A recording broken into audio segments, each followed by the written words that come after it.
Hey,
what's up, donkey?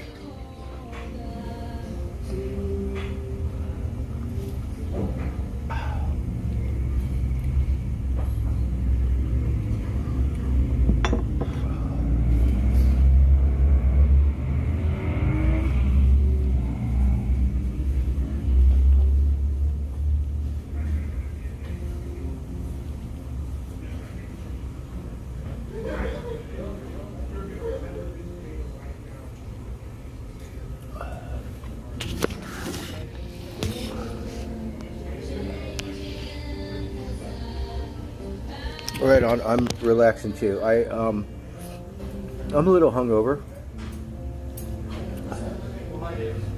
I don't know if it's old age, but I only drink 6 beers, right? Not like 12 or anything.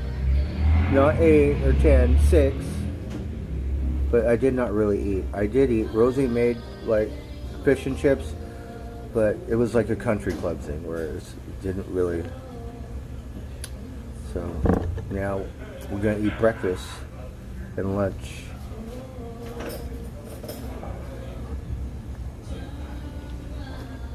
And then went out after to get some water and a candy bar, but I didn't get anything to eat. So really bad on my part, because I knew if I don't get something to eat,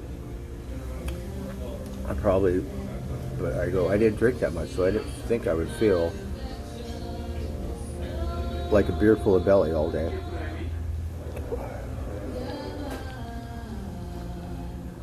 So, might not want to get old there. If you have time, avoid it somehow.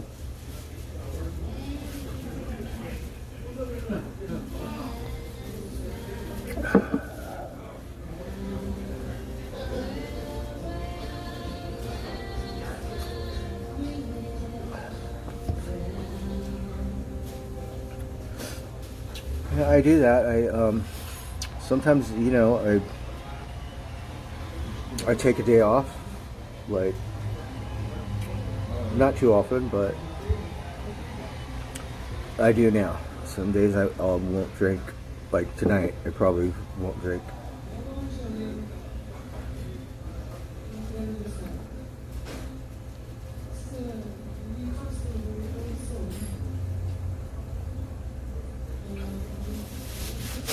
Because usually the only way I feel like this is if I drink 12 beers, and then it's just too much beer. So the next day you want to breathe fire or whatever, but I'm not over 6 beers, darn it. But pretty much feel the same. Hey Deb, how's it going? Yeah, so we haven't been here in a while, because they used to have a menu where I would get pancakes and I would get burger, but now looking at the menu, so the average price is around $15. So you could go to the lunch truck and spend the same amount of money on a burrito, right? So we got sale, got burger, got breakfast, and got some coffee, right? So that's it. Food costs a lot of money now. But for a diner or something, like we went to, Rosie took me to Chevy's. It's like twice as much. The meal, even though I got something really good, it was like a tender steak. It wasn't very much, but still, it was cooked really good. But it was a little pricey, so I can't afford that. I really shouldn't afford this stuff. I should try to cook at home, but I'm like, I don't know. I think I'm still high maintenance, and I just eat out.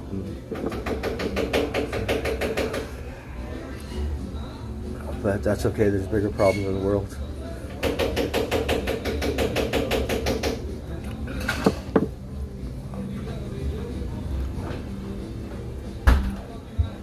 But we didn't eat today. I didn't spend any money on food yesterday. I bought a candy bar. I mean, I ate breakfast and lunch. And then usually on the weekends, they get kind of late. I don't eat as much. But today, looks like I'm going to eat early. There's no guarantees, but I think I'm going to take a break from drinking tonight. But, you know, it's Saturday, so I don't have to wake up tomorrow, which is good. But I just wait till tomorrow, and then felt like a beer full of belly all day, so I was like, I said I better eat. That's the only thing. I you know, I feel hungover, so if I eat, that should help be the cure and make me feel better instead of like I feel like a beer full of belly. We're fermenting. We're one of them fermenters.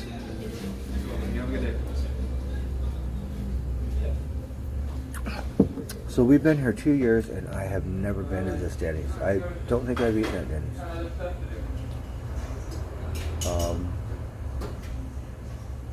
Usually been eating off those taco trucks and fast food. Thank God we don't eat at Jack in the Box anymore. Because can you imagine what we would have got at Jack in the Box for the same price? Oh my God. Oh, here it comes. Okay. Here you are. Let me grab you some syrup as well. Oh, that's wonderful. Thank you so much. Would you look at that, right? Much better than Jack in the Box.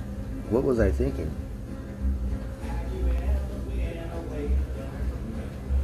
There you go, sir. All right, awesome. Thanks. You're very welcome.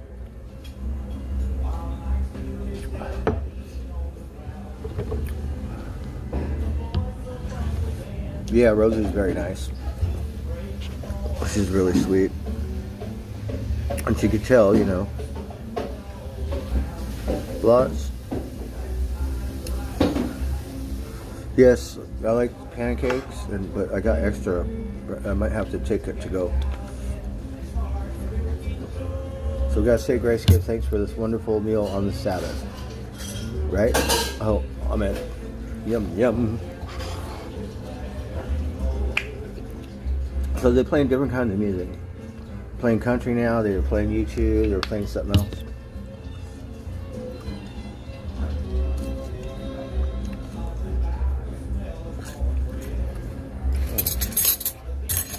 I kind of like to eat in, even though I don't do it. You know.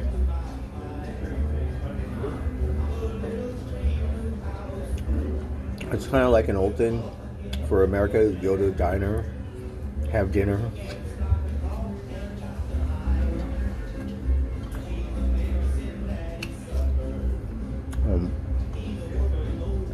Lots of times I'd like to eat in at a fast food, but it's not the same. You know.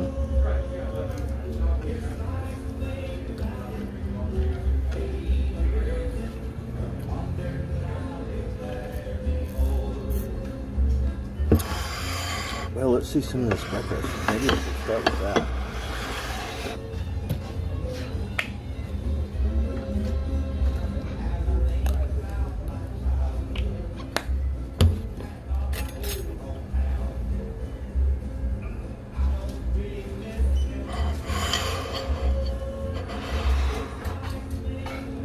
Well, I'm going to try because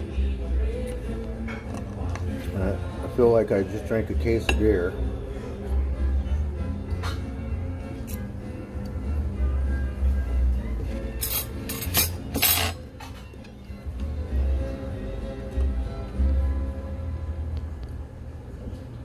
So I got to get that beer out of my. It tastes like yuck mouth or something, right? You go. If you have a mouthful of Heineken, what kind of yuck mouth is that? Well, not for all day long.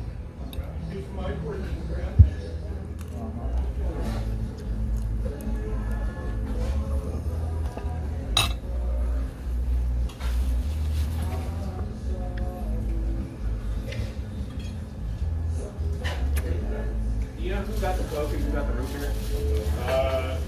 My boy that got the Puppies got the root beer. Okay. And then the other guy sitting next to me got the Thank you. Hey, you got a toothpick too? Or like a burger pick? Yeah, here's mine. Thank you.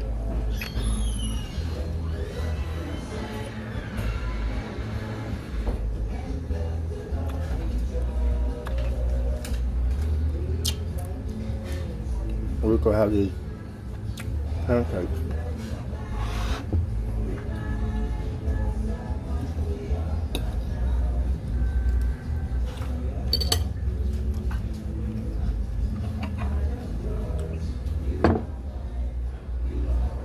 And we might need the extra butter.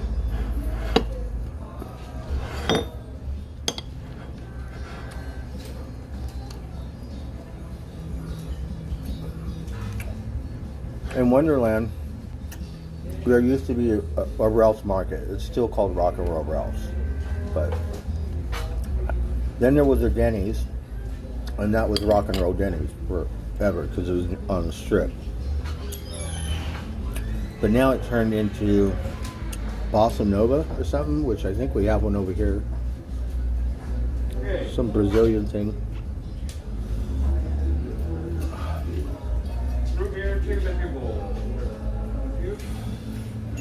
Alright, we're gonna overdose it with syrup. Okay.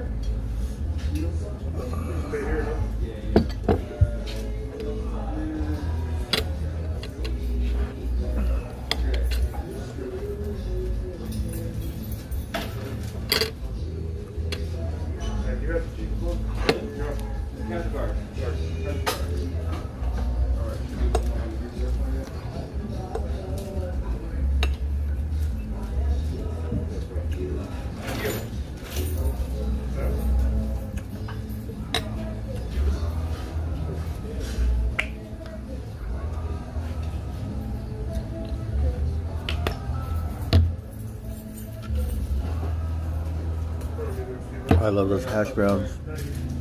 Hey, Kelly.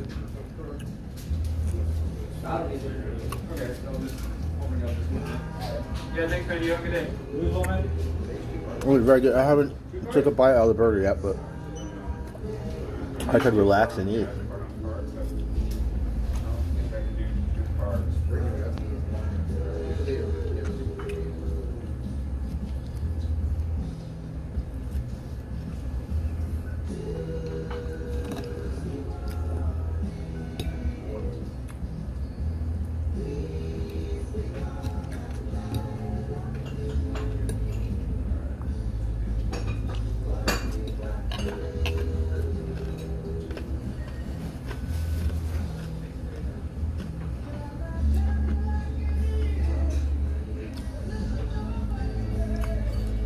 So it's the weekend. It's Saturday. I don't know what's going on in Santa Rosa today. Like I can put in an amount of cash and then like Next week, I think lots of stuff is going on because it's Halloween.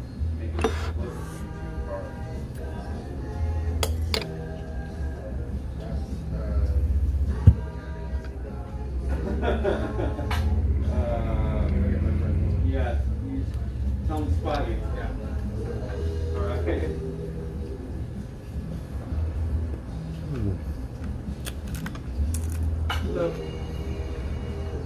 So, how you today?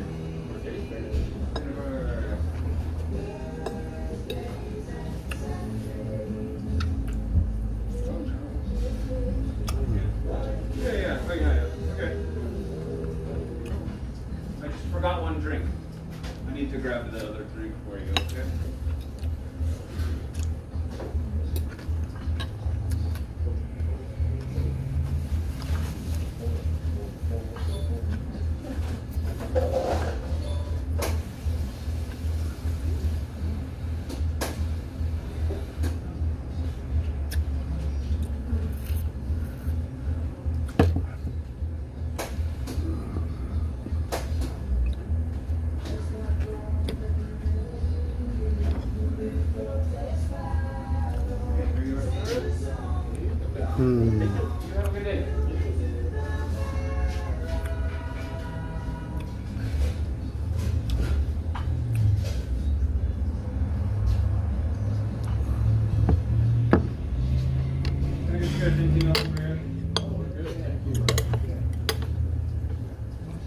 the poor guy's card doesn't work.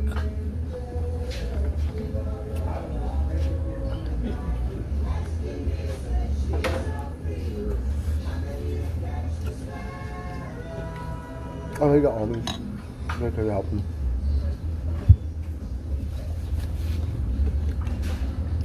We could put this egg on the burger, right?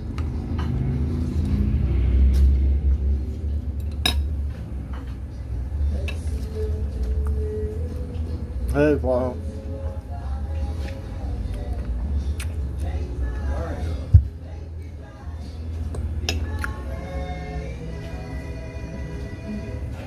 Hey Dario, you gotta go on break.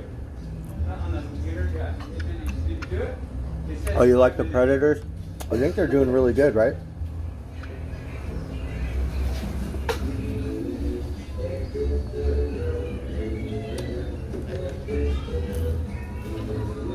I have some coffee.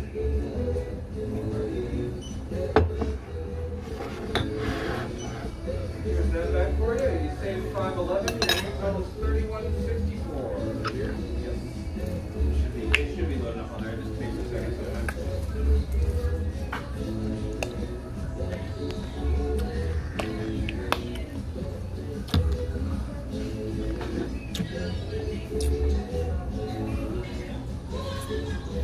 If anything, we'll take these French fries to go and feed them to Mama Crow.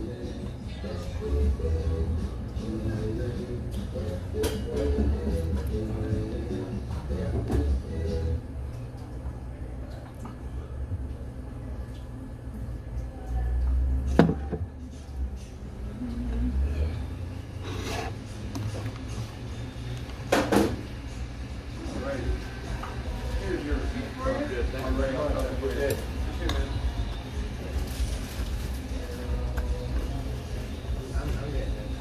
What?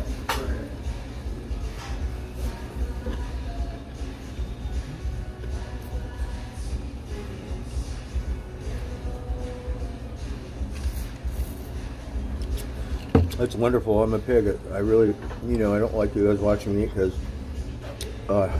your kids probably have better manners.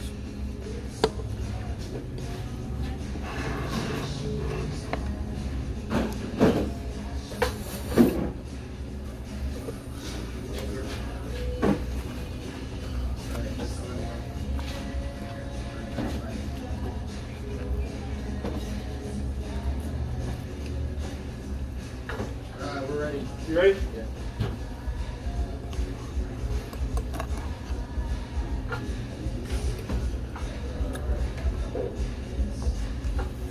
Alright, should be loading up there for you. Oh. Forced to do that. Oh, I'm sorry. You're right. Yeah, okay.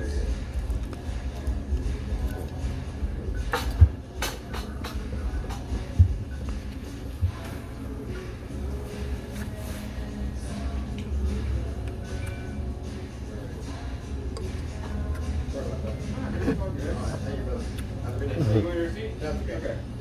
Take these, man.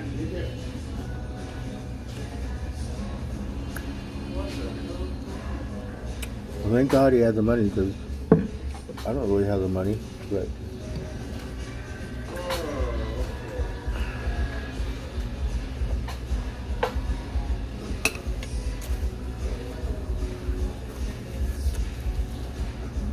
if people don't have no money, I can probably help them out. I got the DoorDash.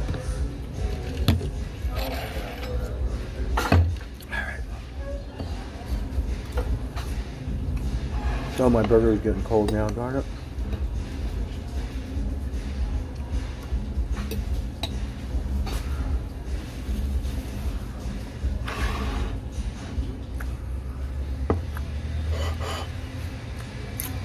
What?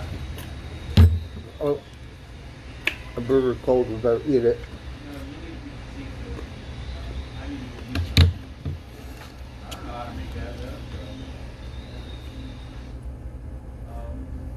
So, say we don't have. Well, I don't know how to make it.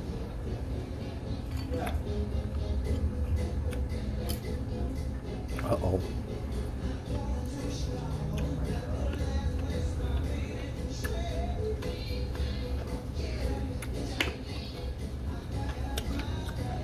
I like the Stones version of this song.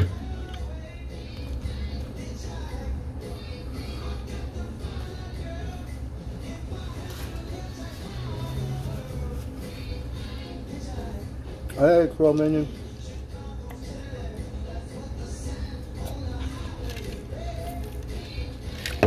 Peacock baby.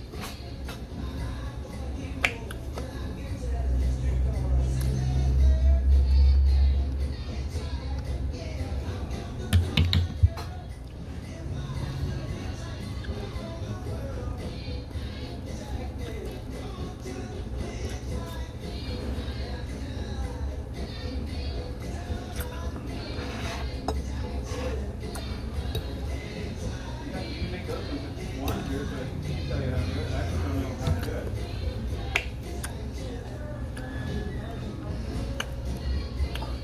Who was it, Nino, that had to walk? She's like, I don't want to hitchhike with a serial killer or something.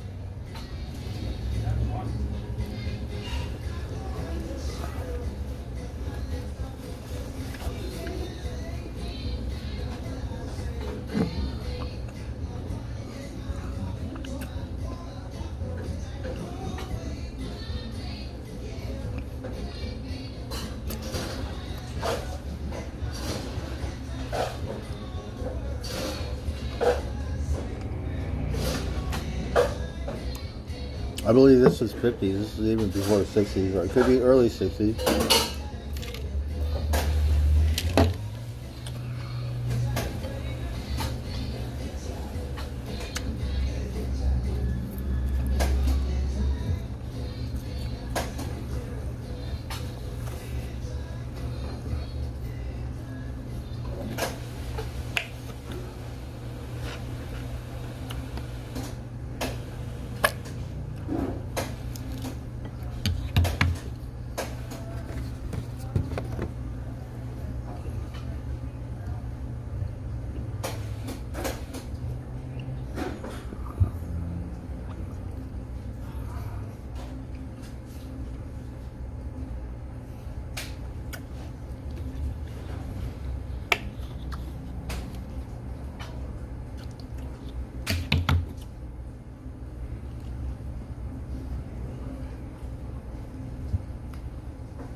Yum yum.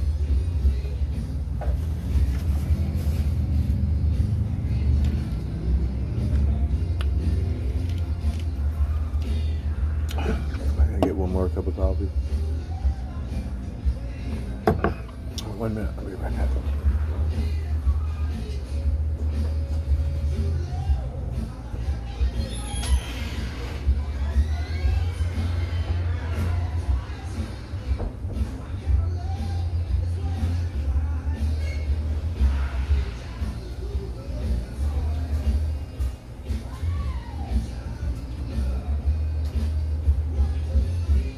Oh my god. What?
So they're playing oldies records on music. How you doing over here, man? Good. Do you think I could get some more coffee, please? Yes, absolutely.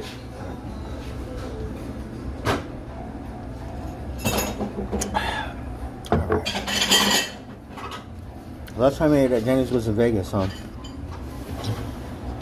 And they would always play 50s music at that Vegas, or that Denny's.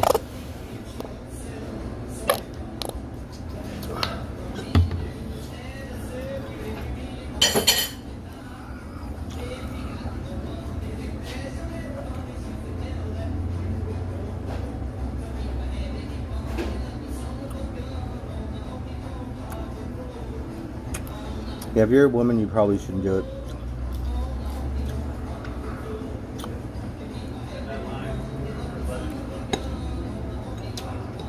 Yeah, I only pick up hitchhikers in Humboldt, and they're like hippie dippies. That's what they do.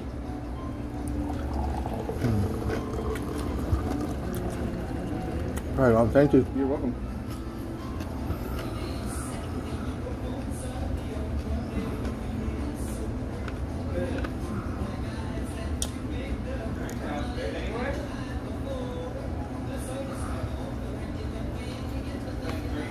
I'm stuffing my face.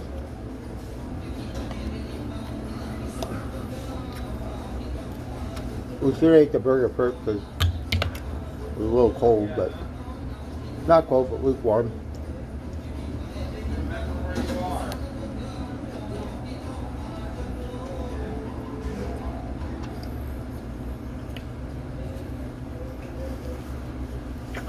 Yep, you did.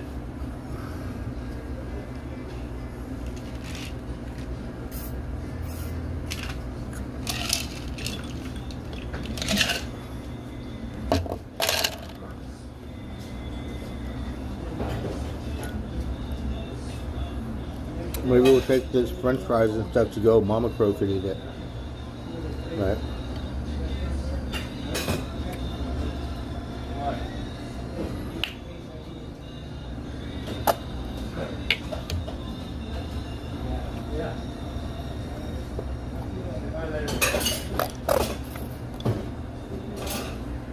What? No?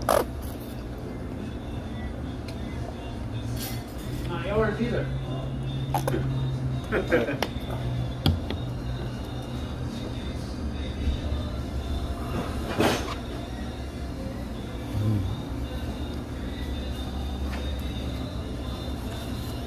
Believe it or not, I'm starting to feel better.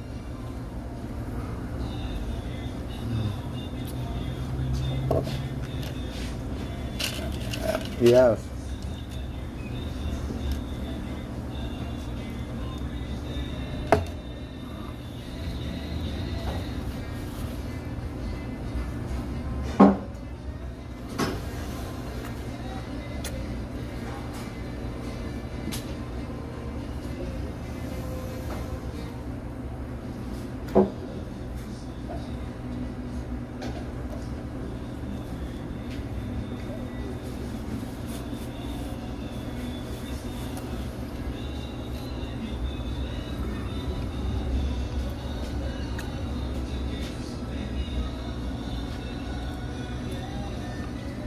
We're going to take this to go for Mama Crow.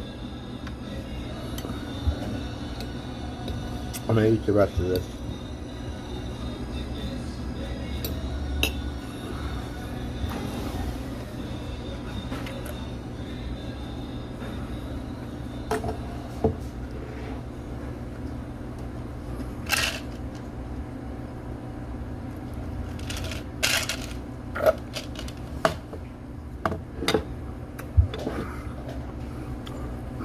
We'll eat this pancake.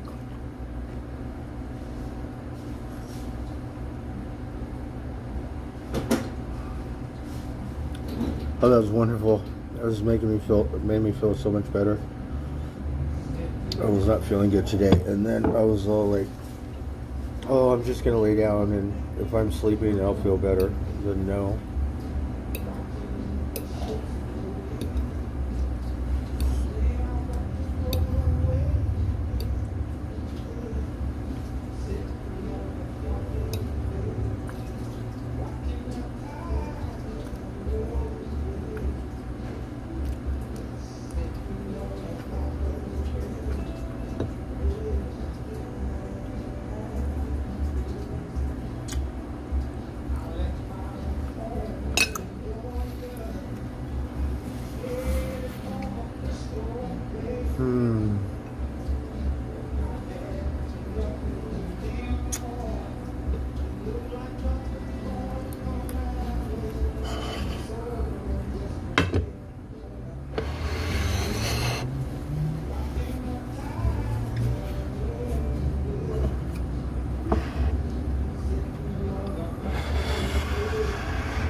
they have another diner, right? But the same thing, it costs more money. So it was a good thing we got Denny's. And Denny's got sales. IHOP costs more money too.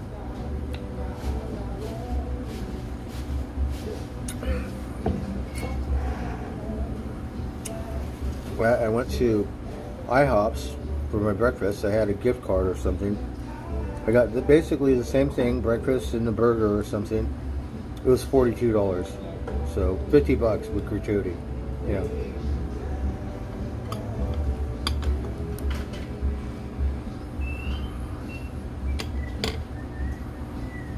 Who's up here? Clock out. Break up? I don't know. It says clock out or break out. Like it started to. This one's going to be about half that price.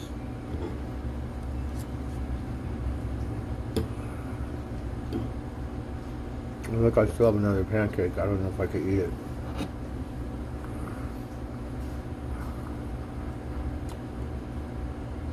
Usually I just get the burger and 2 pancakes, but that breakfast was looking too good. And okay, but I don't eat at Denny's anymore. I looked at the menu, right? The senior menu doesn't start at 60, it starts at 55. I'm going, oh shit, I qualify, can you believe it?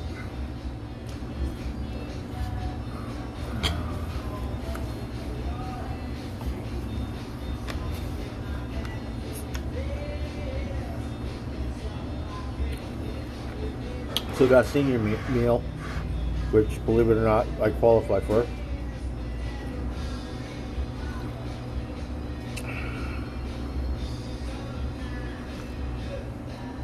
Hey, I see. Alan Gentry. How's it going, everyone? I feel much better. I just need some more water, even though this water is like tap water. Maybe we'll work on eating some more of this pancake. Right, we don't want food to go to waste.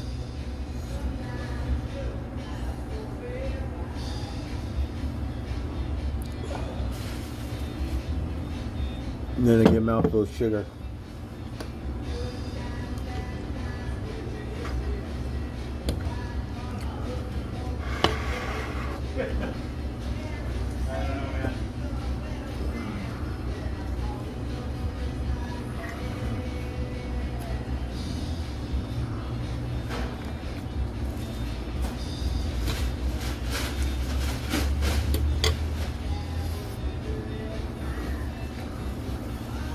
So anyways, we got this one called Starkey's, right? It's low pricing. We haven't been in there.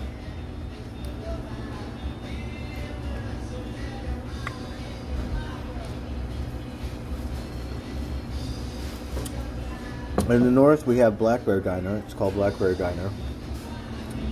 And what else do we have? They even had one in Vegas.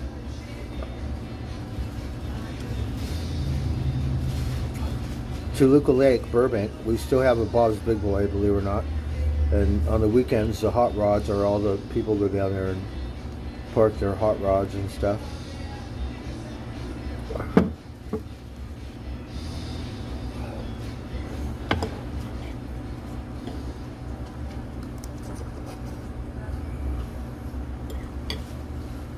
What? Yeah. What did you? What drinks did? You tell me.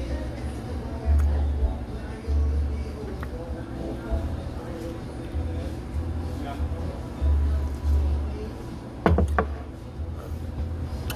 Feels like a Sunday morning. Yeah, that's doubtful. That's never we've been on time. Right? Denny's pretty good.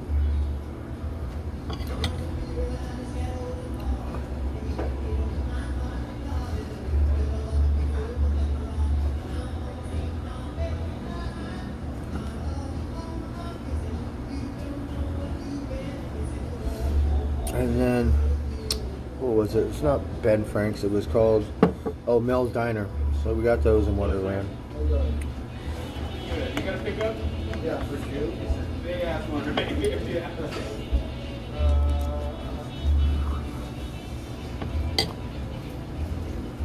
Did it all in one bag? Yeah. Oh. It's not done yet. Almost done. I think we can put it all in one bag. You can put it in two.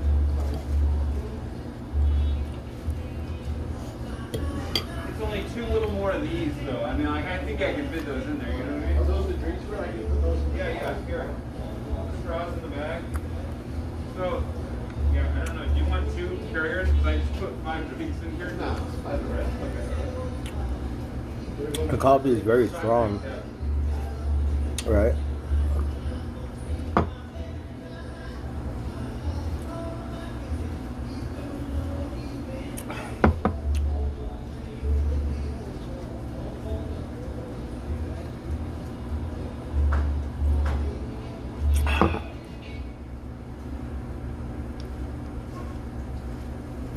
They had this, these things where the advertisement, it says nachos and zero Coke. We don't care about that.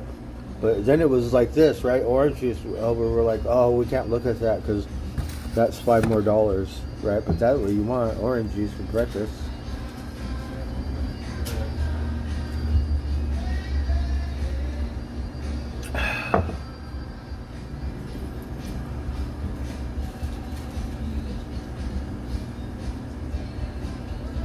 So it looked like it had been here for a while, right near the freeway, so you know how you see the sign. So people that travel or whatever, they go, oh, let's go to Denny's. It looked like the street over here, you're going to have to go to the next exit and come all the way back. Unless you know where it is.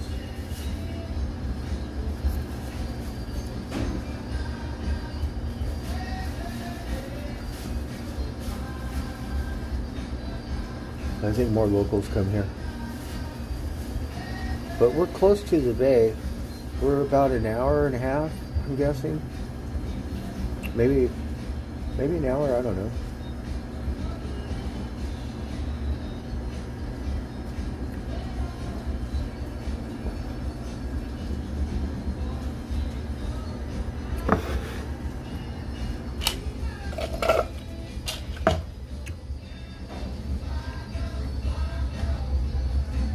I feel much better. Thank you guys. I guess we could waddle. I don't even think I could drink this coffee.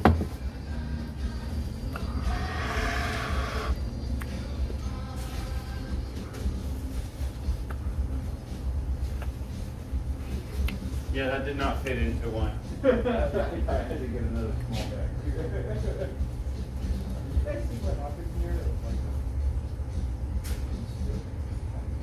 Easter?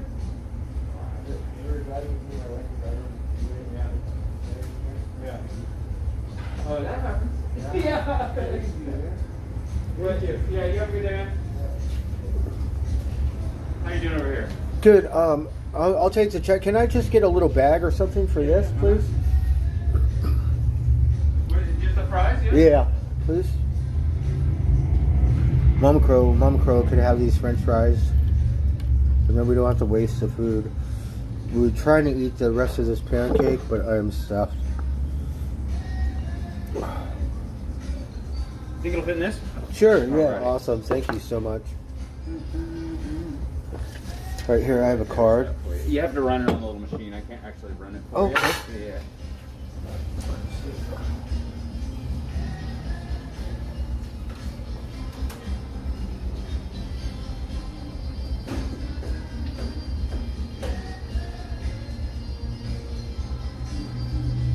Okay, should be loading up there for you. I'm just gonna give you cash for two. Okay, that's fine.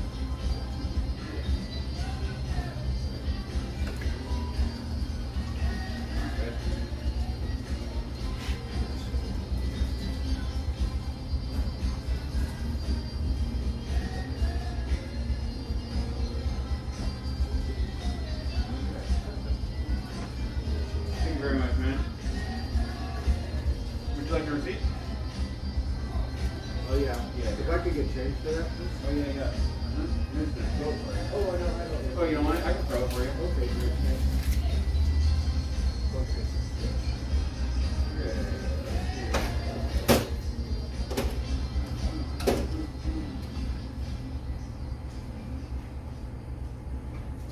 Okay. There you are. Thank you very much. Thank you. Yeah, you have a good day, man. All right, you too. Okay, so let me just get these French fries.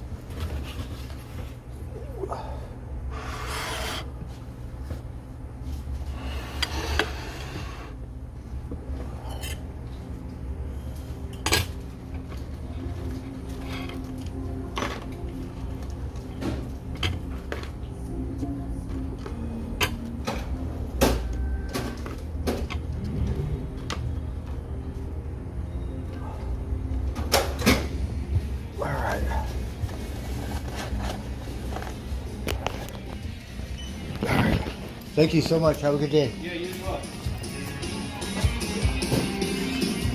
I have this. I don't know how I'm going to carry it, but okay.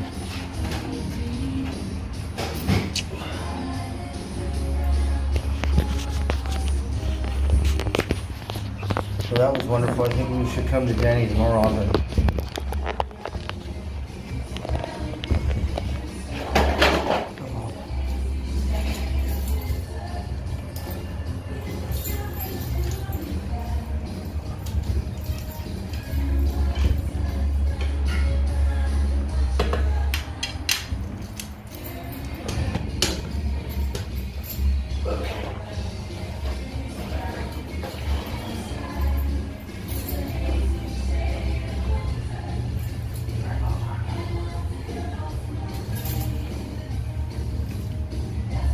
That was wonderful.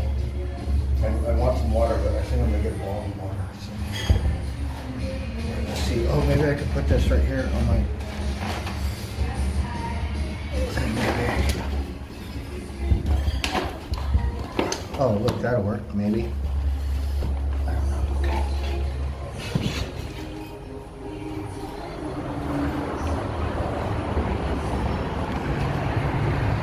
Well, that worked out pretty good, and they let me bring my bike in, which is good.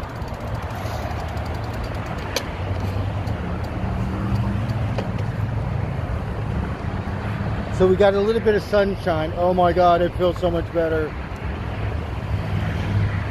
I was not feeling it today.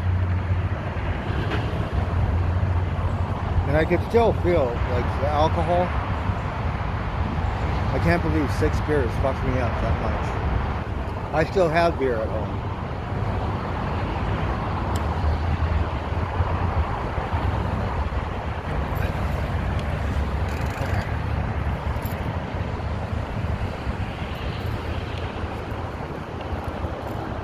Oh, Mama Crow.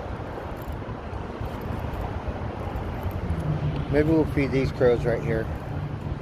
Mama Crow, you want some French fries? And I don't have to carry this stuff.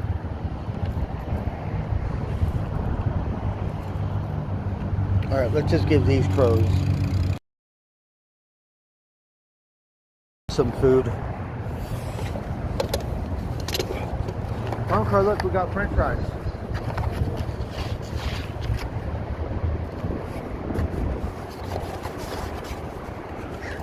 Yeah, yum, yum. Here they come.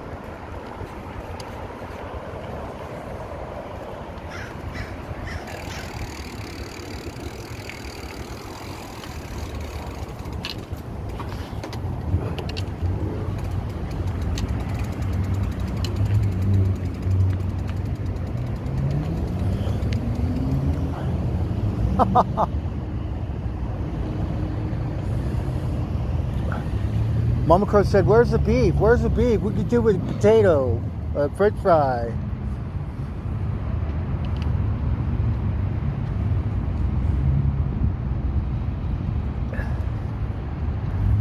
All right, whatever. So it's a little late in the day. I wanted to go get my film, but I think it's too late. So don't feel like drinking. I need some water, but I'm smoking.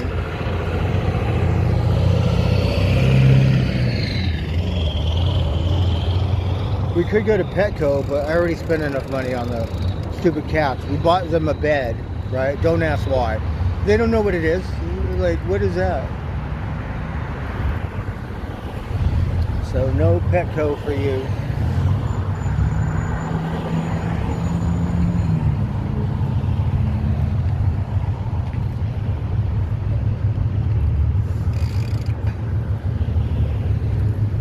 All right, look, we could go to downtown. I guess we could switch the camera. All right, we're gonna flip it.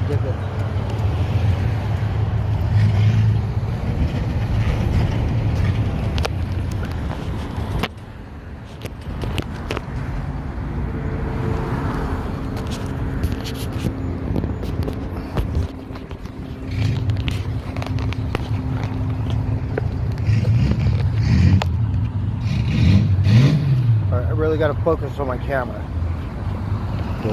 Remember last time I was like, oh my God, where's my... Somehow I put it on the other bike. I can't believe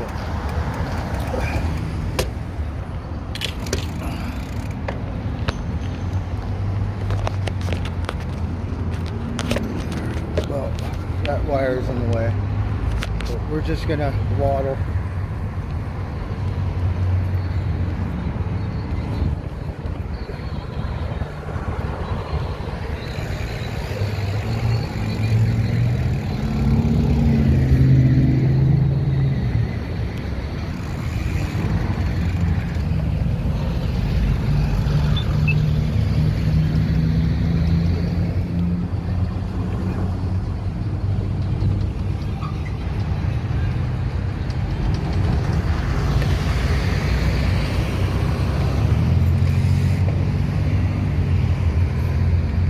Oh, that was wonderful. Fuck, that's what I needed, is something in my belly.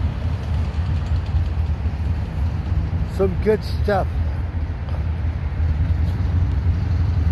Let's see.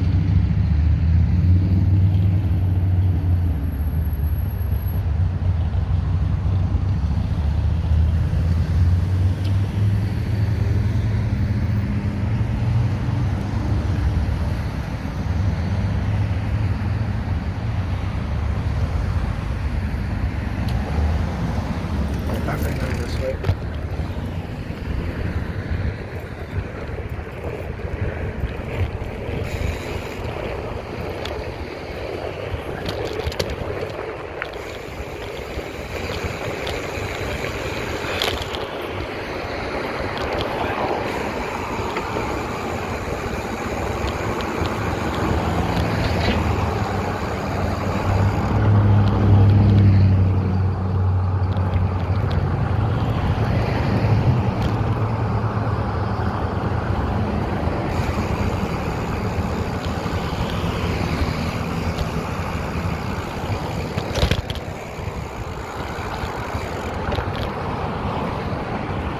I'm gonna put my cigarette out.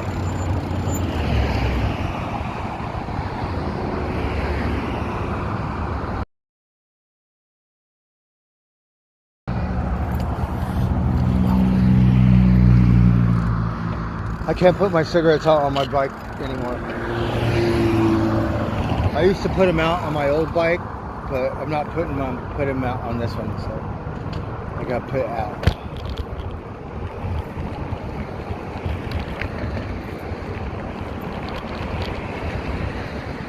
Alright, we're waddling. I still feel a little that alcohol is strong stuff, but much better.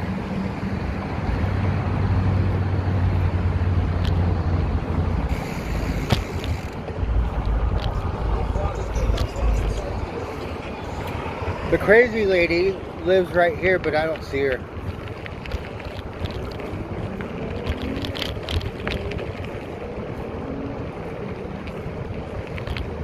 Oh, there she is. Okay.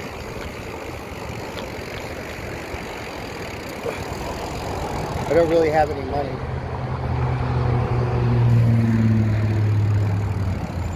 Hello, how are you today? I'm alright.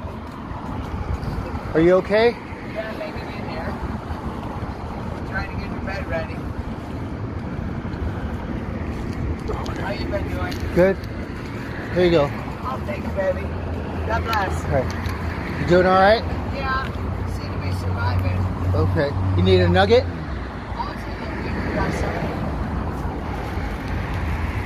Wow. Yeah, this weather's been like something else. It's been warm, huh? Well, when you got about a 40 or 50 degree difference in a day or so, it's like, dang. Thank Okay. you. Uh-huh. Oh, yeah, that's good. Thank you. Yeah, still got it. Okay, you have a great day. We'll see you.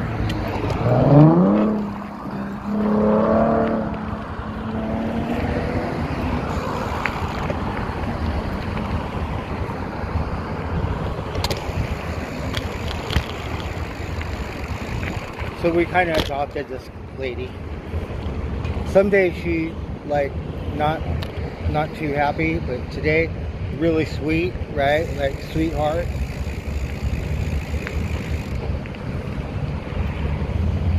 You can see how busy the street is, right? One time riding my bike, she crossed the street. You better be careful, you get run over. Like chasing me down because they give her money and nuggets.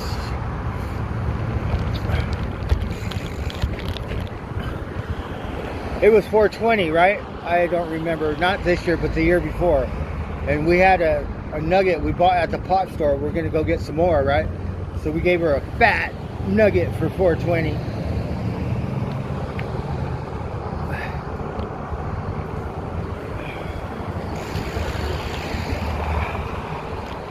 So she's a stoner.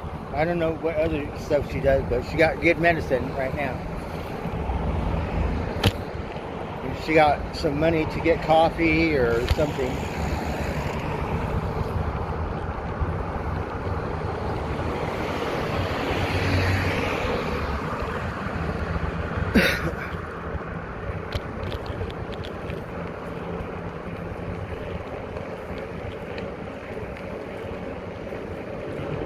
The world is crazy right now, so we got to think about others.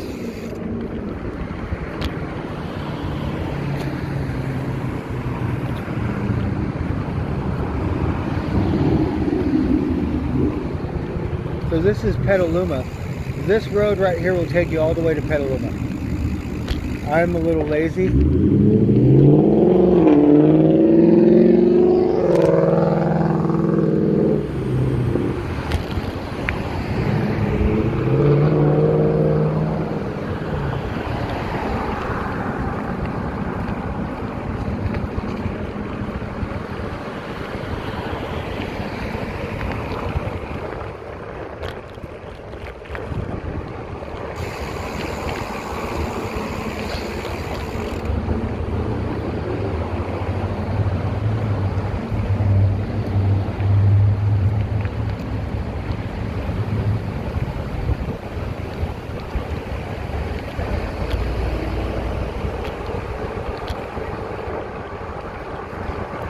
Oh, that meal saved me. And I still taste like yuck mouth.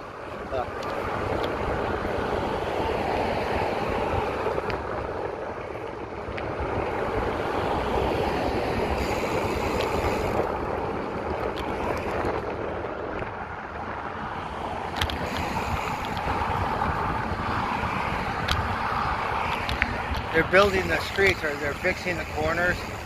So you can see all these corners are brand new.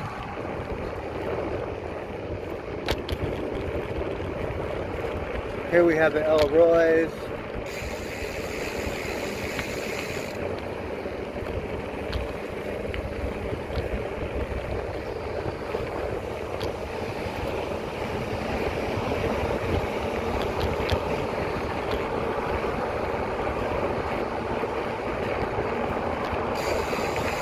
Here's another breakfast place right here. The Parkside Cafe. But it closes early.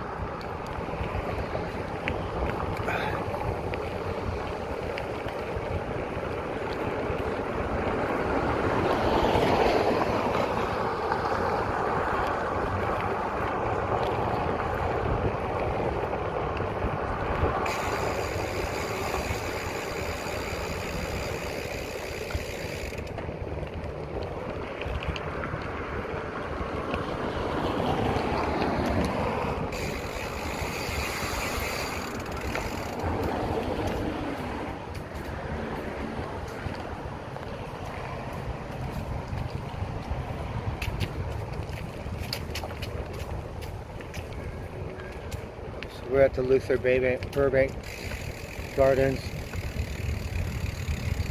Here's a mama cactus, some mama cactus right here.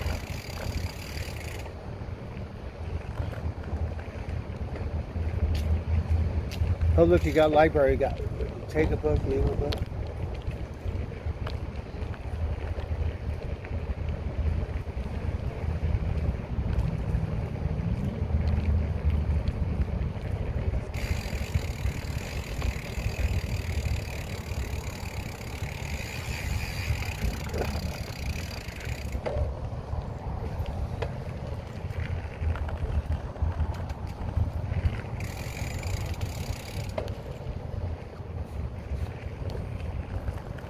Beautiful little cottage.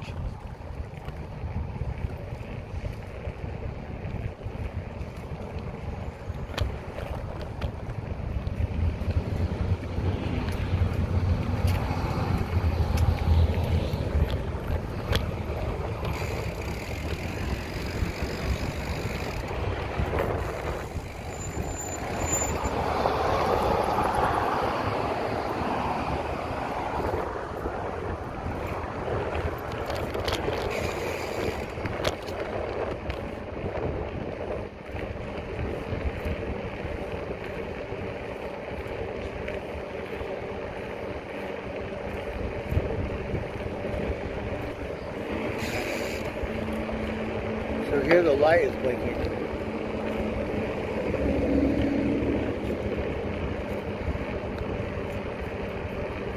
Oh look, there's something going on.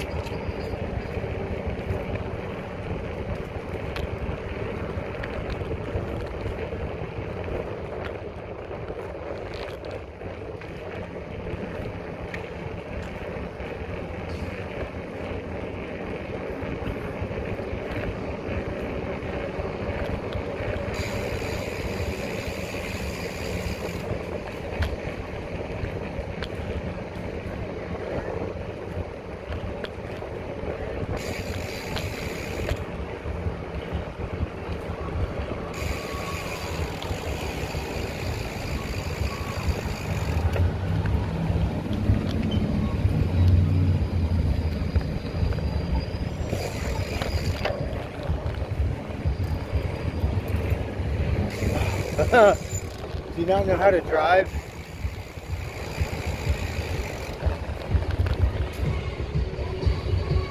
Oh, what's going on around here?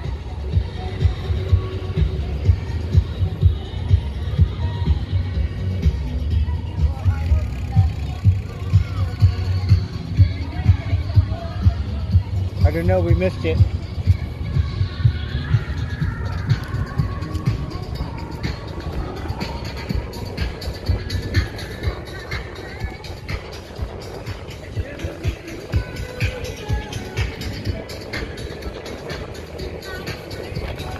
Oh, look at the doggy. The silly doggy.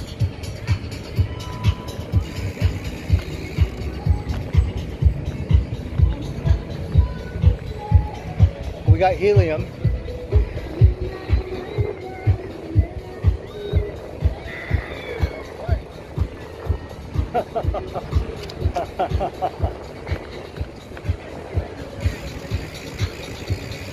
Oh, look, these guys are dancing.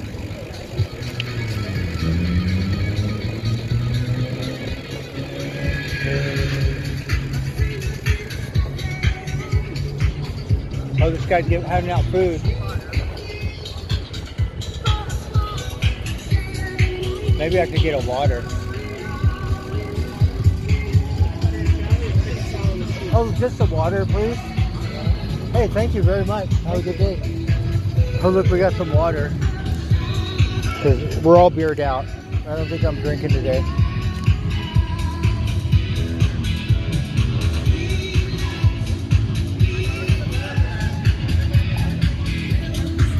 So they had a party.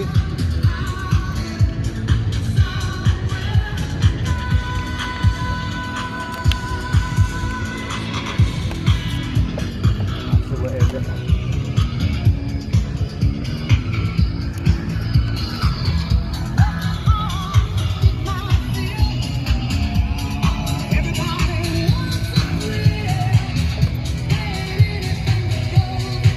zombies.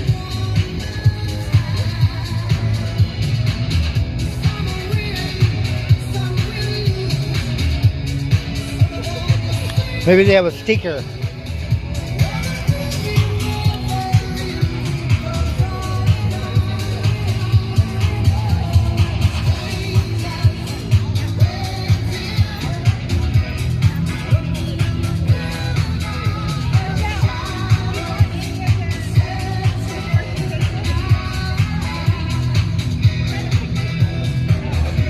It's too crowded over there.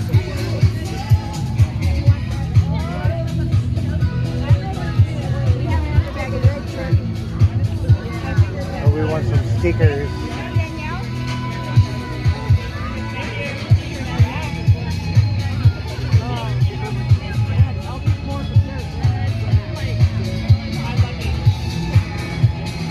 What is it, candy?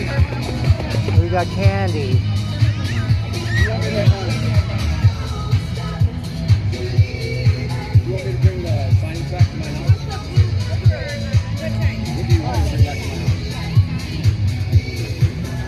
Oh, you work here?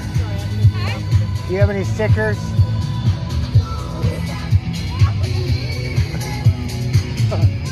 Or candy?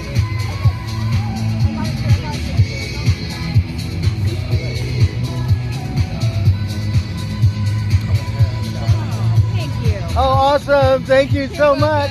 Okay. All right, we got stickers.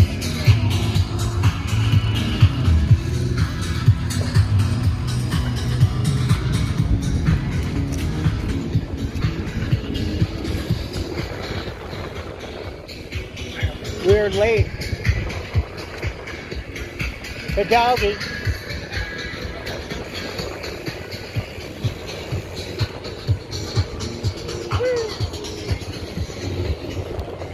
We got music.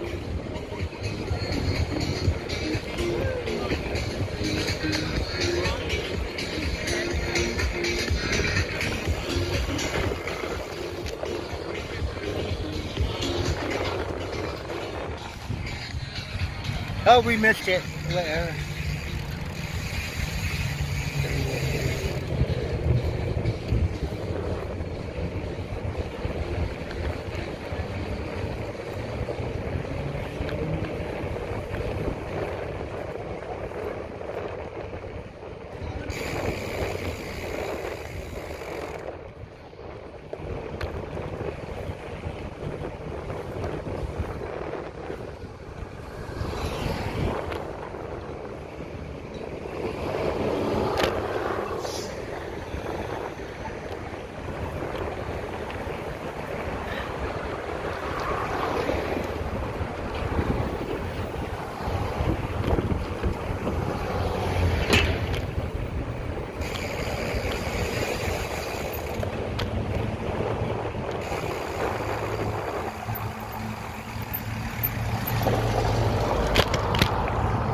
Oh, we should have went.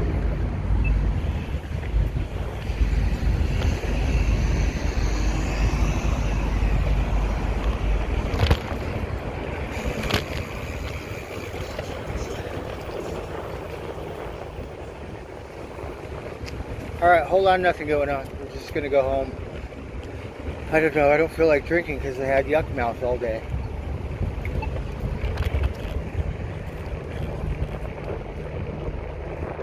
And I still have yuck mouth. I don't know how come.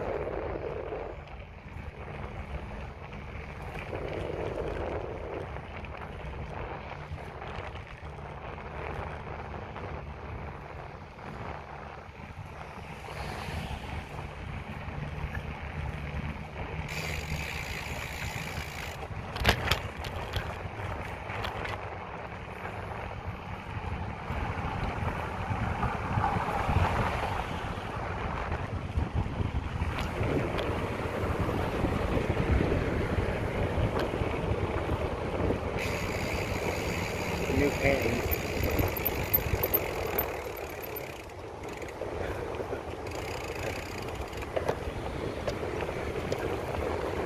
Slow.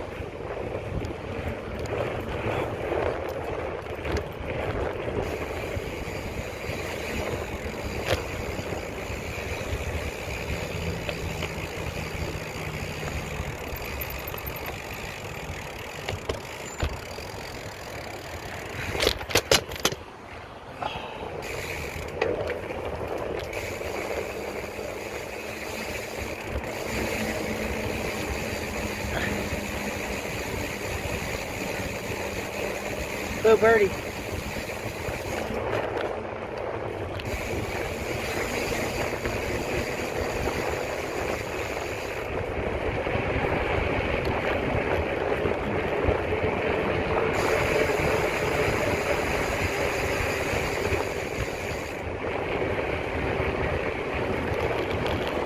So my bike moves, right?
Alright, well, it was good to get out because I was feeling like blah.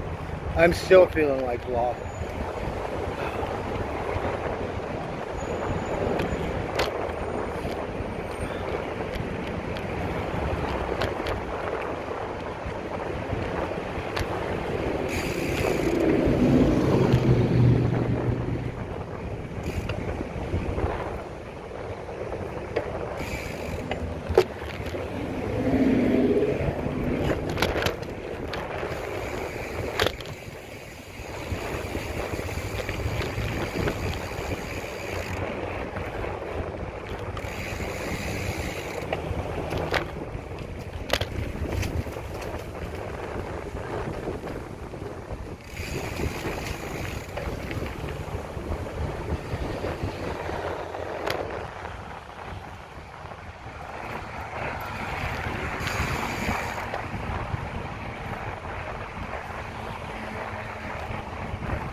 Slow down right there.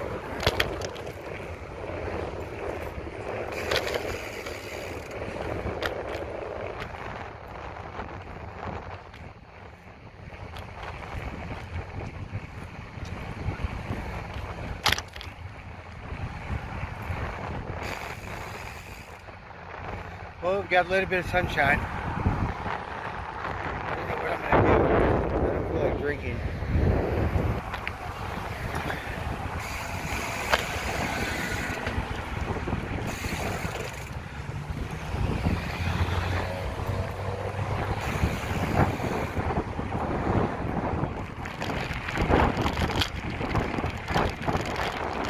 Bike. Okay.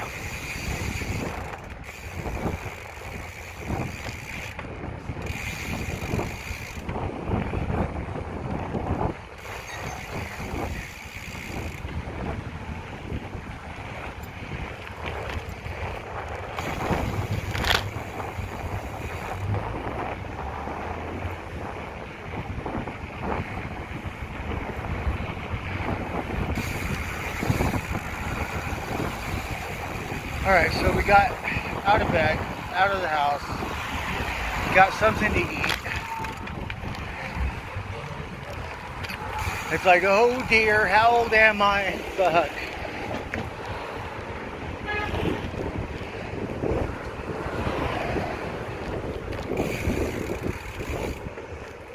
They had a band playing earlier today. Oh fuck, I have to go to the store. Well, I still have tomorrow.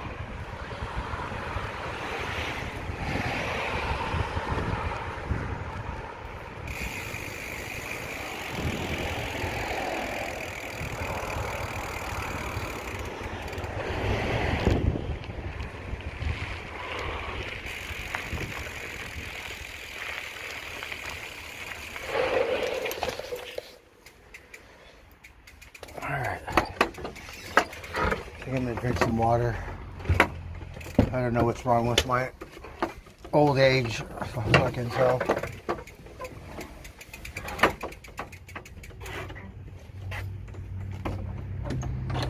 Hey, you little varmints. Meow. What are you doing? You want to help me clean up? Huh?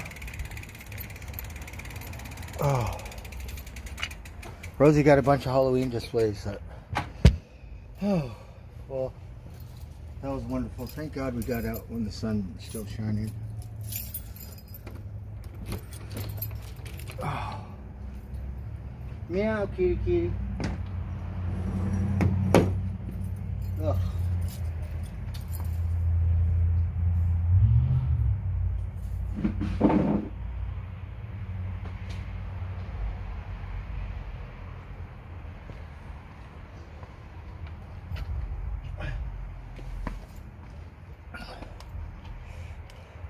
So I got to meet the lady. I know I shouldn't call her the crazy lady. I forget her name. She has a name. It's really rude of me.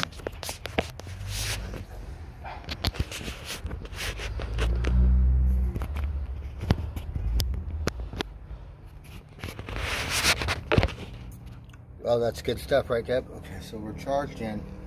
I have some water. That's what we're going to be drinking tonight. What do you think? You want some water? Look. Yeah. Yeah, water. You want some water? Huh? Yeah. Water. Yum, yum. Okay.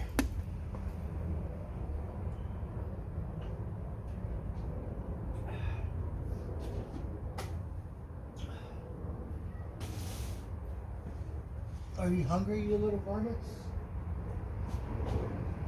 Sorry, we don't have any leftovers. Poor Mom Crow didn't even get no french fries. Her friends got them in the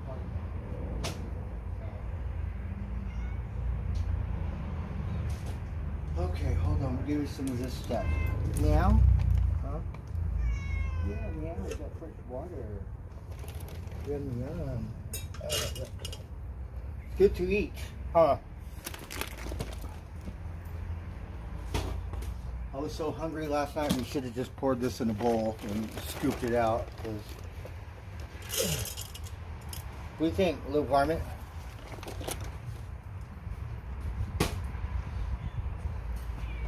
How about some salmon? You want some salmon? I'm not going to get to have any salmon. What about you guys? Huh? Yeah? Okay. All right. Say hello to my little friends. Okay. Meow.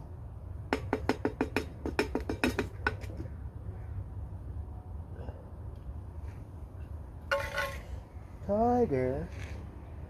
Oh, Tiger, you're gaining weight. Look, you look so nice and healthy. Oh, you got sniffles? Come over here, Rosie. These Power Puffs, this is Magic. Hello, Magic. Oh, you got a sticker in your butt.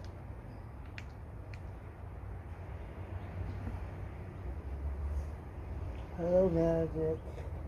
Oh, you gaining weight too. What you been eating? Oh, you been eating good stuff? We'll get you some puppy chow. What do you think? Puppy chow?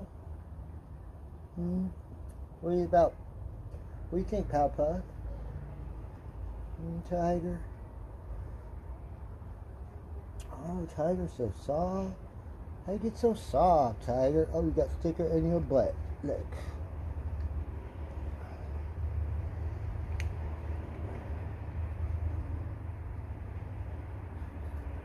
Tiger, you're so soft.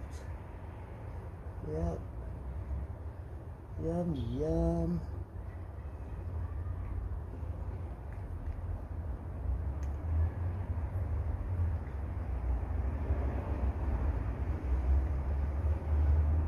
Magic. Solstice. I call him Powder Puff. Powder Puff, let me see, Powder Puff. Magic, look, you gaining weight. What you been eating? Rosie, you better come in and eat. You're all gonna be gone, silly. Yeah. Come over here. Meow. Pretty Magic, you been eating. It's okay. It's okay. Meow. Yeah. You come and eat.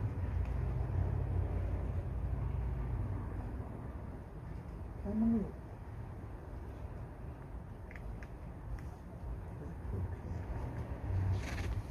Oh, the kids.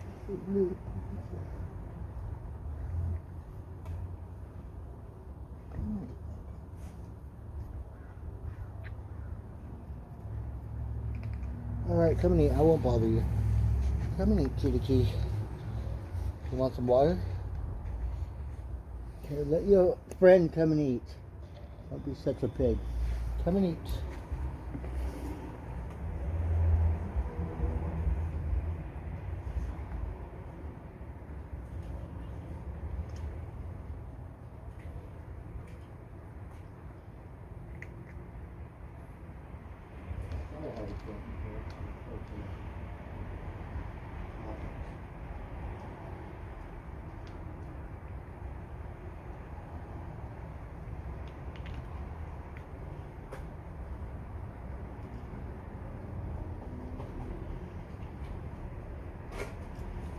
Yum yum, we thank little varmints.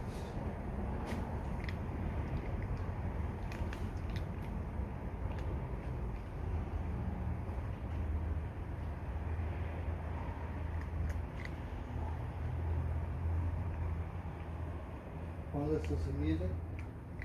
You want to rock and roll, little varmints?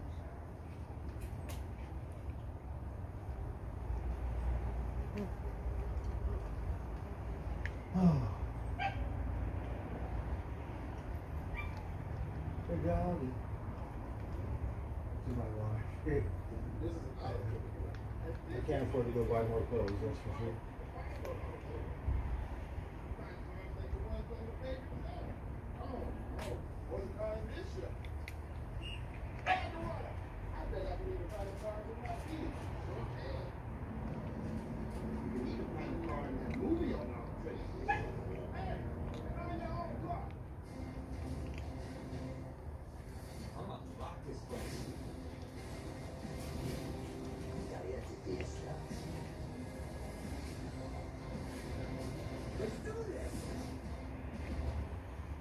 You're entering the Dorito dimension.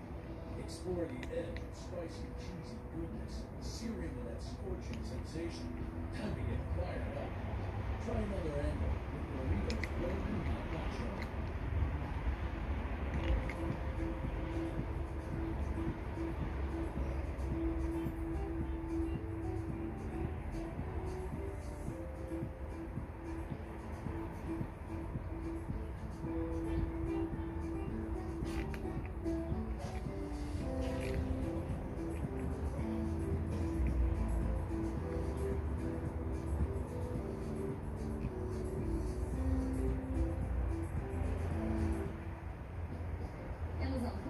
Quickly and securely check out at tens of thousands of sites worldwide using the information and payment methods stored in your Amazon wallet.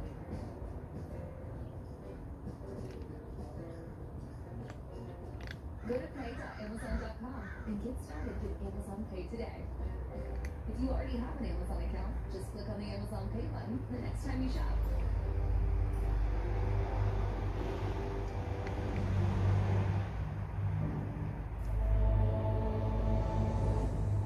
This is Reuters. In Gaza's Khan Yunis, bulldozers cleared the rubble of a house hit by an airstrike. Israel kept up its heavy bombardment of targets throughout Gaza overnight on Saturday. That's after Prime Minister Benjamin Netanyahu vowed to fight until victory, following the release of the first. Alright, so I have some Gatorade. Thank goodness. We're not drinking beer. Israel's military said fighter jets Oh. struck a large number of Hamas targets throughout the Gaza Strip. Rosie. In Khan Yunis, Oh, you saved some for your little friend, Tiger? Hmm? Yum, yum, ah. He asked what anything could mean to Israel. The Israeli military reported a fresh salvo attack on Gaza against southern Israeli border communities before dawn. And later, sirens sounded in the port city of Ashdod to the north of the Palestinian enclave. There was no immediate world casualties. Oh, you got eye booger. Hey, you eye booger. Friday, Hamas released Americans Judith Hanan and her teenage daughter Natalie. The first hostages confirmed by both sides. Oh, alright, let's smoke some pot. 200 kidnapped on October 7th cross-border attack. Good stuff, yum, yum, huh? In which 1,400 people, mainly civilians, were killed. It was the deadliest single attack on Israelis since the country's founding 75 years ago. Gaza's health ministry said Israel's retaliatory air and missile strikes have killed more than 4,000 Palestinians, including hundreds of children. I think the number is much higher than that. 2.3 million population are reported to have been displaced. The United Nations I think whatever happened on the first day, you've been killing more every day since. Have been damaged, with nearly 13,000 completely destroyed. Blind rage. Focus on getting aid to Gaza through the one access point not controlled by Israel. So you blew up that whole thing and only how many people died? Are you sure? We're not talking one build, we're talking the whole fucking block. Hamas said the delivery, which follows days of diplomatic wrangling, included medicine and international food. UN officials say at least 100 trucks a day are moving in Gaza to cover urgent needs, and that any delivery of aid needs to be sustained and at scale. The first convoy of trucks carrying humanitarian aid crossed the Gaza side from the Egyptian border. It comes after The Egyptian 12 border. days of total siege of the strip since the October 7th attack on southern Israel by Hamas militants, which killed 1,400 Israelis. But for many who have been displaced in the burning conflicts, 20 trucks are simply not enough for the enclave's 2.3 million people. I think they would have hundreds of trucks every day, and they would still be under the authority of the Israelis to get into Gaza. Before the outbreak of war, They've been doing that for a while. 158 trucks were arriving daily in Gaza. Since the October 7th attack, And they've had a bunch of protests today. Some of them are extreme, you know. We get it when you talk about the oppression and the genocide and the ethnic cleansing and stuff. But when you start getting all religious into all of this and all of that, it's like, no. We're not here for Allah. We're here for oppression, the people that have been oppressed, and human rights, and stuff like that. We're not here to talk about Allah or whatever. There's not even 1% of a good, healthy, and safe life on a child. There is no safety. If we don't die from war, we will die from epidemics and diseases. more than 4,000 Palestinians have been killed, including hundreds of children, and 13,000 wounded in Gaza, according to the Palestinian Health Ministry. The United Nations says more than 1 million have been made homeless. There are no safe bomb shelters in Gaza, where over 50% of Palestinians live in poverty. In Egypt, Arab leaders condemned the siege of Gaza at a summit convened hastily within a peace settlement. But the absence of Israel and senior U.S. officials at the meeting undermined any prospect for halting the escalating war. And thousands hitting the streets in Yemen. The sea of I don't know, it reminds me of Vietnam. There's so many people out in the streets. It's like a new revolution. You know?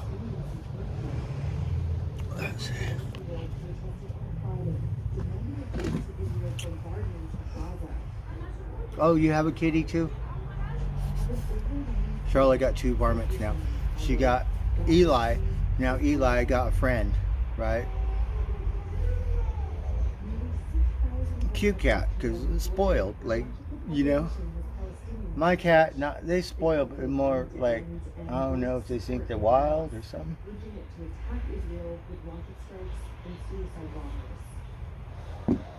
Alright, have some Gatorade here. That's what we're drinking.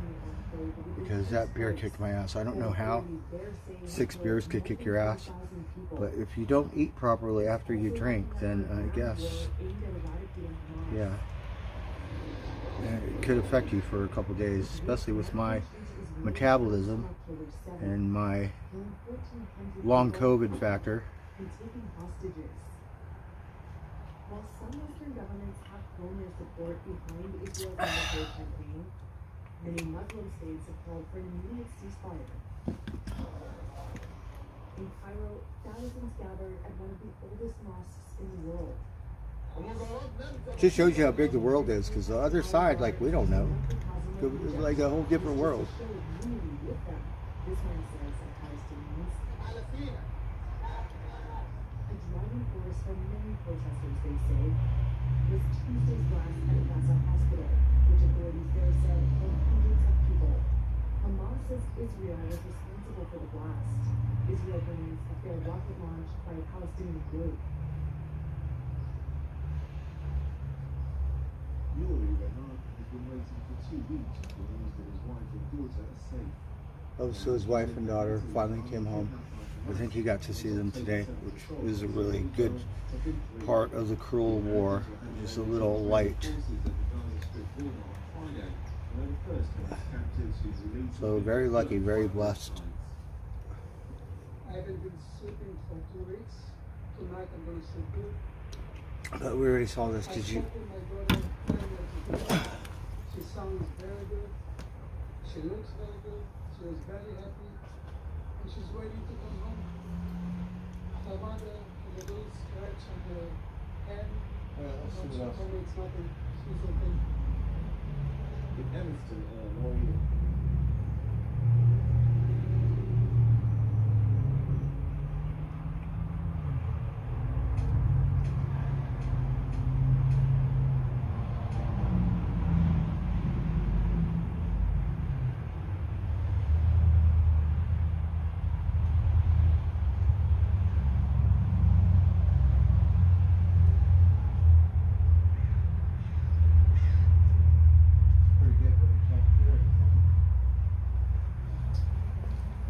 So look, I got some silly stickers.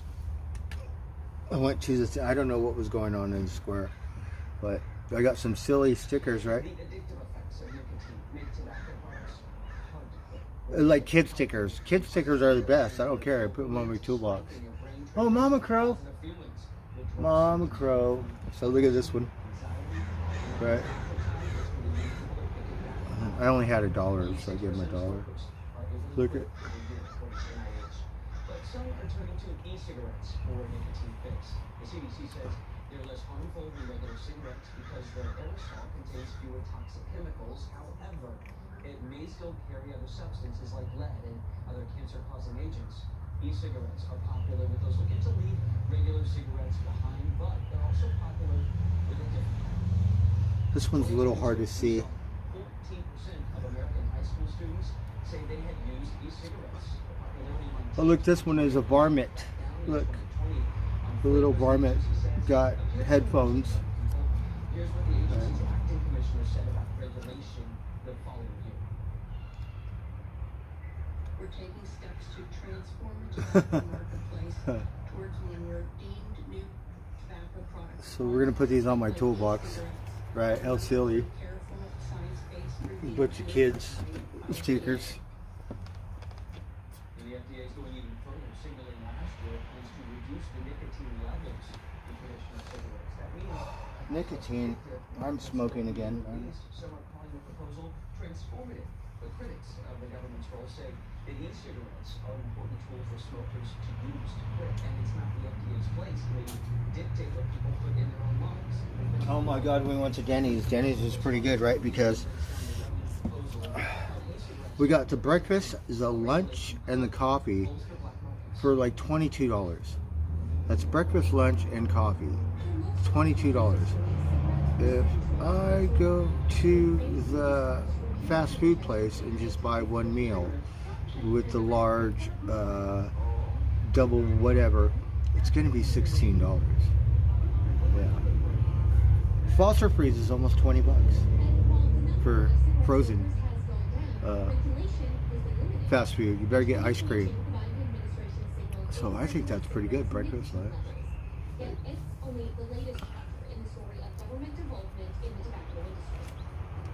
And coffee. I'm not used to that coffee, but it's good coffee. It's strong. It's a little strong. You might want to put sugar in it. I don't like putting sugar in it, but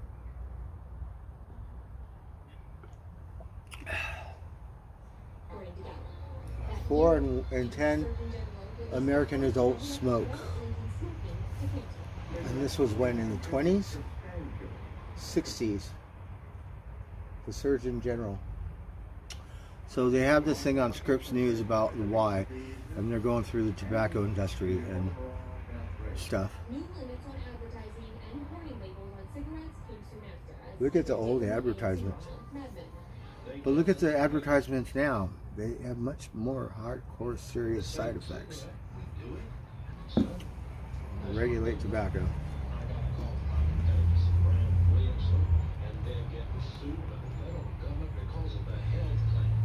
And they're smoking at their office.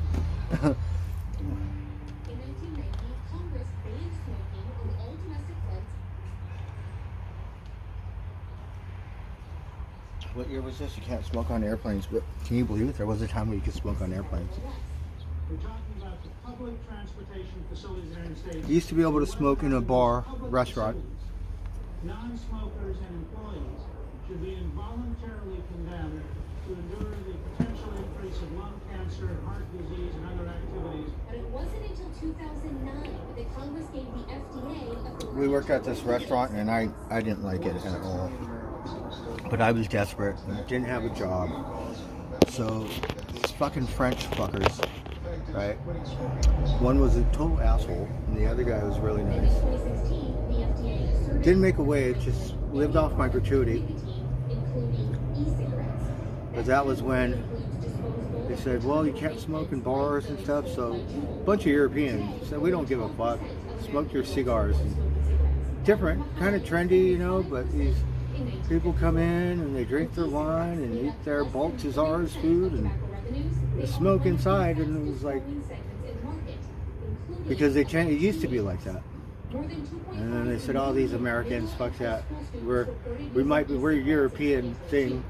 And they're still smoking their thing. Nowadays they have a smoking section where you got to get your ass outside and go smoke a cigarette in the parking lot or some shit. I'm proud of the progress we've made towards that goal. We never wanted any... Oh, is that right, Crow? Right, it's different. Certainly nobody underage. I forget what year, but like, you know, Breakfast at Tiffany's, everybody had hats and they all had cigars. Everybody smoking on TV or the movies. Then do you remember when they came out with the vapes? And like, you used to go to a tobacco store, you got packs of cigarettes. Then the whole wall came with these little bottles of fruit flavors, Fruit Loop tobacco, right? That's all you see, vapes with all these little flavors of things. It was so popular.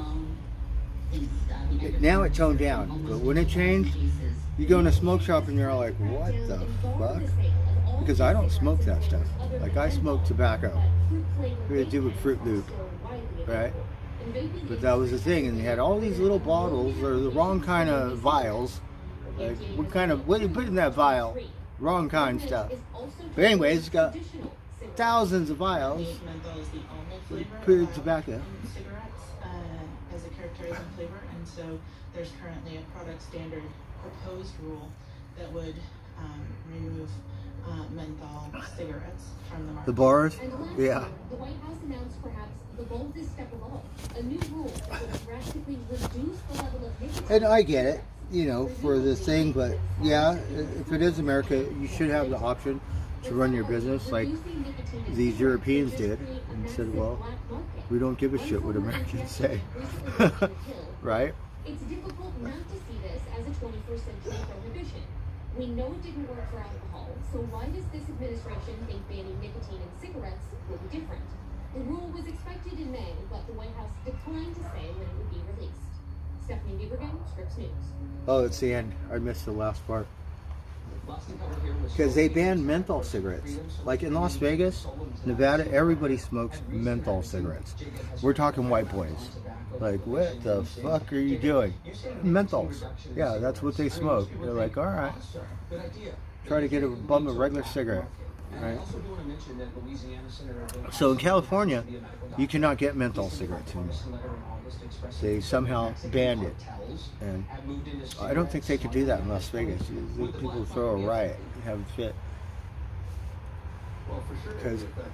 We already see a lot of smuggling. It's weird. Of cigarettes from what is it? Menthol cigarettes are not the most popular cigarettes. Like, it's going into the twilight zone where you go into a city and you're smoking it. Like, do you have a cigarette? Like, what kind is that? They don't have regular cigarettes. Menthol. Everybody got menthol cigarettes. Like, what? And culture. That's telling you, you know, how ghetto and black it is in Vegas. If you go on the strip, well, then you don't really get to see the ghetto or the neighborhood. All you get to do is see the casino and get off that fucking block. The idea is that it's going to be fewer new smokers, right? You'll find out. Less nicotine, be less appealing. But Your best bet is to stay on the strip. As you gradually reduce the nicotine level, they'll be inclined to smoke more to get the nicotine dose that they're accustomed to. So they're actually exposed to more toxins and carcinogens than they otherwise would be. So really, where they smoke menthols. A wise idea. We used to have those here too. I don't know if we still sell those. I think so. The Camel Crush. But the companies, like, when they banned the menthol, they would still package the tobacco in a green pack. And I've seen people buy them, but it's not menthol. It looks like a menthol because the green packaging and stuff. But there's no menthol.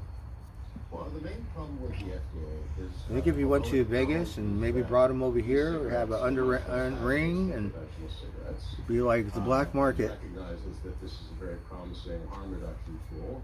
It refuses to approve the products that former smokers actually use, meaning flavored nicotine delivery devices in flavors other than tobacco. Oh yeah, the machines, right? You put your thing and pull it out. Those are really cool. Sometimes, once in a while, you'll see a bar that has one.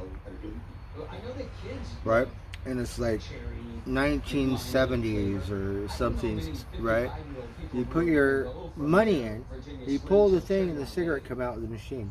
They got the vending machine too, but like I'm talking about the old school ones. Only a minority use tobacco-flavored e-cigarettes, and the vast majority prefer other flavors. So while it's true, New rules on the e-cigarettes. So I guess the e-cigarettes, they go, oh, well, it's maybe more better for you because it's a vape or something, but it's still addiction. Yeah. And God knows what they put in it, right? But I would note, first of all, it's gone down from its peak in recent years.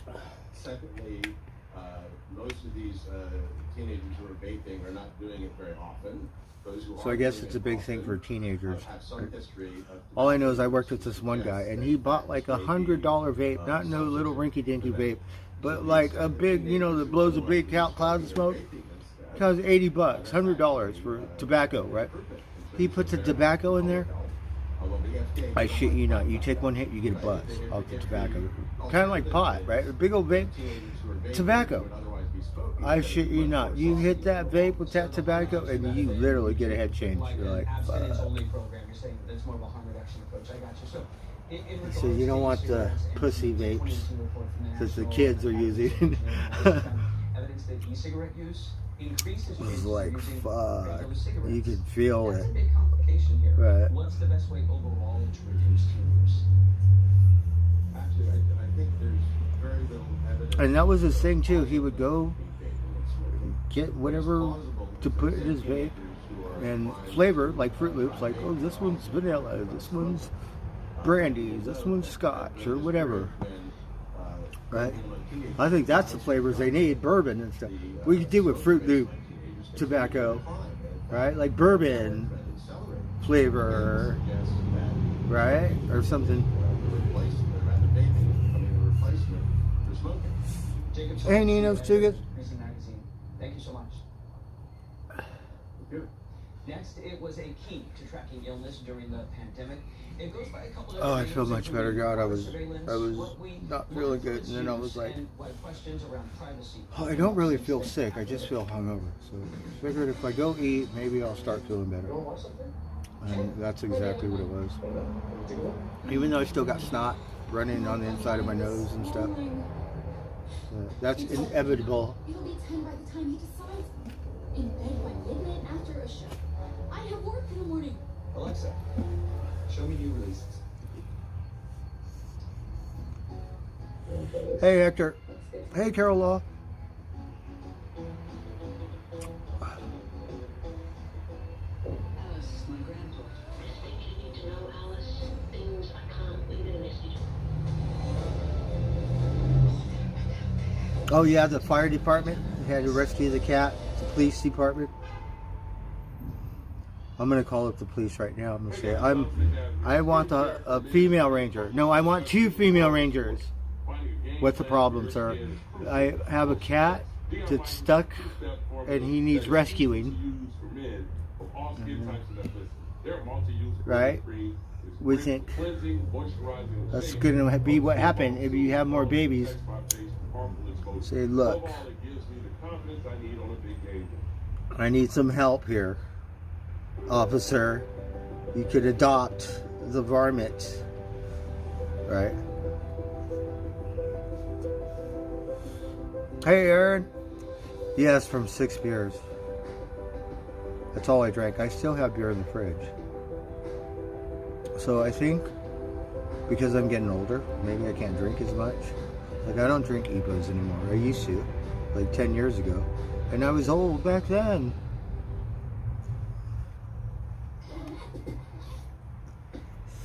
But now,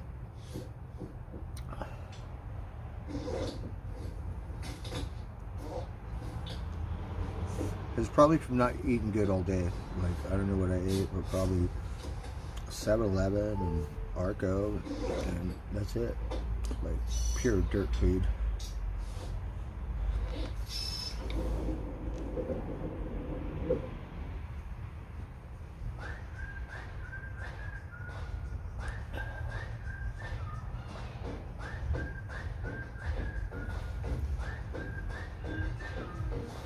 Can't eat off the lunch truck.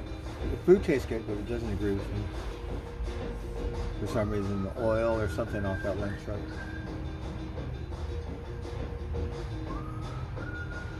Because it's a trip because the food tastes good, but I always get sick off it.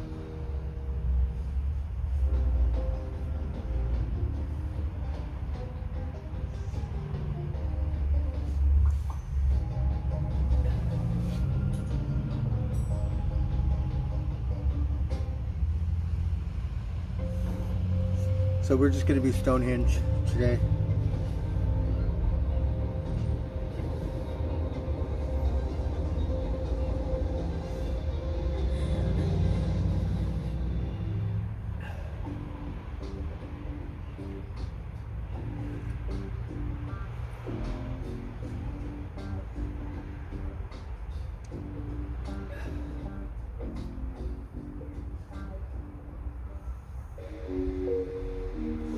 So the lady not that crazy. We gave her like a couple nuggets. She goes, "Oh, that's really good."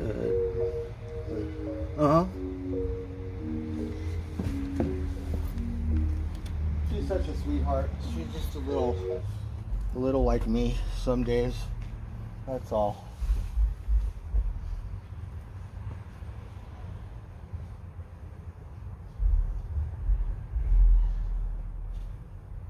In the QR code now.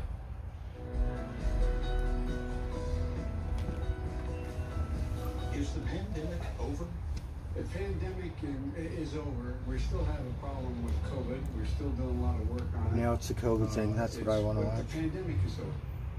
Those President Biden officially marking the end of the pandemic last fall. 8 months later, his administration ended the COVID-19 emergency declaration. Well, before that, you couldn't go into a bar or talking about won't be able to go to work, won't be able to go to a market, like, unless you get the vaccine. So if you refuse, like me, and just say, fuck it, I got the long COVID, right? You said to vaccinate the world. That's when we got scared. I said, how much power do you think you fucking have? Because you're out of your fucking skull. Doesn't mean COVID is necessarily gone, of course, but many opt for treatment at home today rather than taking a test. And now you got to take back on it, like he never said it. Oh, how old are you? Many health officials So he was serious at the time. Wastewater surveillance, also called wastewater monitoring, sometimes, which was used at the pandemic's peak. It was also used to monitor polio. You smoke cigars?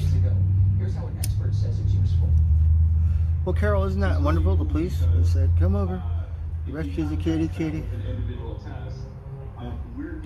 We've seen that too. I don't know where it was, but the cat was in the telephone pole, right? It was on the shorts. You know how you get shorts on your phone? Up in near the thing, and it looked like a heavy-duty telephone pole, right? And he's like, meow, and he don't know. The fire department got to come and say, hey, you bucker. Public health concerns. Scripps News national correspondent Meg Hilling explains how the tech works, along with why one agency is flagging some concerns on privacy. With every rinse of a sink and flush of a toilet, this is an information stream that is continually flowing every day. Oh, yeah. Public health is becoming easier You want some climb to get it? wastewater monitoring or wastewater surveillance. It's the collection of samples of wastewater from sewage treatment facilities that allow health experts to monitor for illnesses and outbreaks in the community. Wastewater surveillance isn't new. It's been used since the 60s for polio surveillance. We've talked about it for other Wastewater. So somehow they look in your wastewater and they see how much COVID's in there, malaria, what kind of pharmaceutical drugs, forever chemicals. They find that stuff in your wastewater and they research it. Like, can you imagine having that job, right? Festering in wastewater every day. Well, we got the COVID today, we got the little something tomorrow,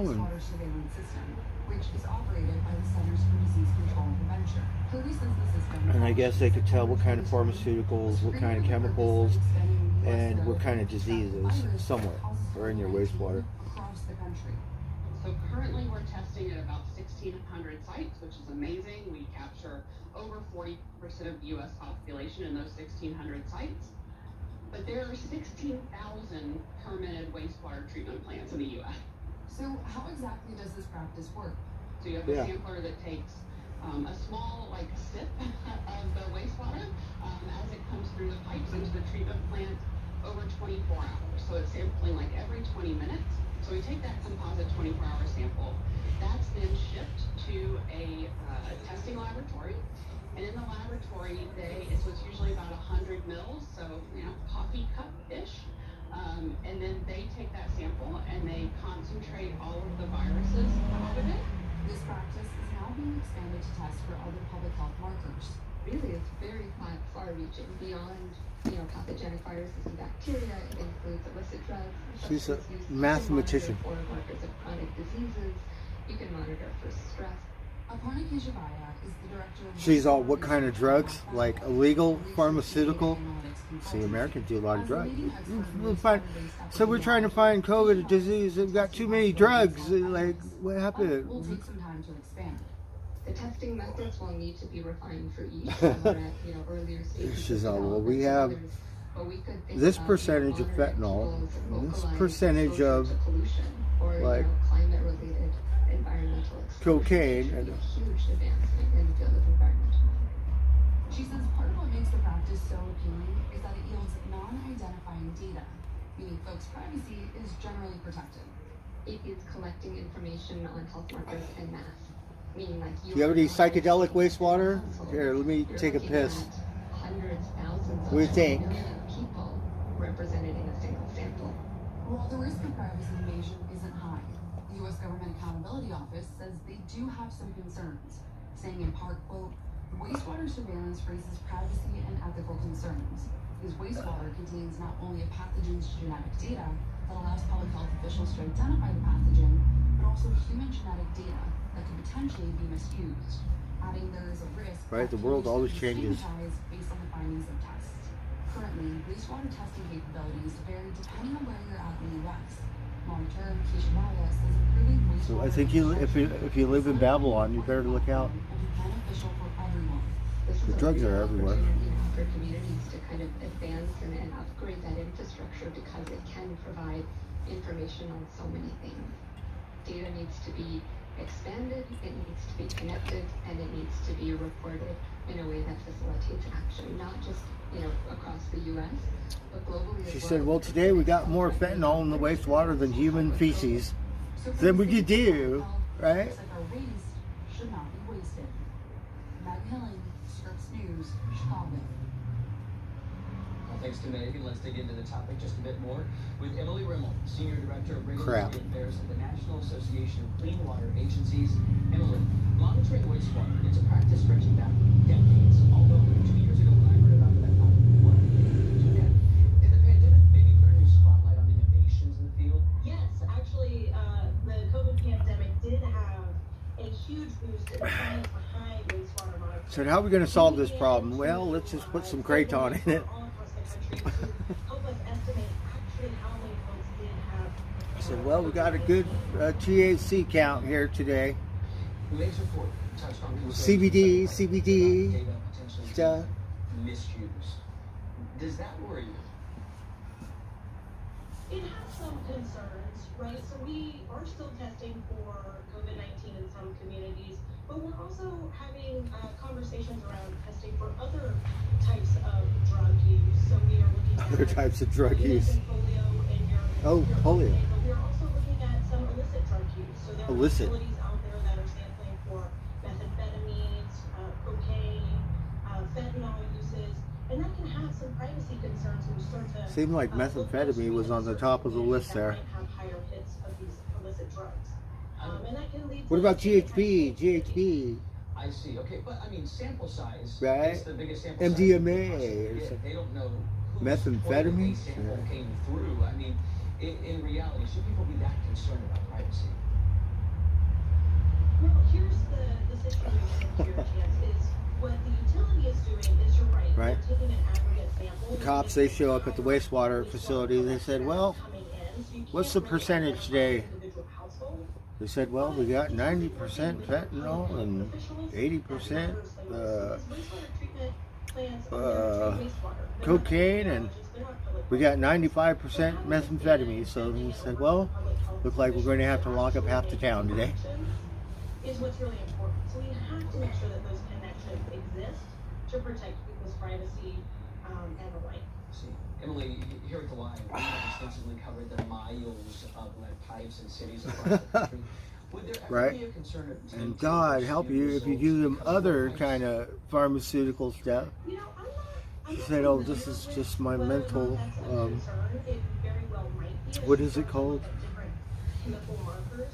With COVID-19, we were looking for viral Mood enhancer. We were really looking at something that probably wouldn't be as impacted by lead pipes, but I'm not exactly sure if that affects other types of chemical markers. So, going forward, looking down the road, how will findings in wastewater maybe expand beyond disease? Where do you see this going, let's say, over the next decade? Well, I think we're going to really... Oh yeah, Suzanne Summers. It's really, if we could... We loved her in the Three's Company. Wastewater utilities and local public health departments. I think you'll see a boom in that area over the next 10 years. And working in tandem, you'll probably... Right, and she was like the best, because then she left the show and then they had some other girl, but it was not really the same thing, you know. Sometimes, like, remember Cheers? They had what's her name, and she was so good at it. But then they got the other girl, and she pulled it off, you know. So people loved her too, and they were so different. But Three's Company, the other girl was pretty and stuff, but not It just wasn't the same, I think. Rather than going door to door, asking Right. people, are you experiencing an issue? People many times will say no. This doesn't lie, and you can maybe get the resources there quickly, right? That's the goal, right? I mean, that's exactly the objective. And from the wastewater side of things, who I represent, we'll collect the data, but it's really From the wastewater side of things, Emily Young, Senior Director of Regulatory Affairs at the National I'll tell you a story. So we had a whitewater rafting. We would take the quackers out to the bay. So Humboldt has a beautiful bay, but in the Arcata Marsh, it's a wastewater treatment plant. And in that marsh, because I smoke cigarettes and whatever, so smoke a cigarette, it's like whatever it is, I could taste it. And it's like the mud or whatever's in that marsh, I would hate to float around it because smoke a cigarette, my mouth's so sensitive, I can taste it like in a cesspool. No, I want to get any water on me or anything. We don't care what kind, and it's not like they push it out to sea. It's like in the bay, and it's wastewater thing. Believe it, you could taste it. You could taste the difference of whatever, however it settles in the dirt, in the muck. But we rolled around in it. Maybe that's what happened. So who knows? What just happened? He wiped out his identity and created a new one. As far as any government agency is concerned, clients clean. You could be the next target. Agent down, agent down. I'm sorry. I'm doing the best I can to stay ahead of it, all right? What do you want this time? You crossed the line when you shot me at your booth. It happens.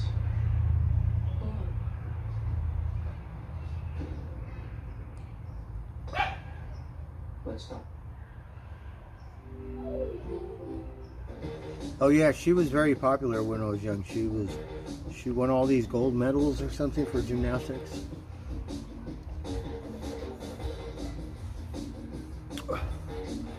No, we haven't been watching OG. Well, I'm sorry to hear that. Hope he's okay. You know, hope he got his money.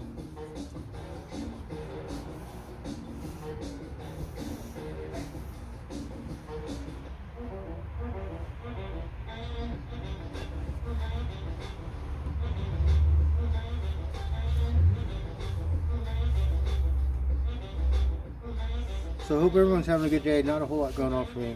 I'm actually just going to be Stonehenge tonight. I don't think I'm going to drink because it didn't agree with me today.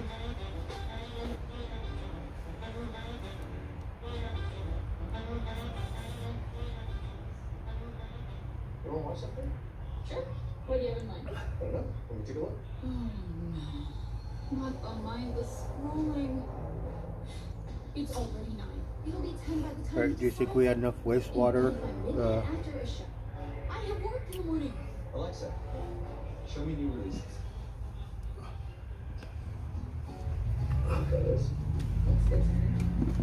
Debate today.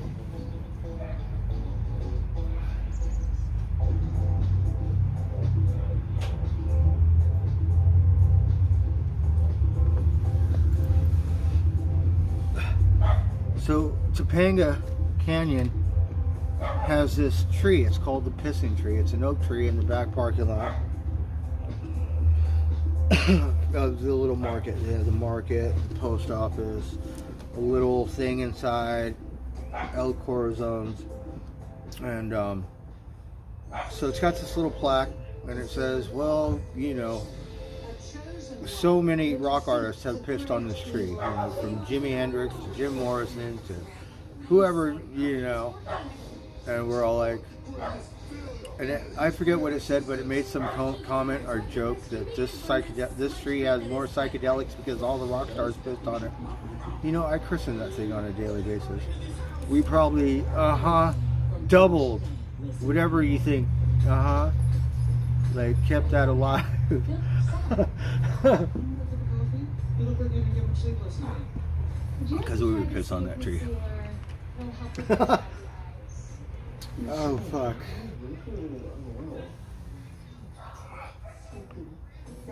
Oh, you've been watching scary movies?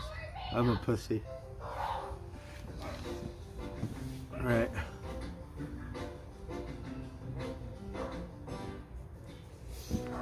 So what do you think? More wastewater? It's kind of what I feel like right now. I've been swimming. Better go to the Humboldt Bay. It might be have some of the drugs I need in there. Maybe help me waddle around in it for a minute.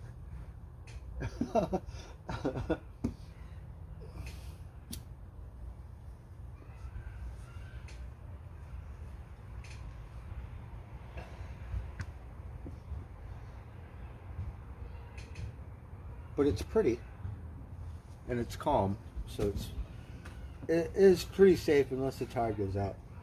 And I remember one time,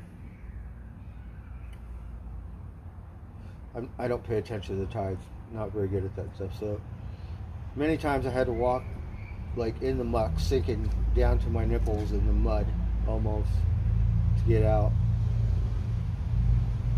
But one day, you know, they have these little valleys, so when the water goes out, it has this little thing that goes out where it dries up first, and like a little river, and but you could go all the way to Eureka, so you get out there a little ways. The water's going out, it's almost as tall as the roof. Like we're in a little crevice where there's like a canyon, right? It's just from the water going back out to sea. There's clams and all kinds of shit. Like how you want to be a clam fisherman, you just pick them off the wall.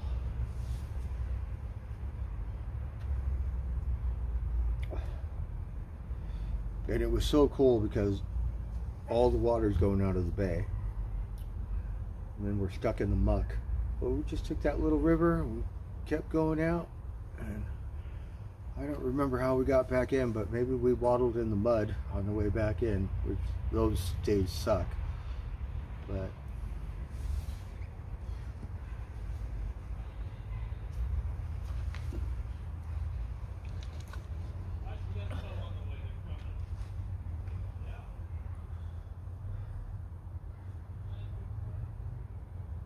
hey, Luther.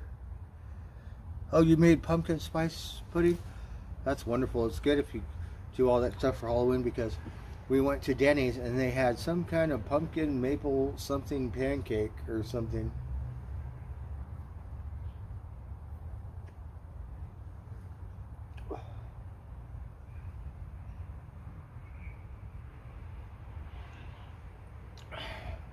It's a beautiful day. Let's see, I think the sun is disappearing.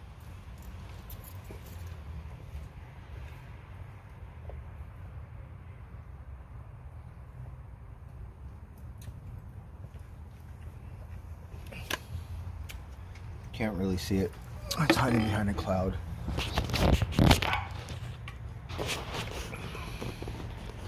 But we can show you the sunflower we need.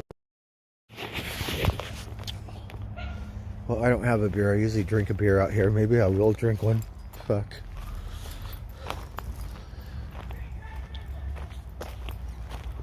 I only have a couple beers. Oh, look, we have to water it.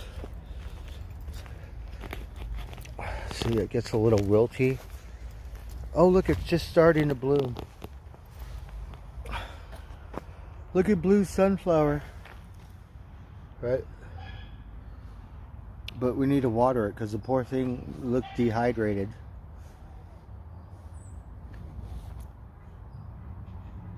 Well, what do you think? Maybe we'll drink a beer. Let me get some water.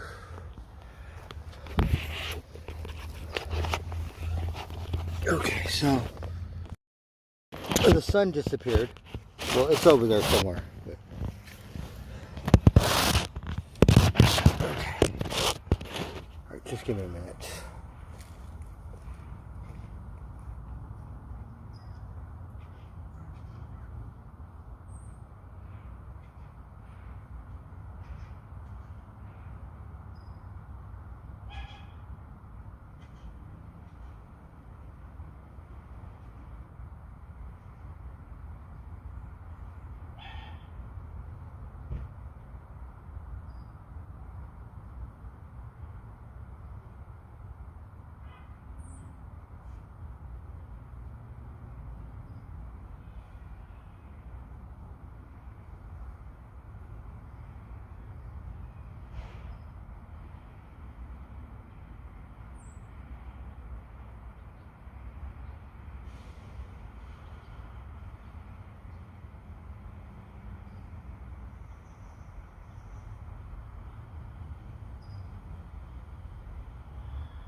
Alright, we have to water the blue sunflower because it's starting to bloom.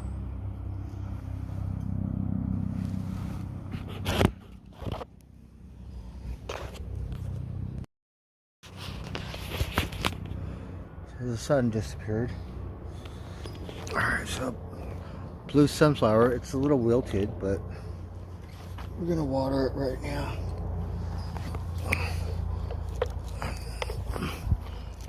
We gotta water it every day, that's the thing, because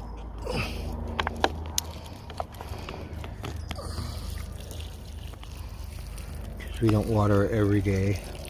But we got some clovers, right? If we just keep watering it.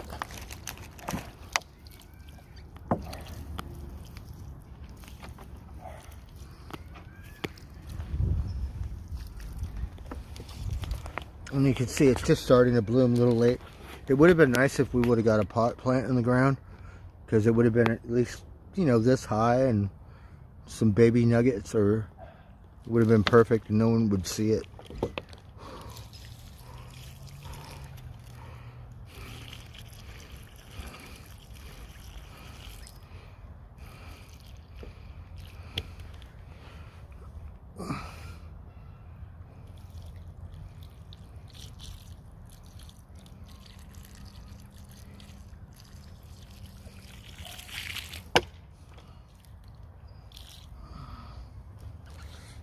Alright, so we watered it. I'm gonna drink a beer, fuck it. Hair of the dog.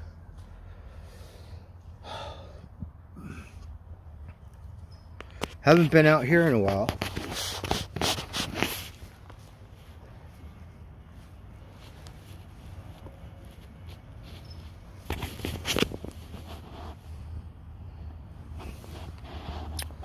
And I had a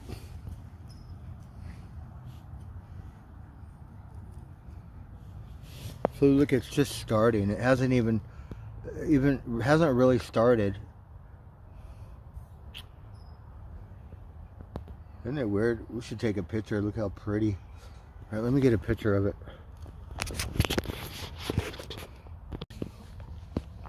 Yeah, it would have been nice if I would have planted one or two so I could have baby ones.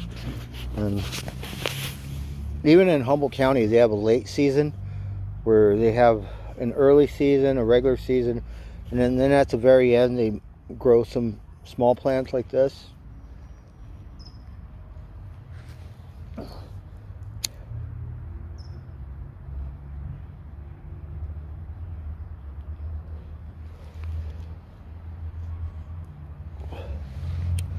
Now it's too late.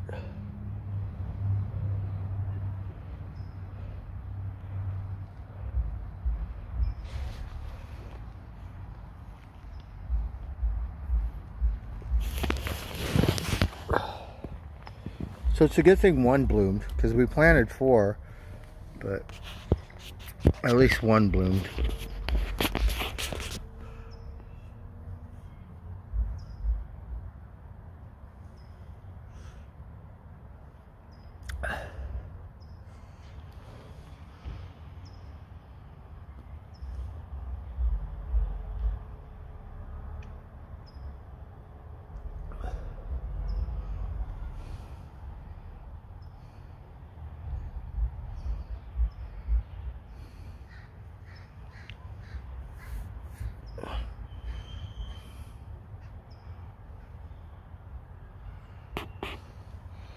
I'm trying to light this joint.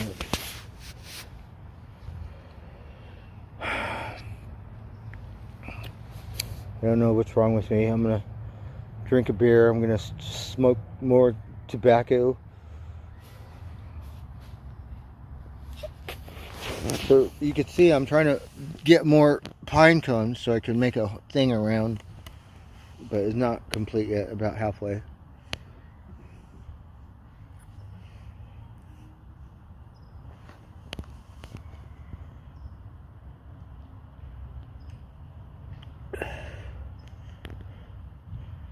I think Patricia sent this. Look how cute.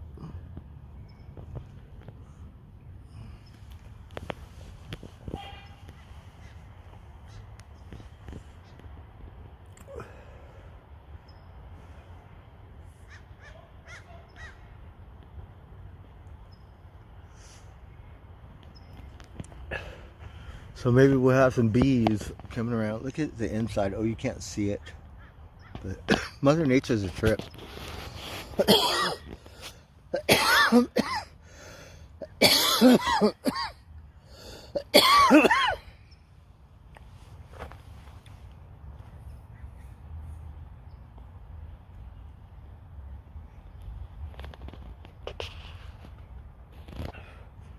a beautiful sky today.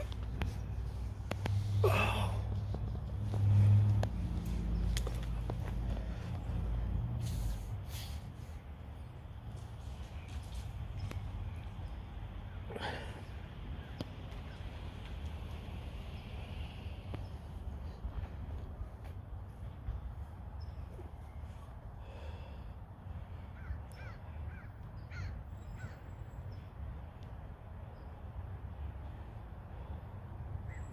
Look, the tree, the sunflower, it's moving. There's no wind. I think he's just, oh, look we got a turkey vulture.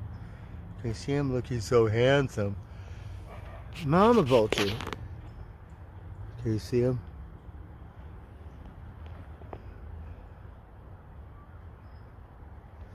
Oh. There's a squirrel or something in the tree.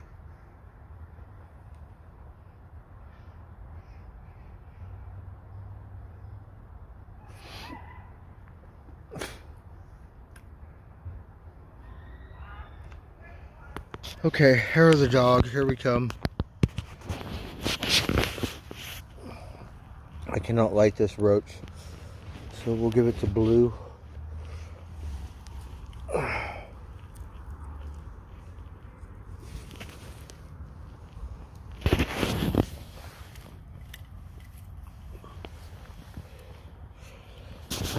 Bartender.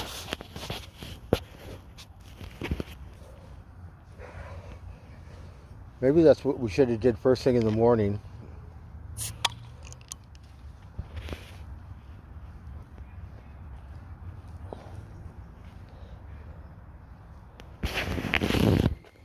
Alright, let's just chill out and do nothing.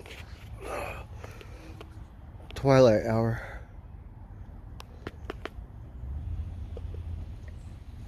Let's see if we can see a face or something. Oh, I can see it. Look at your eyeballs.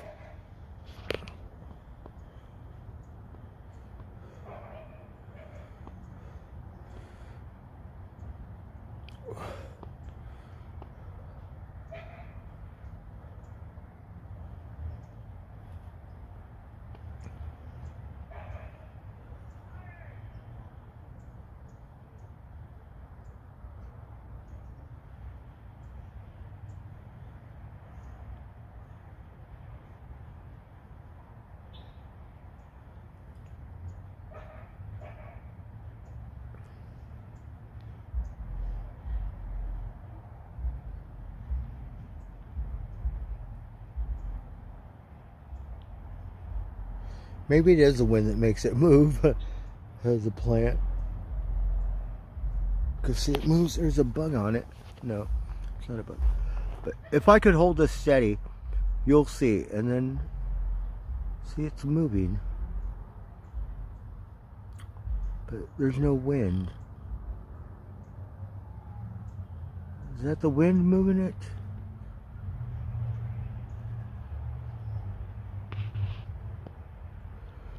I don't know. He could be happy he just got some water. Not spring water, but whatever.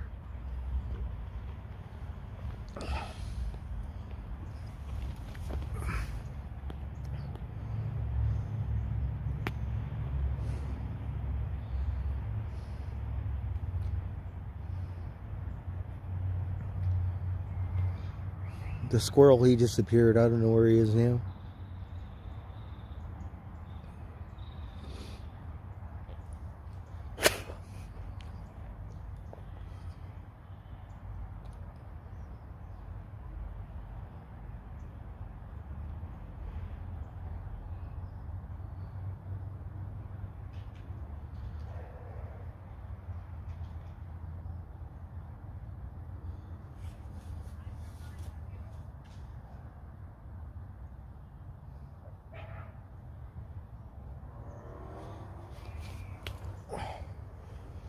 So I'm thinking tomorrow, maybe it'll wake up, right? The rest of it will open up.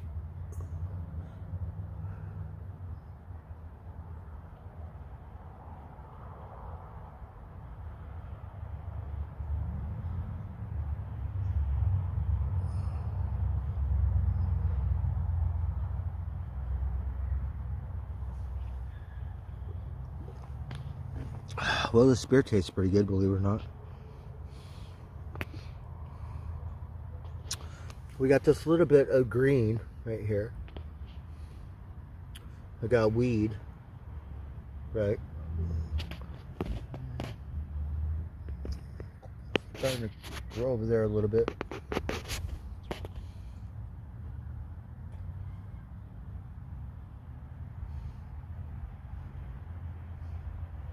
And we have this other, oh, it's right there. I don't know what kind of thing that is. It's just starting to grow.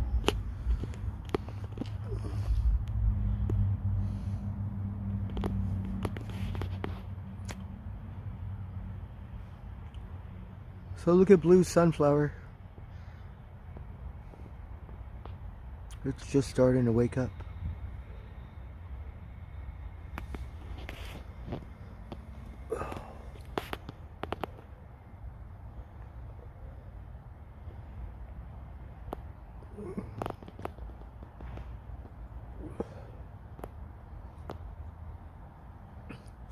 Yeah, they're pretty big. One time one came here and landed in the backyard. I threw some ribs and a piece of steak out there, and Mama Crow knows. Mama Crow, like, not paying attention. It was Sunday.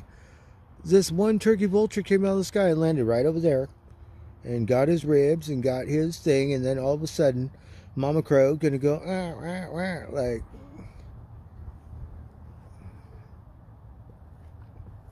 he got good eyeballs. He way over there, and he go, oh look, I got some meat on it, and like, meow, come right here and eat it up.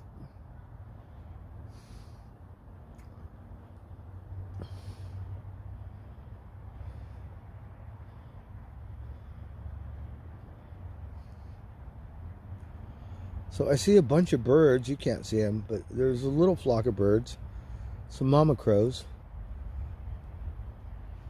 But these other birds are really small.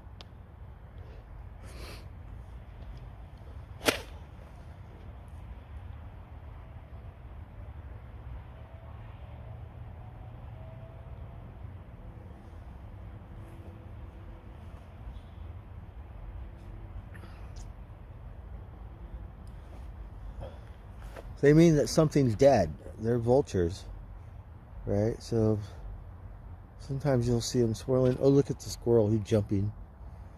So you could, oh, I could see him. He jumped from one tree to the next.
Well, it doesn't matter what he said. Look at what our president's doing.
Wow, that's just human nature.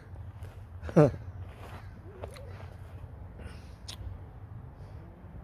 what do you think? If he was president, we'd get there quicker? Or what?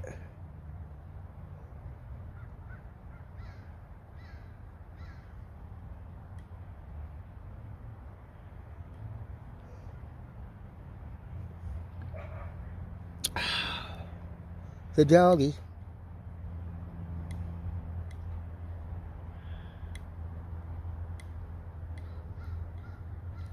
Look at these clouds. Look at how funny they are.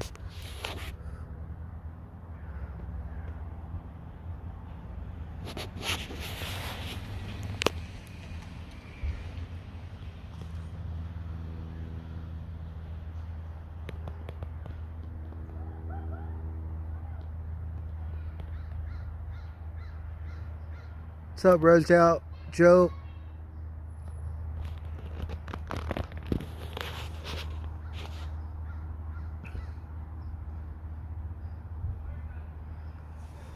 Cheers.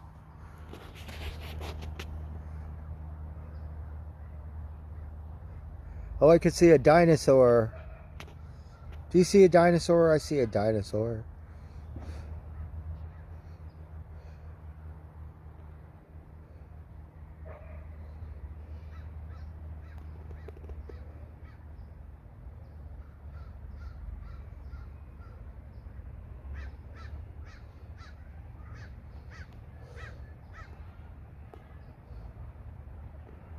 You in a hurry?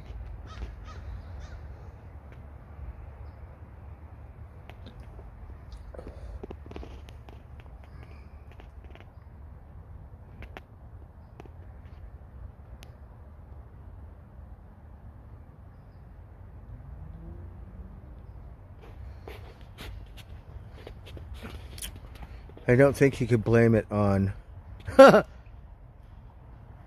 on one president. I mean, this conflict has been going on for 100 years. So, if you remember, Trump moved the Israel consulate to Israel. Right? So, you know, we get it. Israel wants to have a state, but you also have to understand the fanatical other side, where the people go, Israel should not exist because we don't have a state.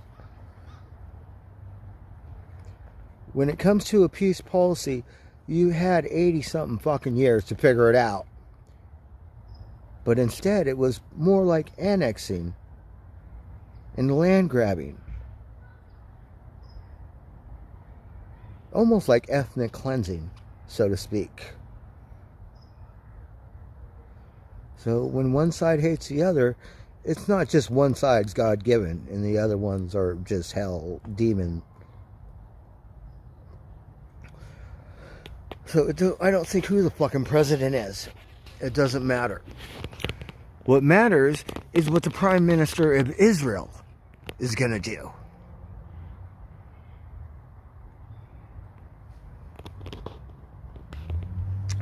Me personally, it looks like an eagle or a dragon now, right? It looked like a dragon.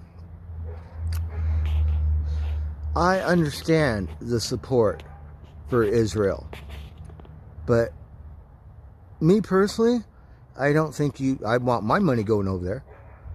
I don't think you should give them any money because they don't need the money.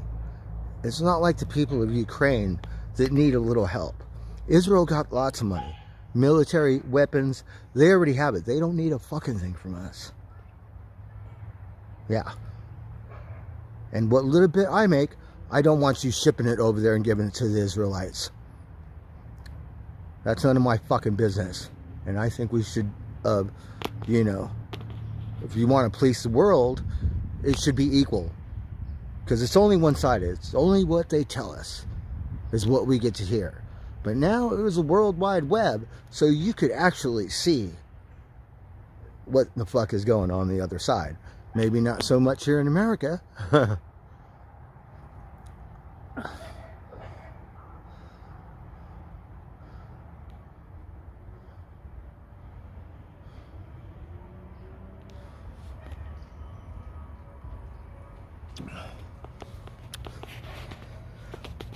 You know, it's human nature. Let's just say the Native Americans. Let's just say, hey, you fucking Americans, we want 4 states. Do you know what the Americans would say? They say, you're out of your fucking skull. We're not going to give you 1 state. Right? Well, the people of Palestine, when Israel went there, they had their own country, but it was the land of Palestine. So to leave them with nothing, they just want 1 state. They don't want 4 states or, you know, how many does America have? 25? Like half? Or some shit? Just 1.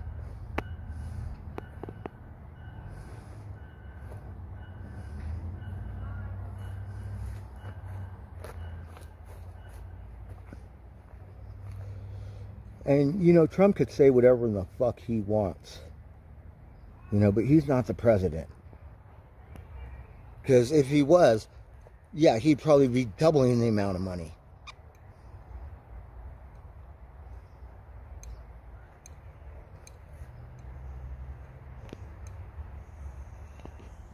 I think we should just fucking stay out of it. But we already dug a hole because they would have never had a country if it wasn't for America.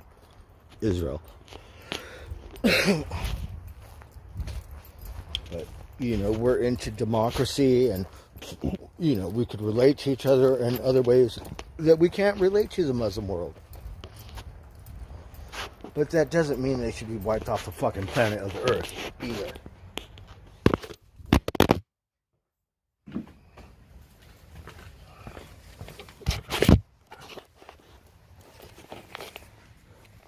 And what they tell you is just going to divide us more. So you become more on one-sided.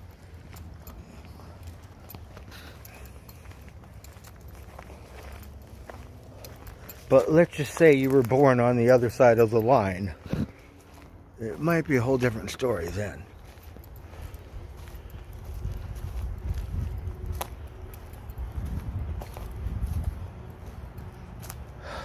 So the way I see it, doesn't seem much different than the Russians, because they've annexed parts of the West Bank and Gaza, which is supposed to be, you know, for the Palestinian people. But anything that goes into Gaza is surrounded by Israel. So they literally control what goes in, how they treat the people on that side of the line, and how they treat people on the other side of the line.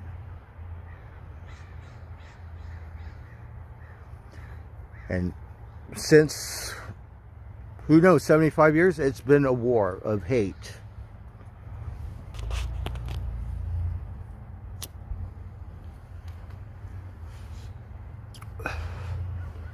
Oppression. So I think the Israel Prime Minister has the option to take control and seize Gaza, like Russia, and say, whatever, we don't care about 2 states policy. So I think it's his call. I mean, the war's already started, right? We're in a hybrid war with Russia, right?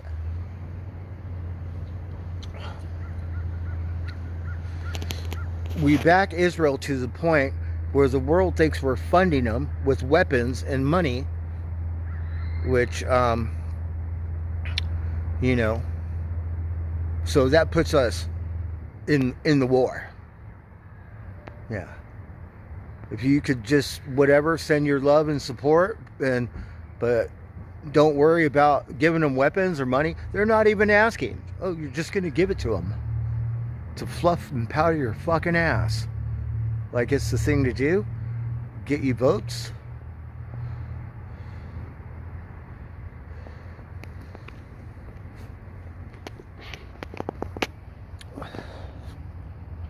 You didn't even fucking ask.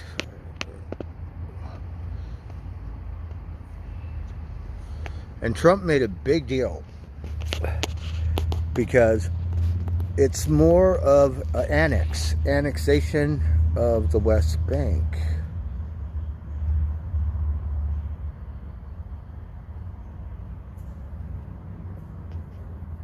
But depending on which side is doing the annexation, it could be a good thing or it could be a bad thing. It ain't no fucking different what Russia's doing. So you could label it, see how you, whatever, done a little different, but it's the same fucking thing. In my opinion.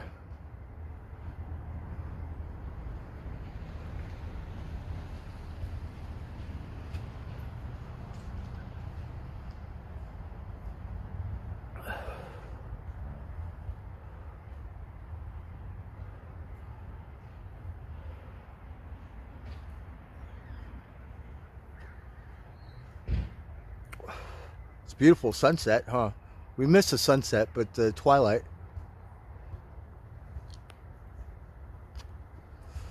So you look at the news and it looks like Vietnam. And I look at the news and I go, Jesus Christ, we have so many Muslims. We don't have a Native American uprising like that. It looks like whole cities full of Muslims. Uh-huh.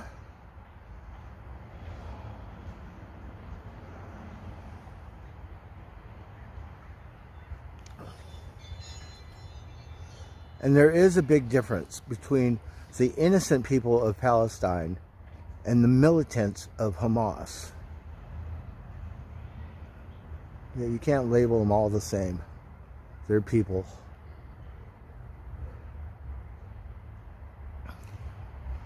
Now Hamas, whatever they did, they claim responsibility for it. And they will have to pay for it.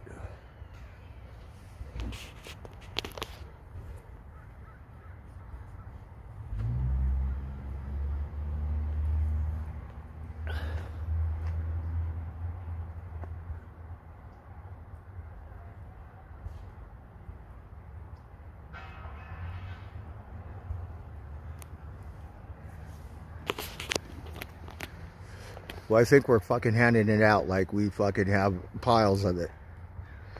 Today's economy, if we had got so much money, why is gas $6 goddamn an hour? I mean, $6 a gallon. I think you need to invest that money right here when the shit hits the fan and it becomes martial law. Then what are you going to do? I don't think we'll be united like the land of Ukraine or the land of Palestine. I think we will have our own factions. But we're just going to eat ourselves alive. Here, right here in America. Uh-huh.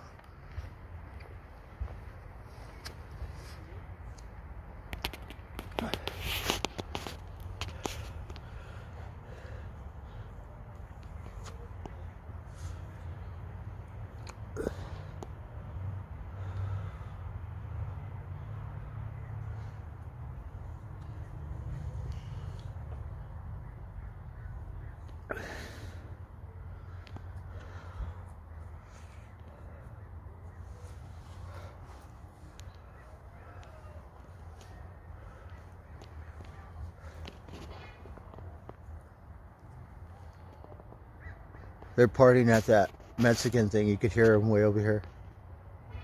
They must have a band.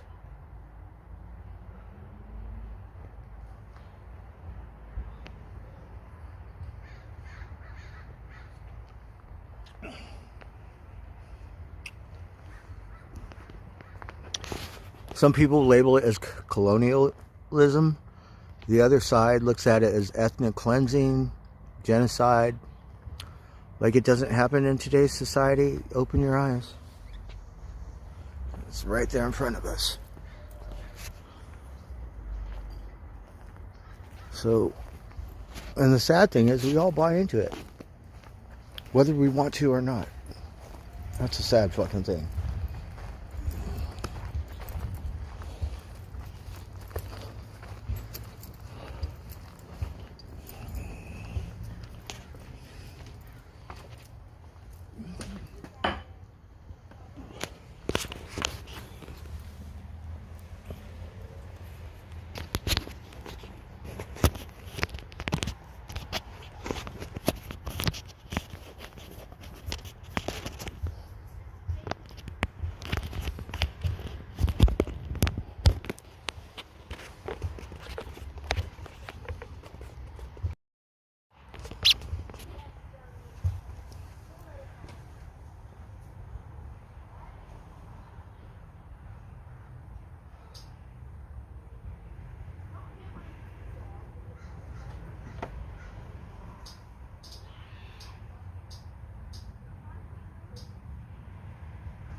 You can be fierce in the all-new, all-electric Nissan Ariya, and you can be graceful.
Hey, Thomas Jordan.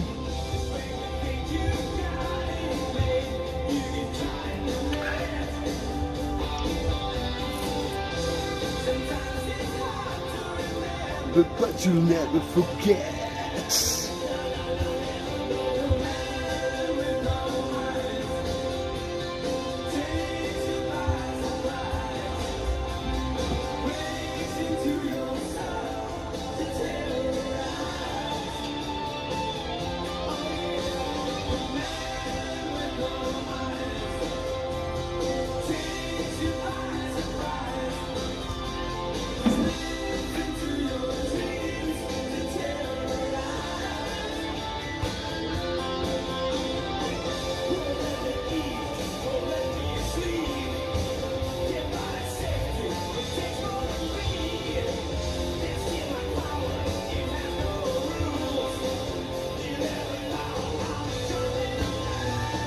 Well, believe it or not, that hair of the dog seems to be working very well.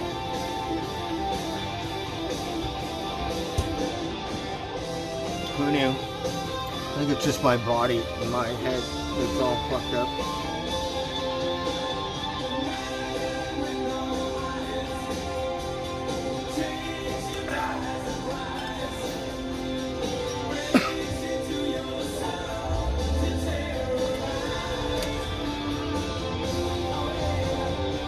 So, don't be surprised.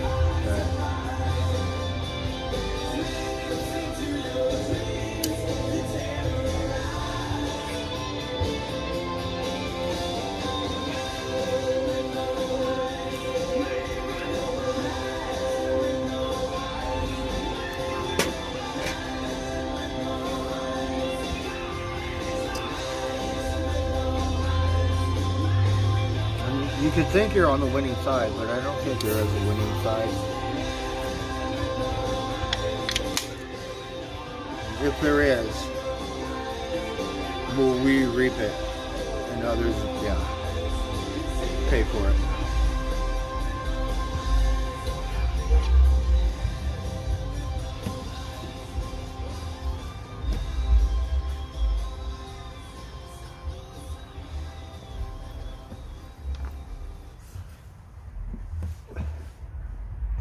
I think you'll love this Cabernet.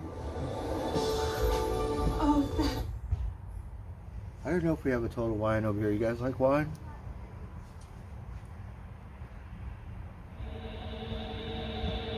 We're here. We're gonna smoke some pot. Hey, Wolfgang.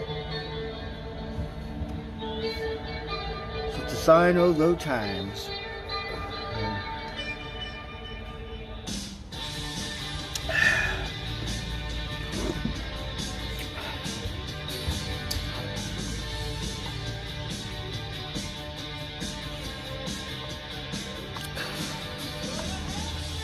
Should be one of those one world government. Who wants to rule the world? Everybody, right? So they want to rule it. We want to rule it. There cannot be no like, that was so yesterday. Now, new world order. Inevitability, Mr. Anderson.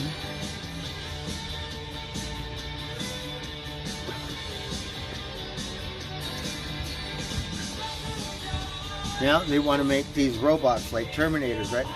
Like you won't have to send your soldiers, like fly the airplane, like autonomous, like Transformer cartoon, right? A robot. Then they have ones that look human, but look scary human, all militant.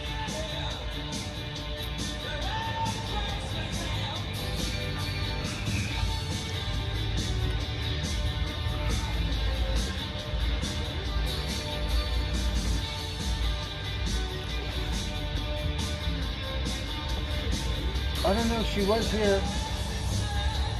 She got a bunch of stuff. I guess she got more. She put some up in the front, right? So, with the display in the front, it looks like a bunch of kids will come. Not a bunch, but more kids will come because they can see the lights, right?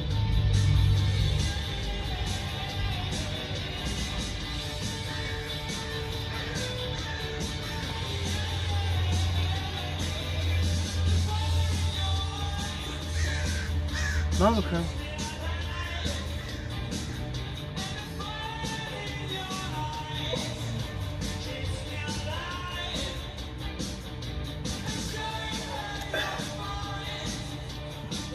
So we should probably run around, see all the Christmas lights, our Halloween displays. Some people go all out. It's like, it looked like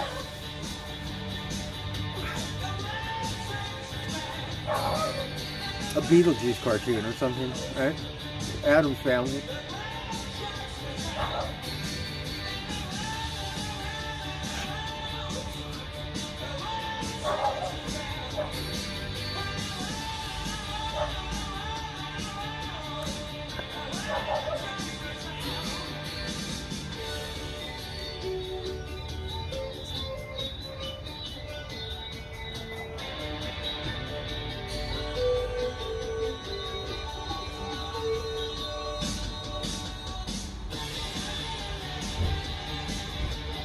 I knew this beer would taste pretty good. It's feeling, well, yuck mouth all day.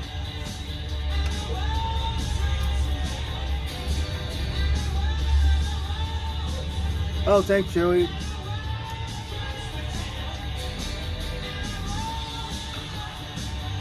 was a pretty good day today, even though we felt like crap, but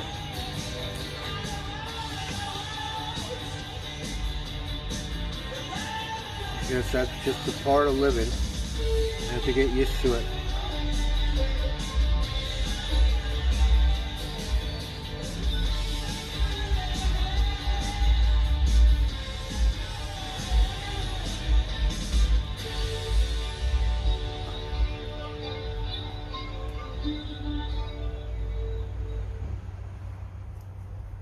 Big matchup this week. I can't be.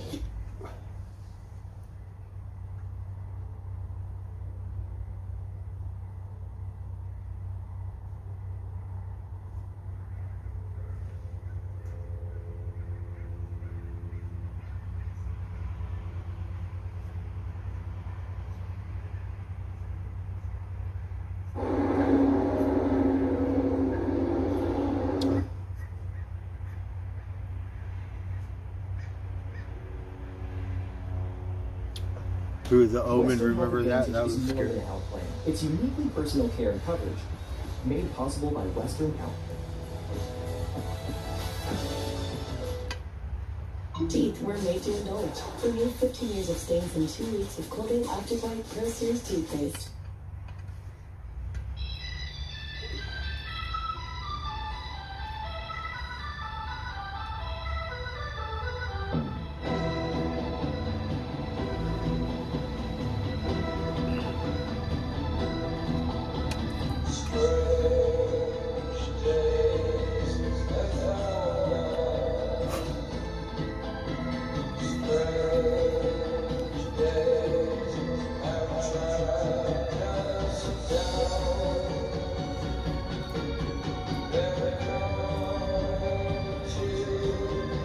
I got some stickers, like some Halloween little kid stickers.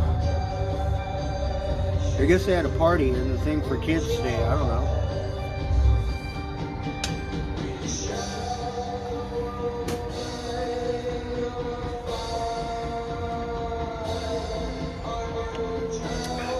I'm gonna put them on my toolbox. I think the kid stickers are the best.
Sound like a fucking circus, huh?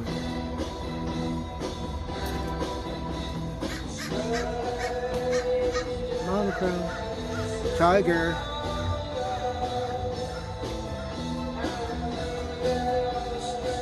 Hello, kitty, kitty. Tiger, your little foot getting better? Huh?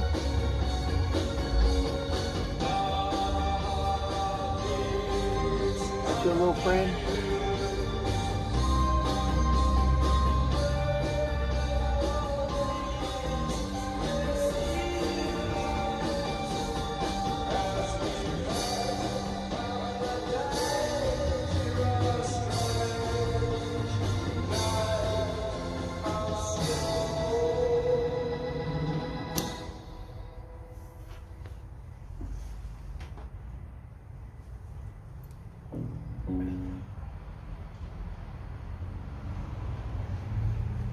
It's a whole album.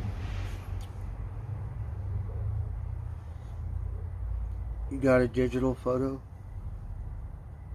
Oh yeah.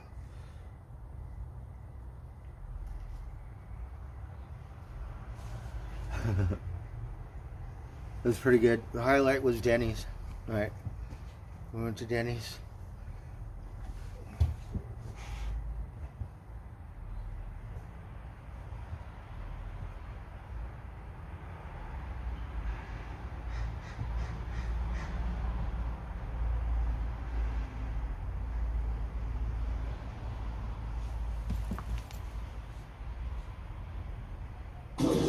Hold on. We're trying to find some music here. This one's scary. Anunnaki. Martian. The king of something.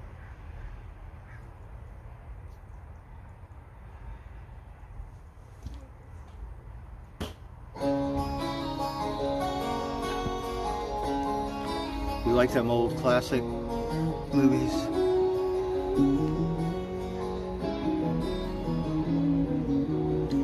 Are you hungry?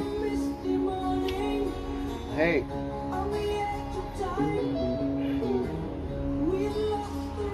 don't know what they were playing with. You better be nice to my bugs.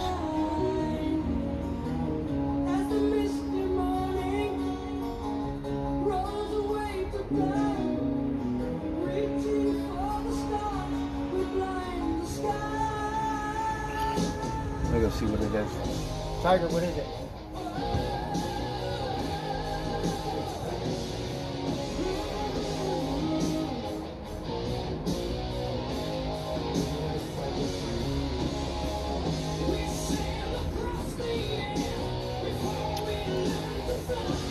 Could be a lizard or something.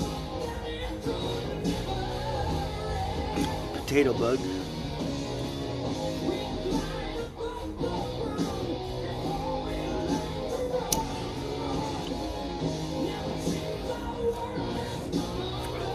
They have this movie called Black Sabbath. It's an old, like, I don't know. Maybe we'll watch that one. Right now we're listening to Heaven and Hell.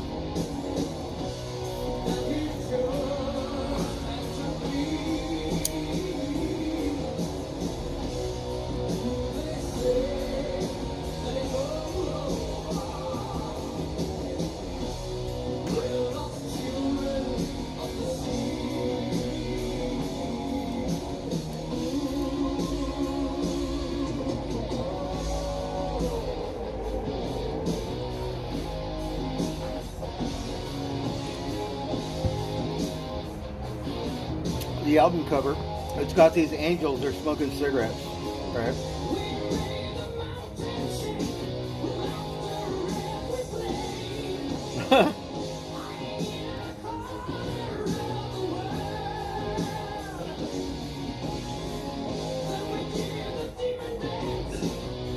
That's a great piece of art. You got three angels, they're all hanging out together and they're smoking cigars. You have a glass of wine. What is that? Tarot cards?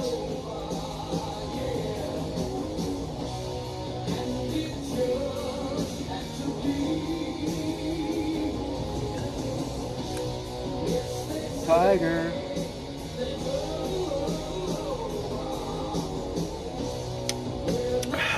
Are you hungry, Tiger? You want some more goodies?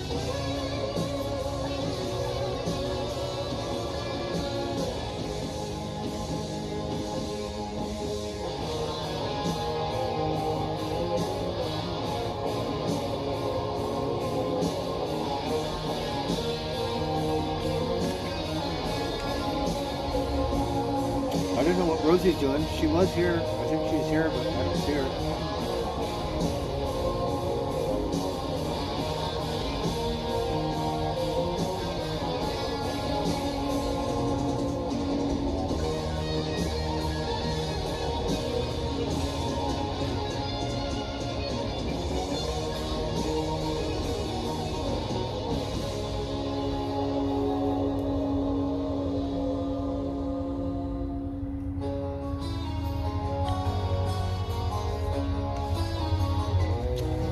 So I went to Denny's and I realized I'm old enough for the senior discount.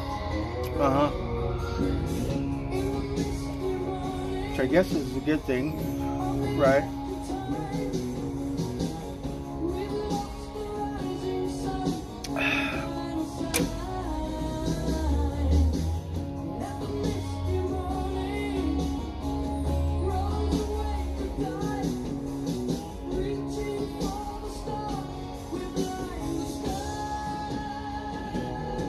Rode my bike like it just moves, right? It's pretty good on the highway, on the road.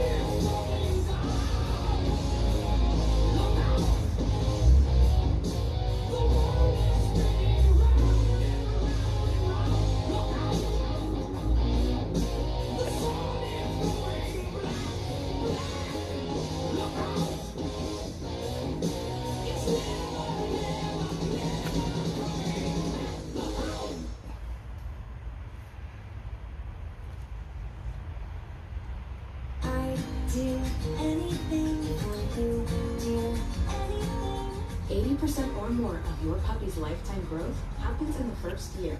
Oh, the That's dog. why both sides.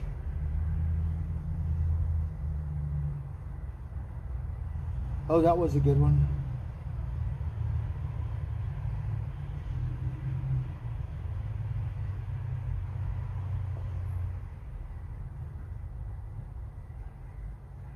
All right, you guys have a song. The doggy.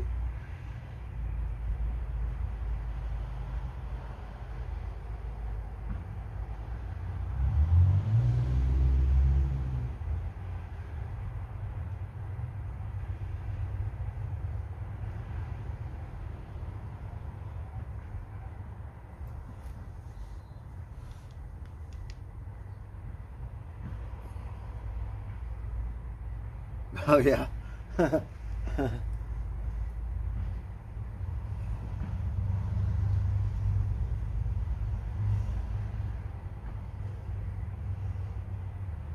Oh, this one got dinosaurs. This is all movies and stuff.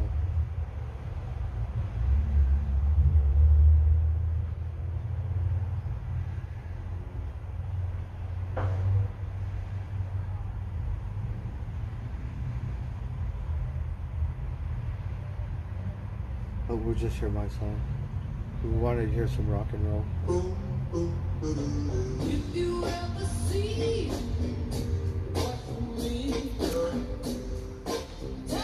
I don't know if I'll get another beer. I think I need to go.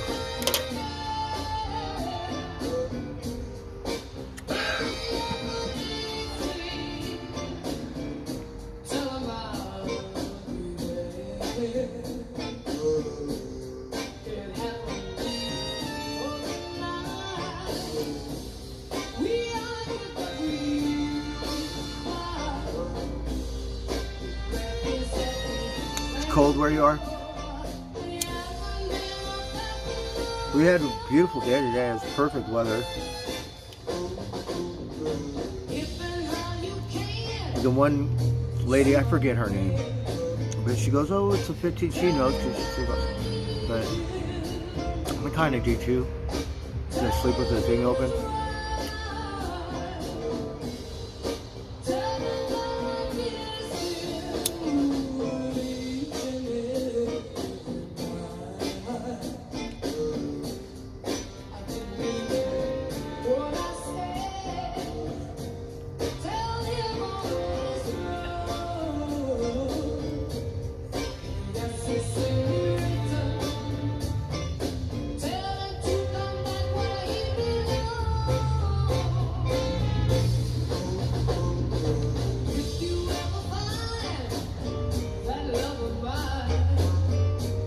Yes, they just chill.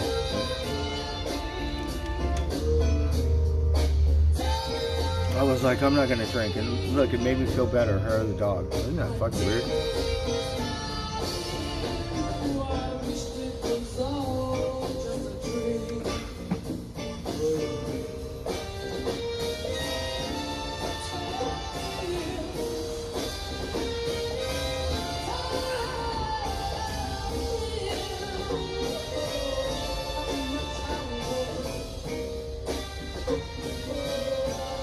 So a whole lot of nothing going on.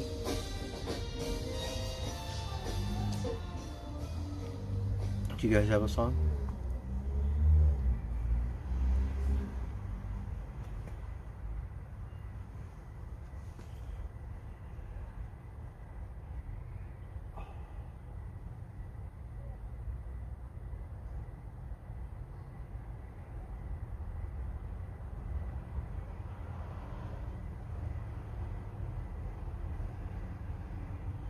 Oh, look, this song. Alright. I don't know. It's not a rock and roll song. Watching commercials. It's some kind of clothing company.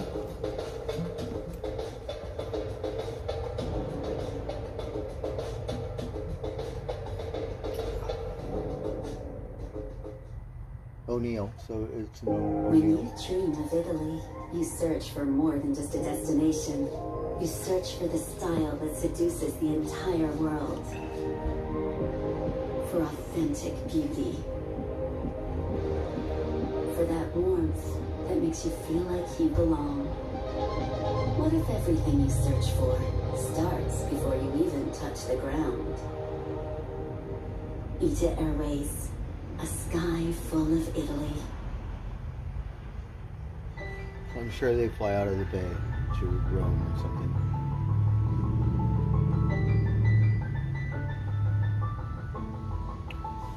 I want this record. And I were a lady, would you marry me anyway?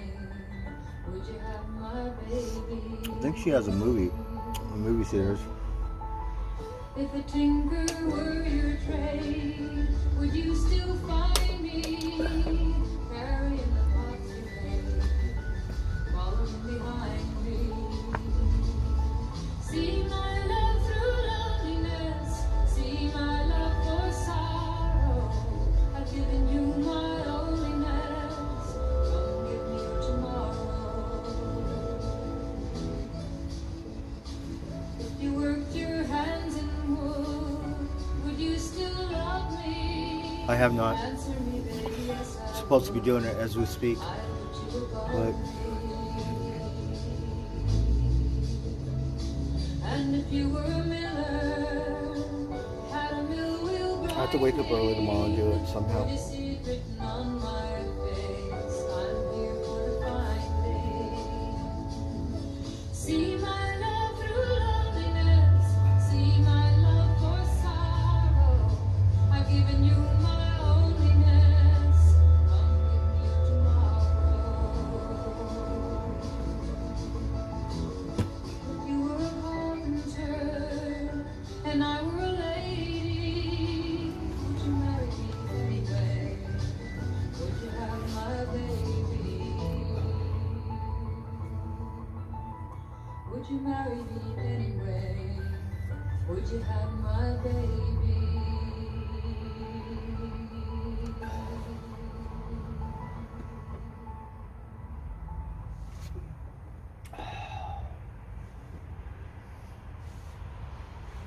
we like the way Miss June sings it too, right? I got some stickers. I'm putting them on my toolbox. We've come one step closer.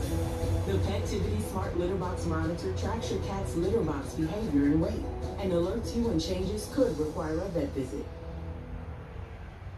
Seen it, seen that. Are you looking for a new true crime show, but the algorithm isn't finding you anything good? Pluto TV has channels just for true crime, and they're all free. Who are you? I'm one of the human beings who programs the shows for Pluto TV, and I also break into people's homes to let them know how easy it is to use. You need to get out of here. Okay, here I go. I expected a more enthusiastic response from a fan of true crime. Really, I'm disappointed.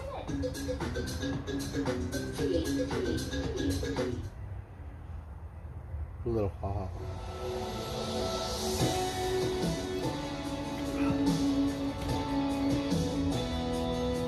Hey Aaron, yeah, I'm drinking.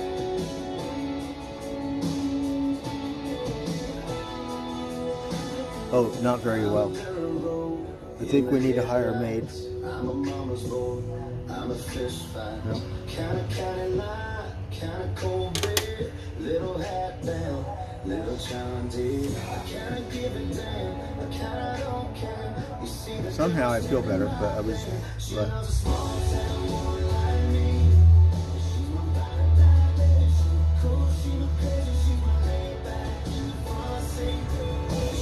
I think I'm getting older and my body's falling apart. That's what I think.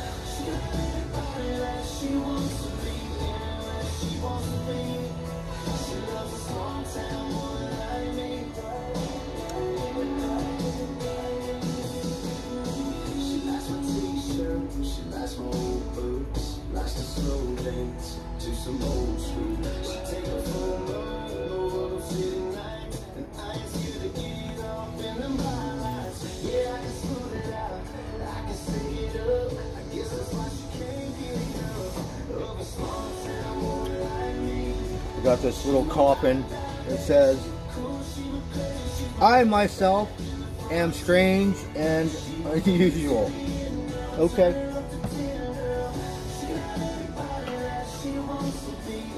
Gonna find a spot for that in my toolbox here.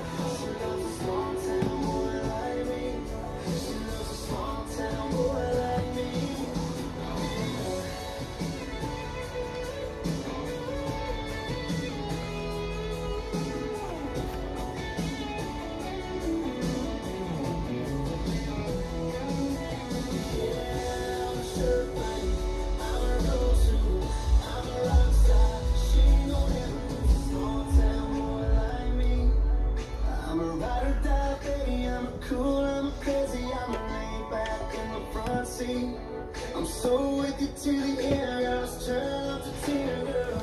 She got anybody that she wants to be, anywhere she wants to be. She loves a small town. Oh, we're gonna put this one right here. She's my body type, baby. She's cool, she's my crazy, she's my laid back in the front seat. She's my wicked to the end, girl. Turn it up to 10, girl. She got anybody that she wants to be, anywhere she wants to be. Put these stickers on my toolbox.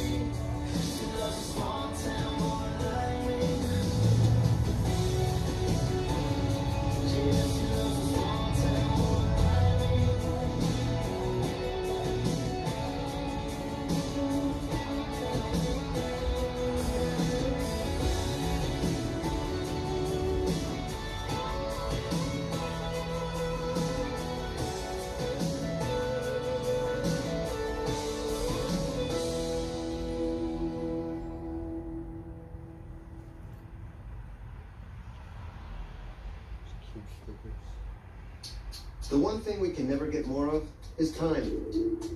Or can we? This is Watson X Orchestrate. AI designed to multiply productivity by automating tasks.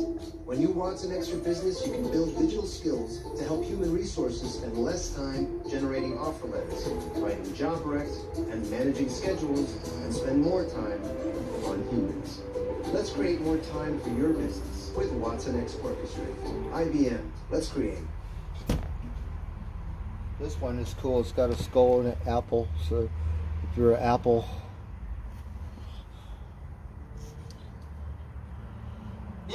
Carl's Jr.'s new Big Chalk Chili Burger is big on charcoal flavor, big on smoke.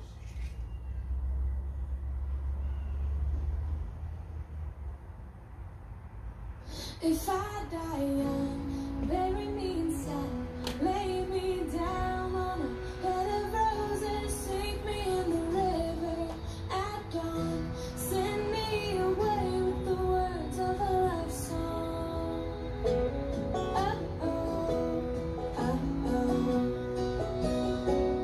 Lord, make me a rainbow shining on my mother. She'll know I'm safe with you when she stands under my colors. Oh, and life ain't always what you think it ought to be. No, ain't even gray, but she buries her baby. The sharp knife of a short life. Well, I've had just enough time. If I die young, bury me inside, lay me down on a bed of roses, sink me in the river at dawn, send me away with the words of a love song, and the sharp knife of a short life. Well, I've had just enough time, and I'll be wearing white when I come into your kingdom. I'm as green as the rainbow, my little cold finger. I've never known the love that I've known, but it sure felt nice when you was holding my hand. There's a boy here in town says you'll love me forever. Who would have thought forever could be severed by the sharp knife of a short life? Well, I've had just enough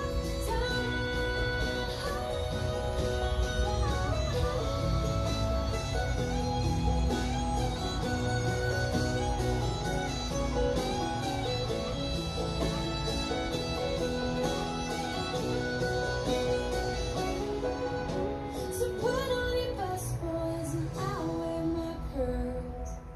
What I never did is done. A penny for my thoughts, oh no, I'll sell them for $1. There was so much more after I'm a goner, and maybe then you'll hear the words I've been singing. Funny when you're dead, how people start listening.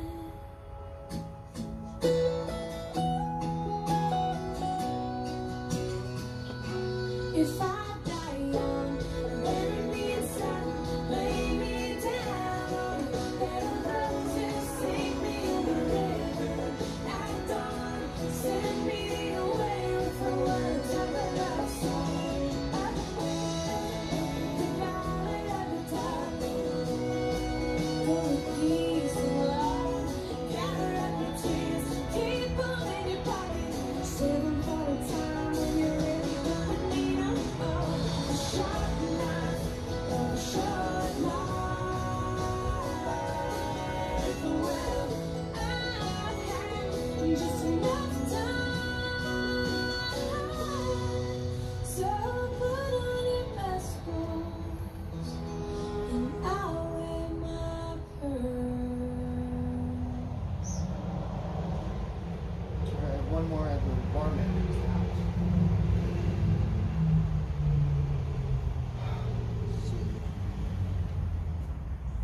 Scratchers presents Playful Ways to Scratch.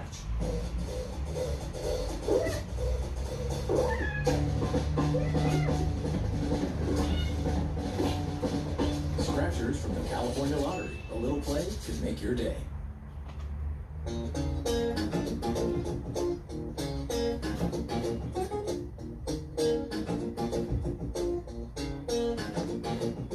Turn the quiet up, turn the noise down. Let this old world just spin around. I wanna feel it sway, wanna feel it sway. And put some feel good in my soul. Drink a little drink, smoke a little smoke. Want a little more right, and a little less left. A little more right now, a little less what's next. Act like tomorrow's 10 years away. Just kick back and let the feeling flow. Drink a little drink, smoke a little smoke.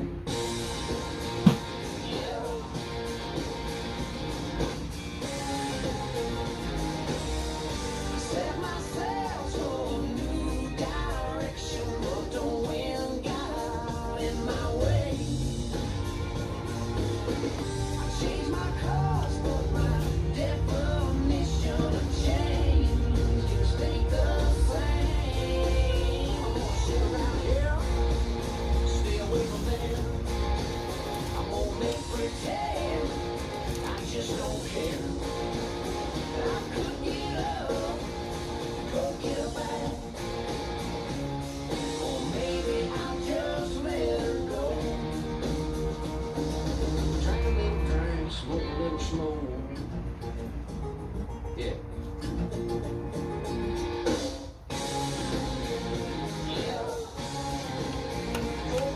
Alright, so I put those kid stickers on my toolbox.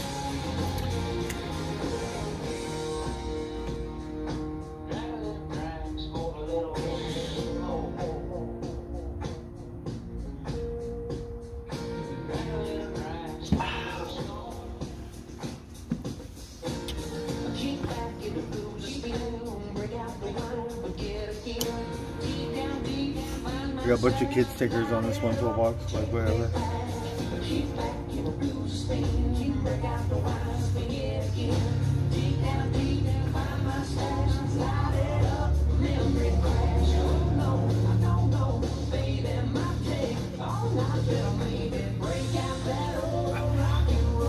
Oh, really? That's awesome.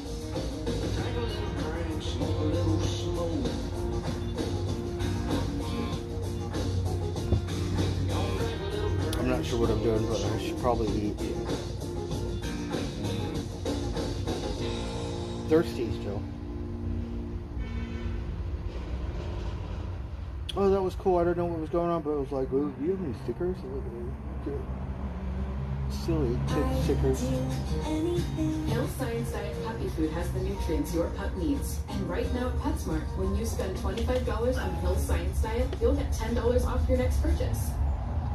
PetSmart, anything for pets.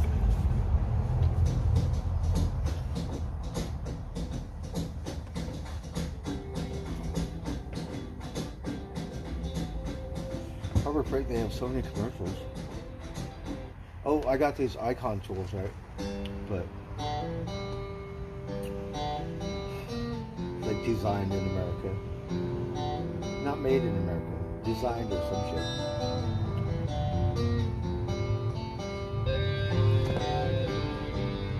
Who's the one that makes you happy? Or maybe who's the one always on your mind? And who is the reason you're living? Oh, who's the reason for your smile? I feel so lonely, and you're not the only one to ever feel this way. I love you so much that The cat is trying to catch a moth. Chasing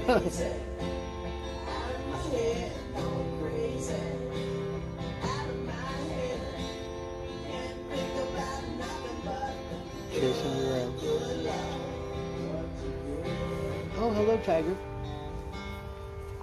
Do you want to help me clean up? What do you think? Huh?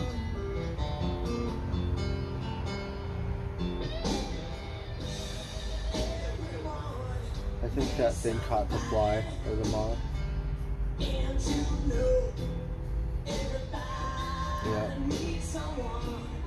That one's a goner, I could see it. Just gonna leave it.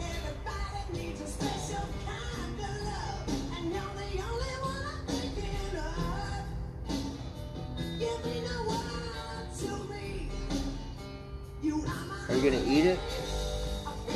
Yeah, it's gonna eat it. It's gonna eat the fly. Or whatever caught. Oh no.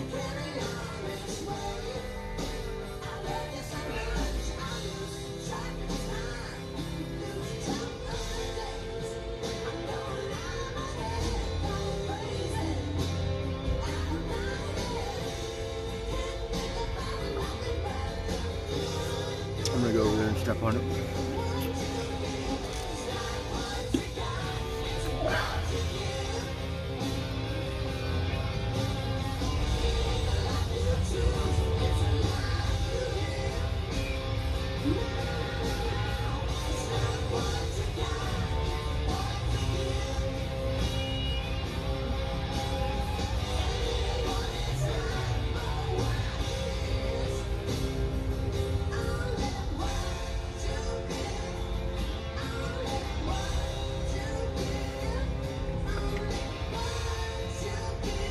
I think it ate it. Playing with it for 5 minutes and now it just ate it. So they like to feed matata. Yeah, he ate it.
Sounds like the fire department.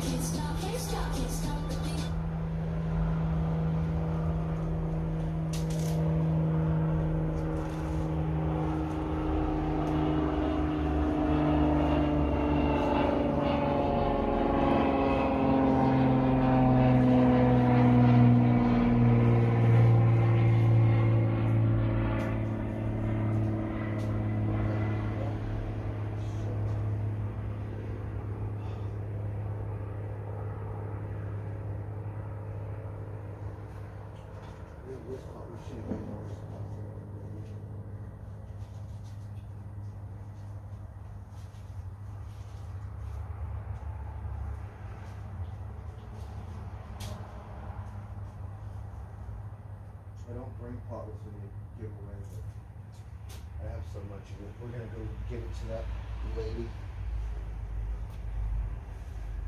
I forget her name.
I think Rosie's sleeping.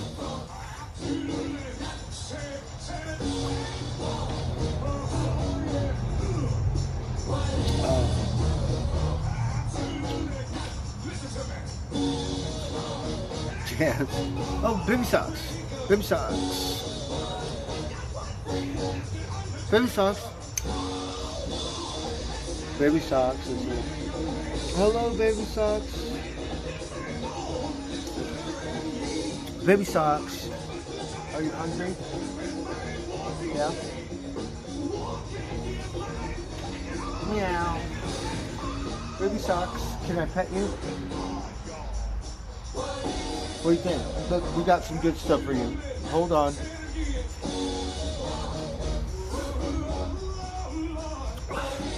Let's see if she'll be nice. Come here, you little varmint.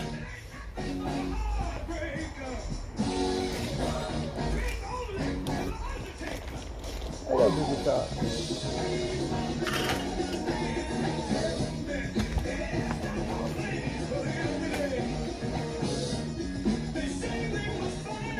Hold on, baby socks. We got this stuff over here. Yes, right here. Baby socks. Look. Come here, baby socks.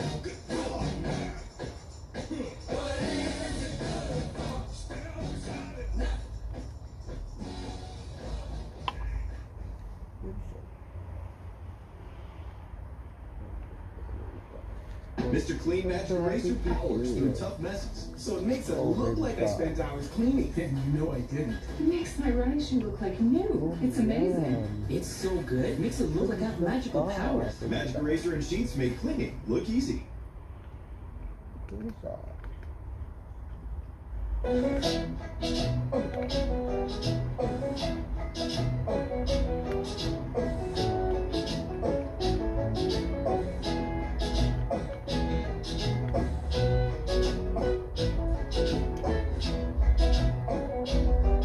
In the summertime, when the weather is hot, we can ride up and brush the sky. When the weather is fine, you got women on your mind. Have a drink, have a drive, go out and see what you can find. If a night is rich, take her out for a meal. If a night is bored, just do what you feel. Sweet along the lane, you a diamond or a turn of 25. Baby socks. When the sun goes down, you can make it good. You look so nice, baby socks. We love bad people, we not dirty, we not mean. We love everybody, but we do as we please. When the weather's fine, we go fishing or go sailing in the sea. We're always happy, lives we live in, yeah, that's our philosophy. Sing along with They think yum yum, huh? yeah, we're happy. Da, da, da, dee, da, da, dee, da, da, da, da.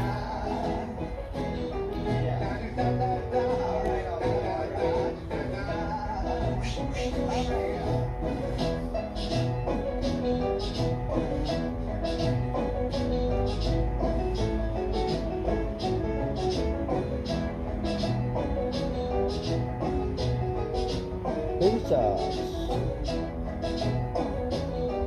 When the winter's here, yeah, it's party time. Bring a bottle, wake it back, go till it should be summertime. And we'll sing it again. We go driving, or maybe we'll settle down.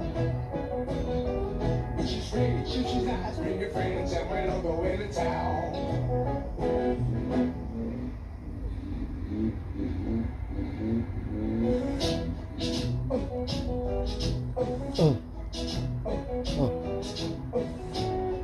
What do you think, Big Socks?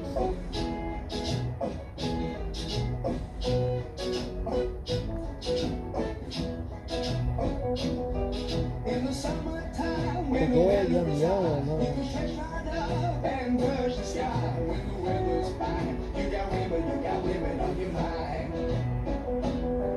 Have a drink, have a drive, go out and see what you can find. If a daddy's rich, take her out for a meal. If a daddy's poor, just do what you feel. Swing along with me, you a diamond or a turn of 25. When the sun goes down, you can maybe make it good and live by. When I get people, when I dirty, when I mean, we love everybody, but we do as we please. When the weather's fine, we go fishing or go sailing in the sea. We're always happy, the lives we live in, yeah, that's our philosophy. Sing along with us, dee-dee-dee-dee-dee, da-da-da-da-da, yeah, we're happy. Da-da-da, dee-da-da-dee-da-da-da.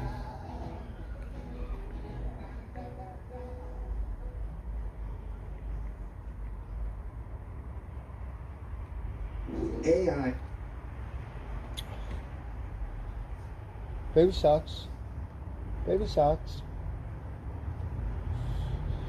I'm so happy to see you, Baby Socks. I'm so glad you let me pet you. You're so soft. Yeah. You look very nice. Oh, hate to eat and run. Bye. We'll see you later.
You're so funny.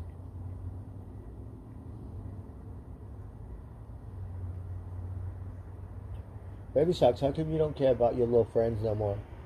It seemed like Tiger babysitting them. What happened, Baby Socks? I thought you're supposed to do that babysitting.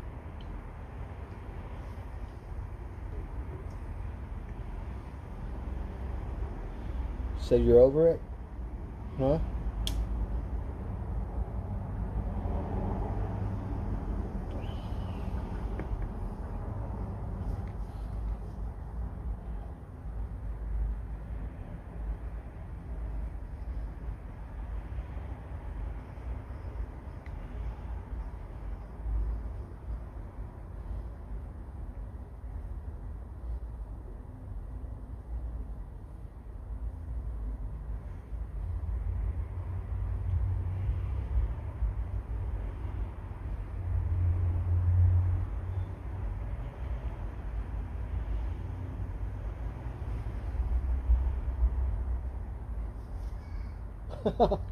Forget stuff?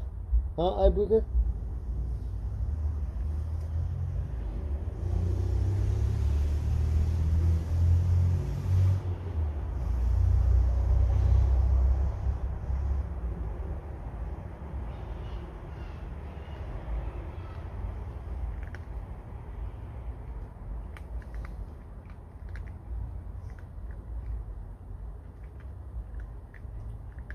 That's some good stuff, huh, Tiger?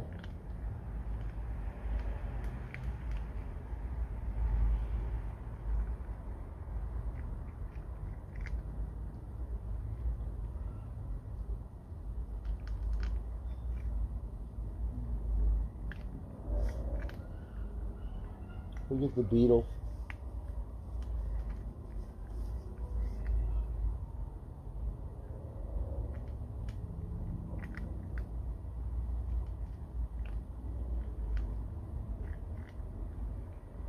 You could hear that band down the street at the Mexican village.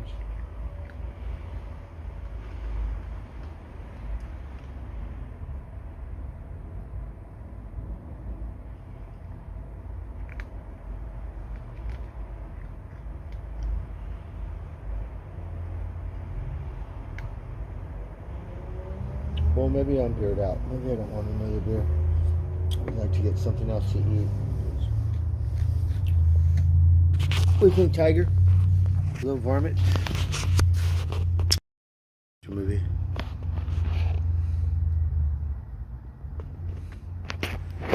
No.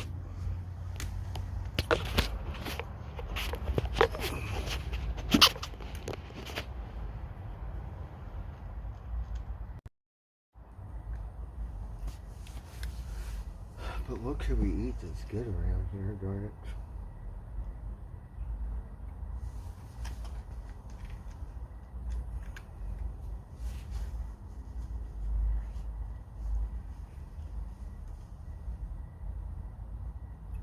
So they're all hanging out, even Baby Socks over there. Oh, Baby Socks. What are you doing? Come over here, Baby Socks. Let me see you.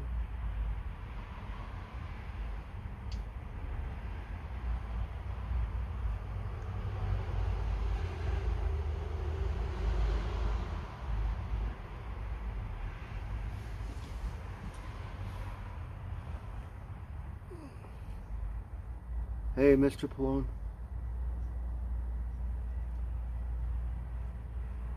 Alright, so do they have a song? Do you want to hear a song? Let's see. So, I didn't think I needed Swiffer until I saw how easily it picked up my hair.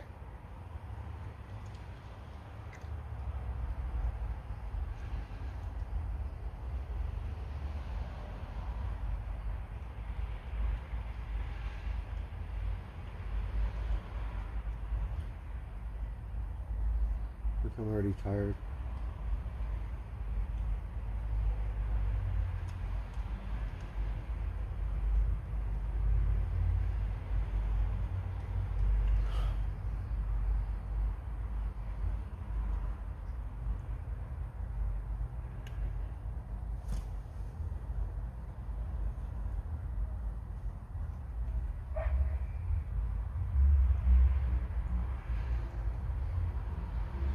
I think I got it right here.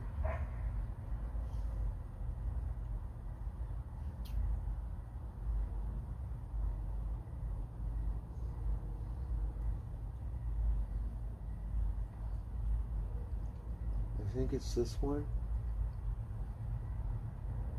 Okay. It gets dark early, huh?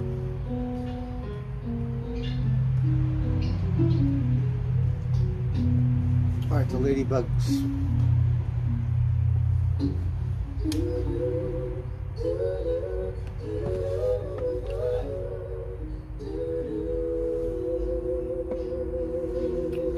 Watch out, the flies, the cats are around here.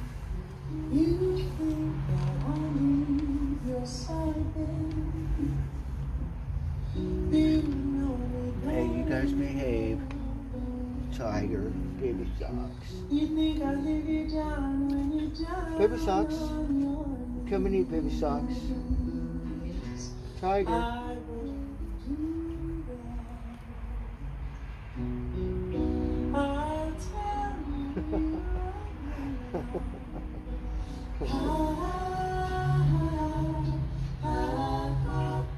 Tiger, what is it? Huh? That female cat, you gotta be nice. Baby Socks, don't take his shit.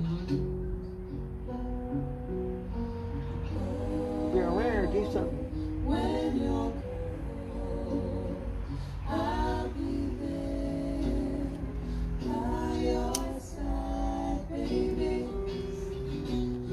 you're on the outside, then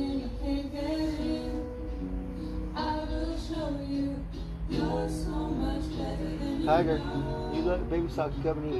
When you're lost, when you're alone, can't get back again. I will find you, darling. I will bring you home. Have you seen Spot?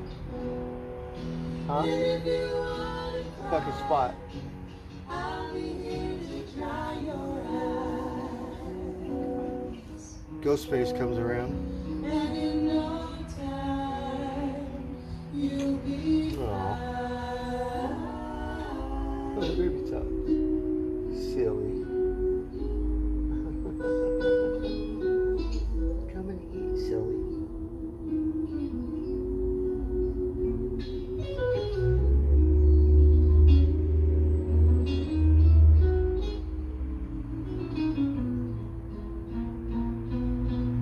Oh, what? You little prissy thing.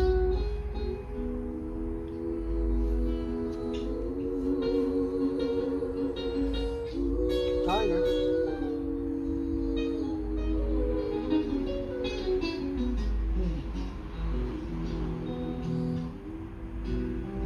Poor little foot is still messed up. You think I'd leave your side, baby? You know me better than that. Think I'll leave you down when you're down on your knees. I wouldn't do that. I'll tell you right when you're wrong.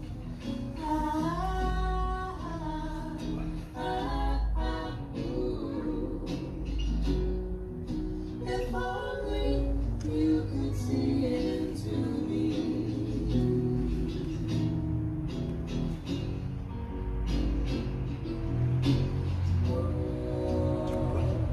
When you're Sound like a church song. I'll be there, hold you tight to me.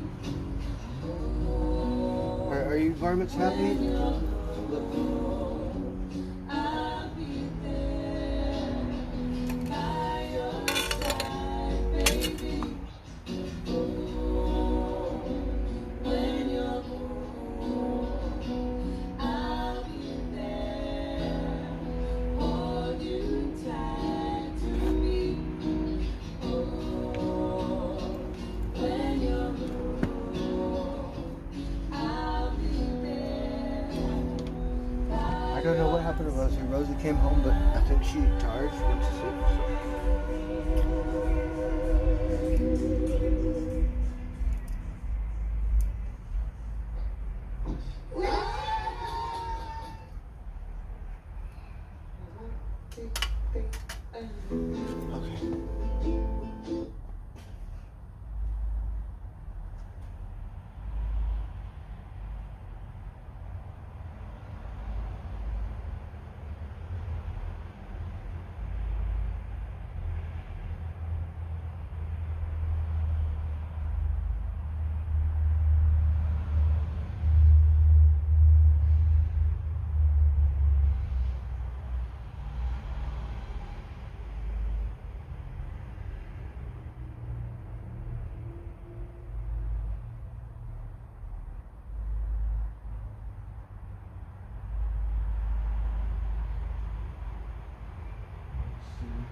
Oh, look, we can hear it. Okay, I have to do this now. Oh, it's a second song. It's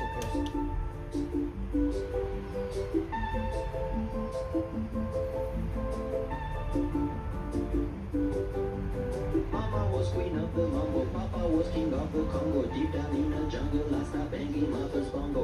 Every monkey like to be in my place instead of me, 'cause I'm the king of bongo, baby, I'm the king of bongo. I went to the big town where there is a lot of sound. From the jungle to the city, looking for a bigger crown. So I play my boogie for the people of big city, but but that don't go crazy when I'm banging on my booty under.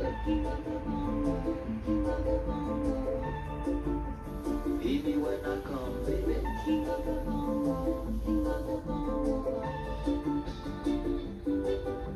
Nobody like to be in my place instead of me, cause nobody go crazy when I'm banging on my boogie. I'm a king without a crown, hanging loose in a big town, but I'm a king of bongo, baby. I'm the king of bongo bong. Baby, when I come, baby.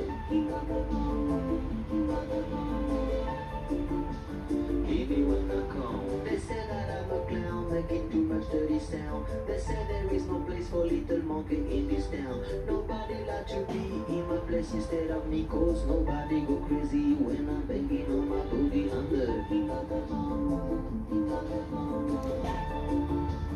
Baby, when I come, baby. Baby, when I come, banging on my bongo, all that sweet belongs to me. I'm so happy there's nobody in my place instead of me. I'm a king without a crown, hanging loose in a big town. I'm the king of bongo, baby. I'm the king of bongo bong. Baby, when I come, baby. Oh, I need a new bong.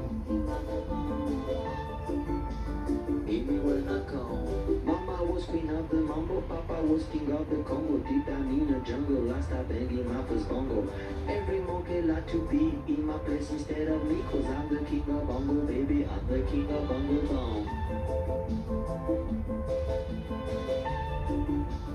Baby, when I come.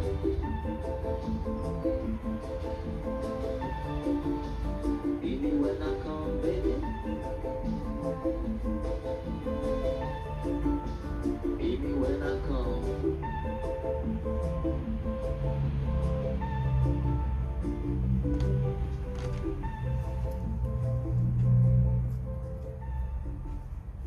What time is it? Right. I thought that was the second song I'm trying to listen to.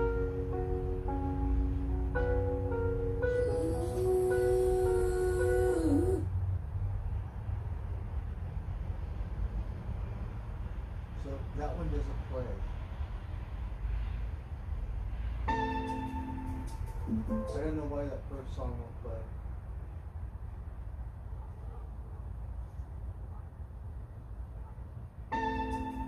Yeah, it goes to the second song. Okay, I'm not sure why. Yeah, I can't play the first song.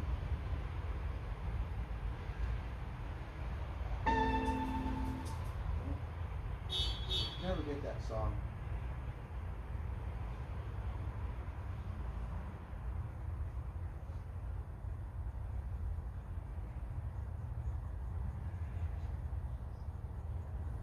Alright, let's see if we can type it in.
Consumer Reports rates Subaru as the 2023 best mainstream automotive brand, and the Subaru Crosstrek is a... Well, I think we found it. Okay. There's really nothing good. That did that twice.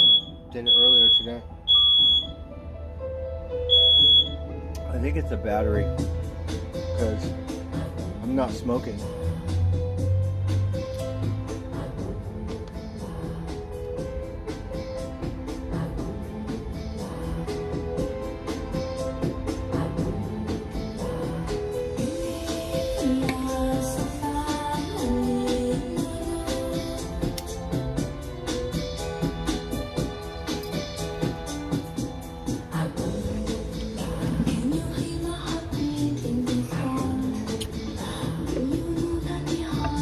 more cannabis. Cheers from New Jersey, right on.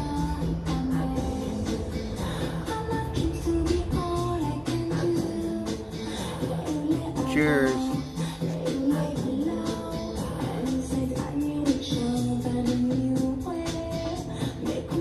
Is it true?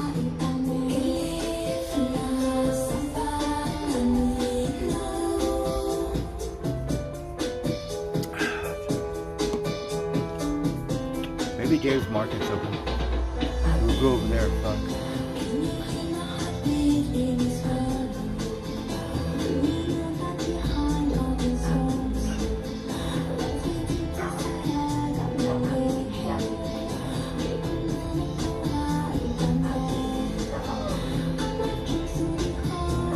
Good doggy.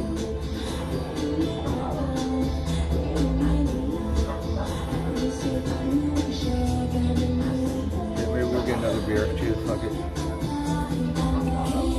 I need to get something to eat first.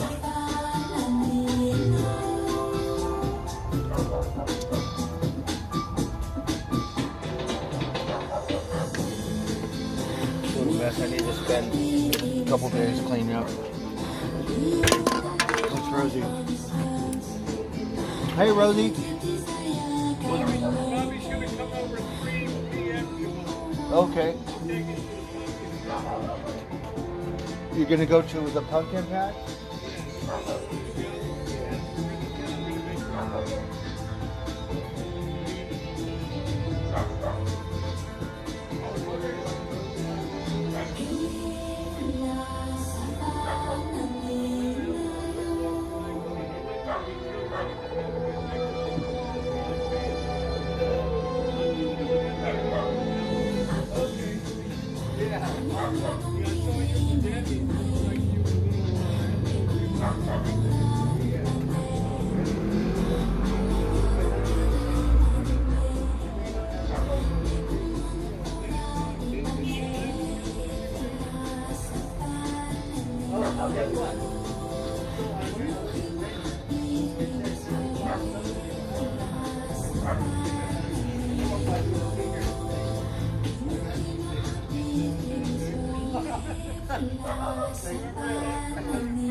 Scratchers presents playful ways to. No more scratchers right now.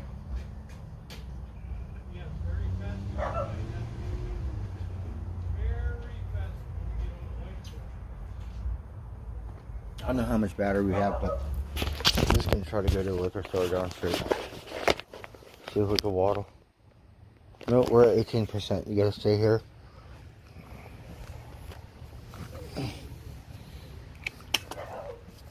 So we roamed around the city, not for very long, and the phone pretty much lasted, but it only lasts for an hour or something, and then it no more lasts. So you need one of them battery chargers, right, to keep it going, because where we went to Denny's, and then we went to the square. That not a bike trip. That, you won't be able to see anything.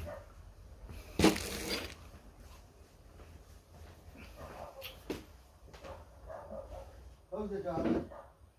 Alright, we shall return. We're gonna go get something. I'm not sure what, but we'll find out. I guess we could listen to some music. Well, you guys have to talk amongst yourselves right now. We're gonna just sit up and back. The dog.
Rosie, we do so eat. Yum, yum.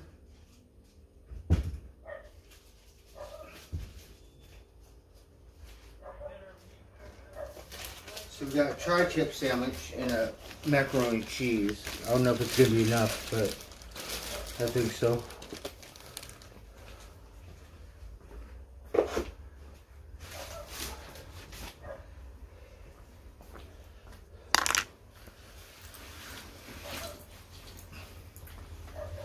The doggy, he's so talky. Tiger, your friend, what are you doing?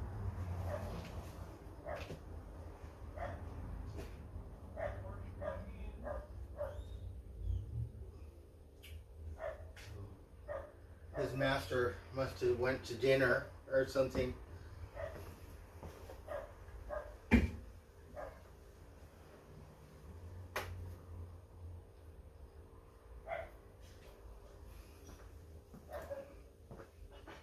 Well, I cannot see. We're gonna smoke a cigar.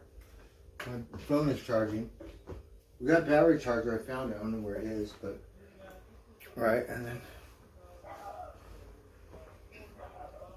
because really the phone only has enough time to where you don't have a road trip.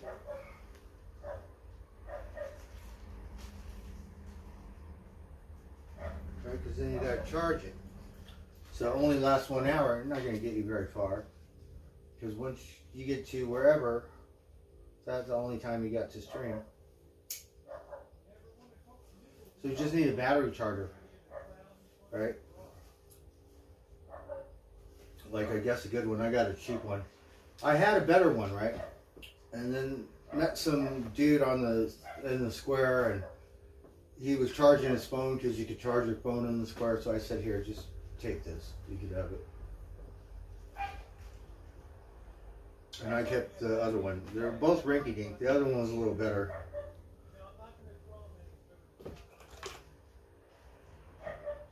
Tiger, you want to watch a movie? How about dinosaurs? Do you like dinosaurs? You want to watch a dinosaur movie? Yeah?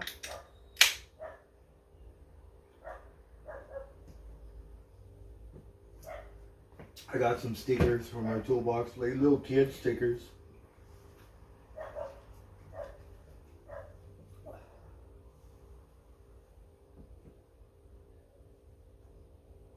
What do you think, Tiger? Alright, let's see what's going on. Tomorrow's Sunday, right? Kind of cutting it really close. We're down to the last nitty gritty because next weekend, like, we could do. I'm a transgender woman, and my dream was always to be loved and. Really, how much is it? So we haven't heard that song in forever. I cannot pull it up, but I like it. You sound kind of French or something. Do you guys want to hear some happy stuff? Because the world is crazy right now.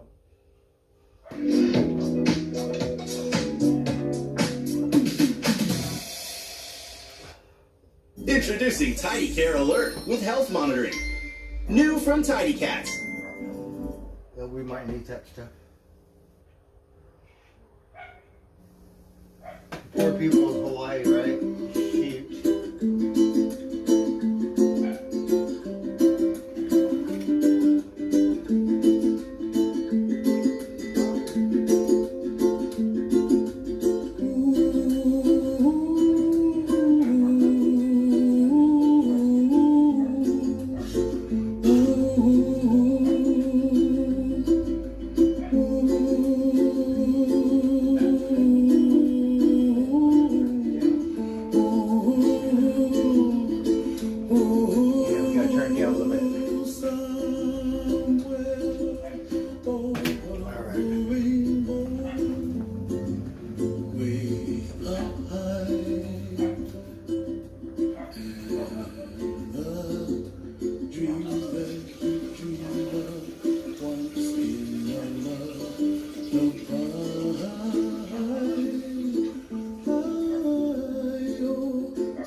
pot, you little varmints. What else is there to do?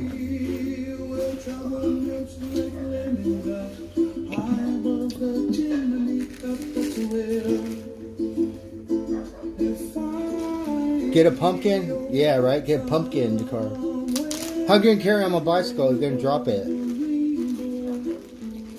Oh, we're going pumpkin patch tomorrow. Pumpkin patch tomorrow.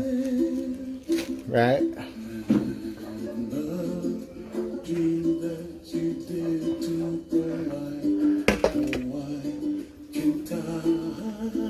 guys want to go to the pumpkin patch? Gonna drop you off.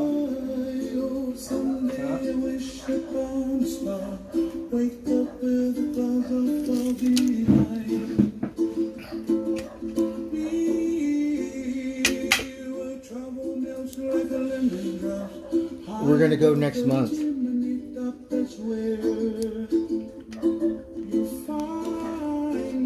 So I have to get a bank account to put my money in the bank.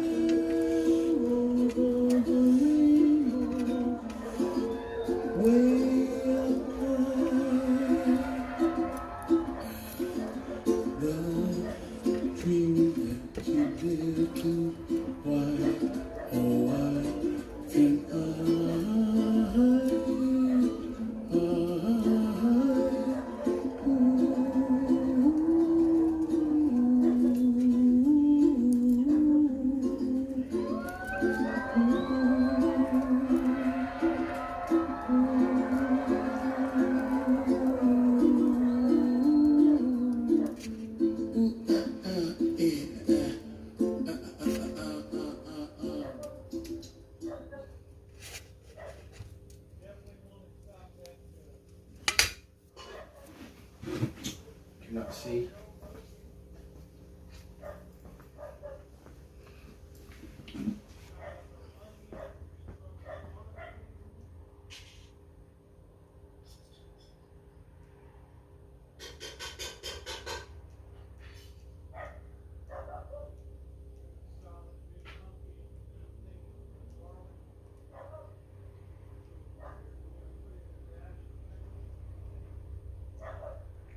Let's see, what is the name of this song?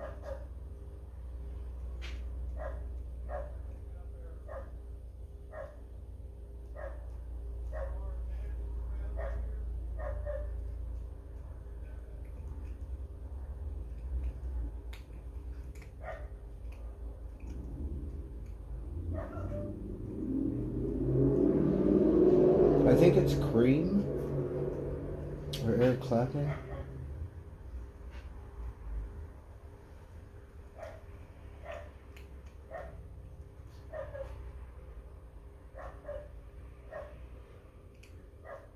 No, that's what it's called, but it's from a band called 10 Years After. 10 Years After.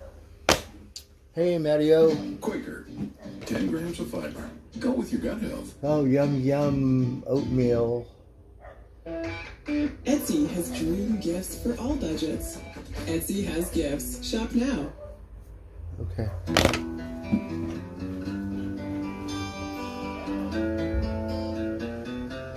So we got one more round. We're gonna drink 5 beers tonight. See how that works.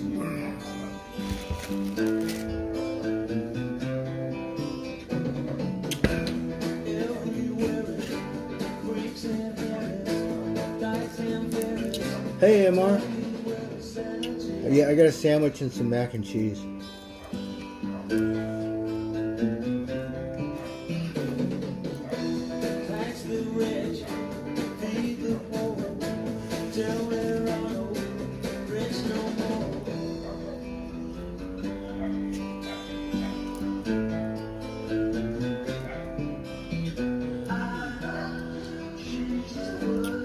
Yep, I think I'm too old for my britches nowadays.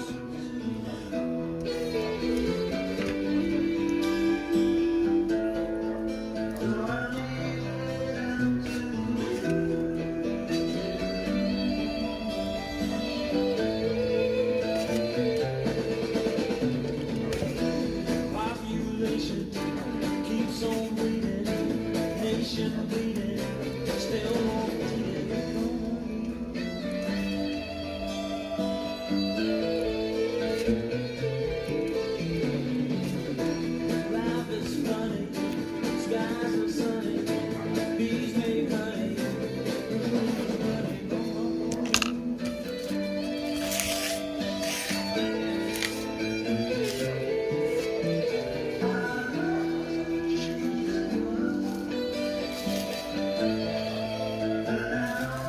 Look, it's all hippy dippy, but then it's like hard rock too, right?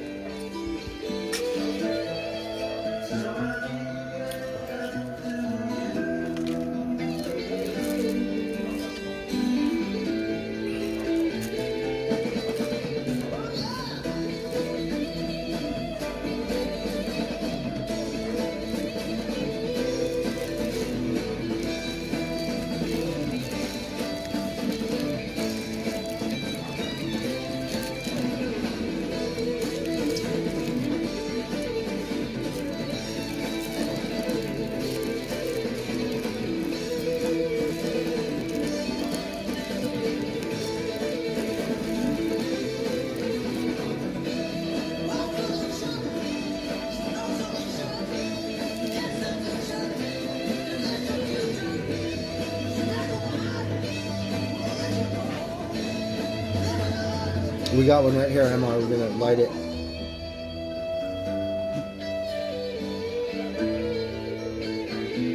Barbara said just been hanging out and looking at me. I'm like, what are you looking at? Huh?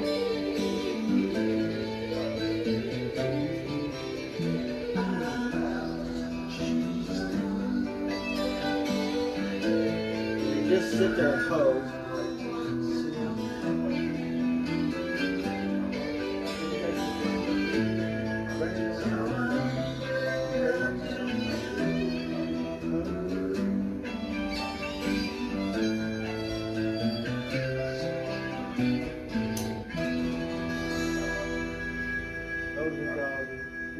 Say hello to your little friend.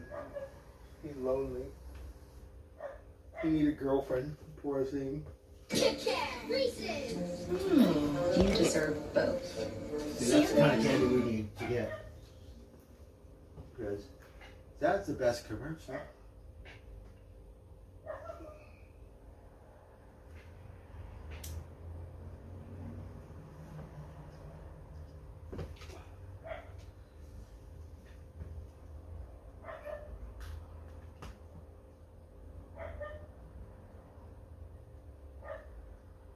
Let's see what else we got. Oh, do you remember this song?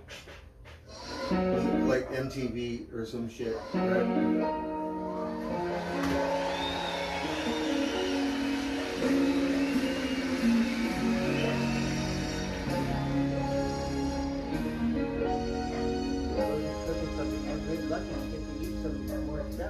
I heard you on the wires back in 52. Now you know what they're tuning in on you. If I was young, it didn't stop you coming through. They took the credit for your second symphony, rewritten by machine with new technology. And now I understand the problems you could see. I met your children. What did you tell them?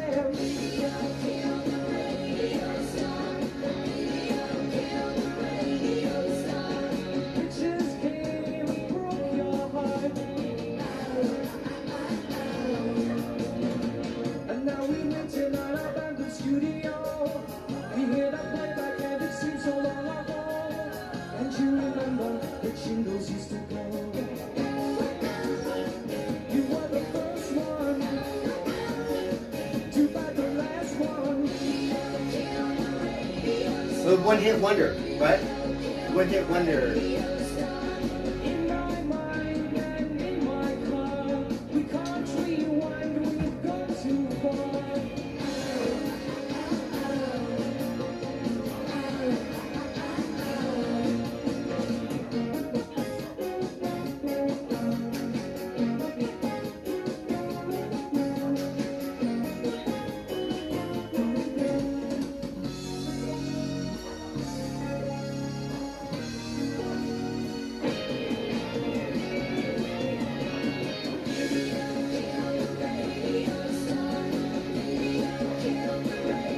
It's like 5 female singers or something.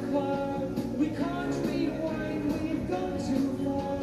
Pictures came and broke your heart. Put the blame on VCR. You are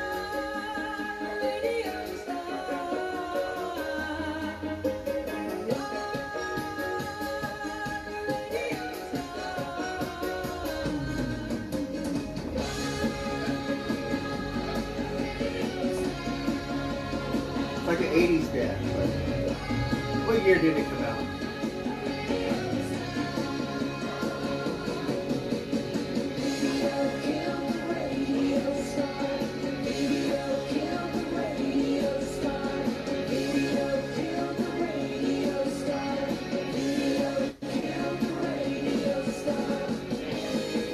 Like 20 people on the stage. It's like a big production. Like your one hit wonder, right?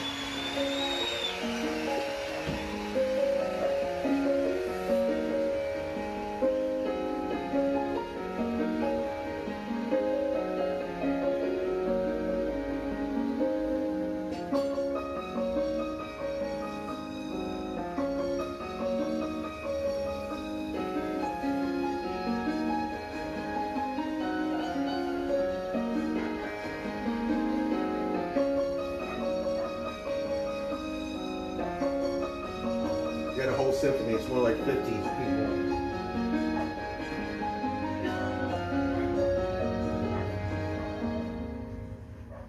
Oh, that was great. Do you guys know what year that came out?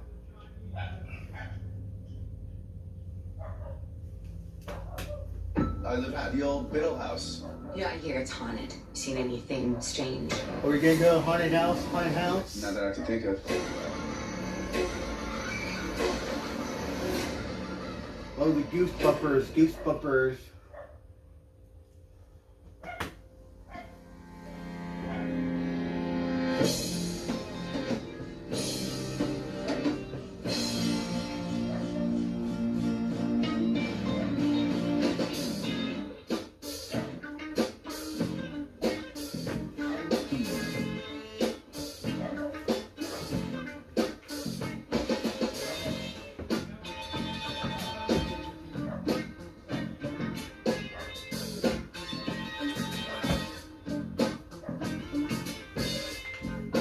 Oh, we want to see the video how.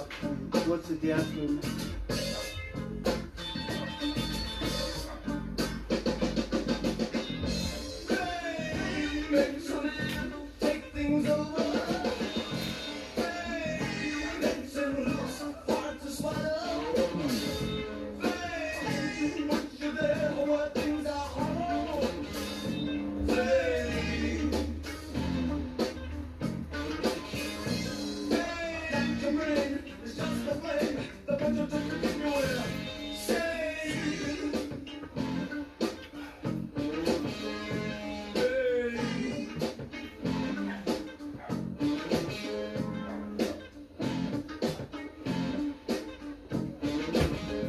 We need a Grateful Dead sticker from a bicycle. It's still crazy. It's the only thing that's missing.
I don't know what kind of, it got a different helium factor on that song.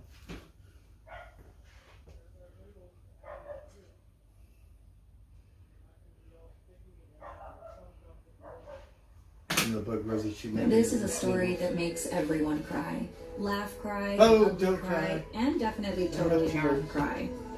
No, But it's okay. You can always blame it on the altitude. Oh, look at the turtle. I don't know what commercial, but we like it because of the turtle.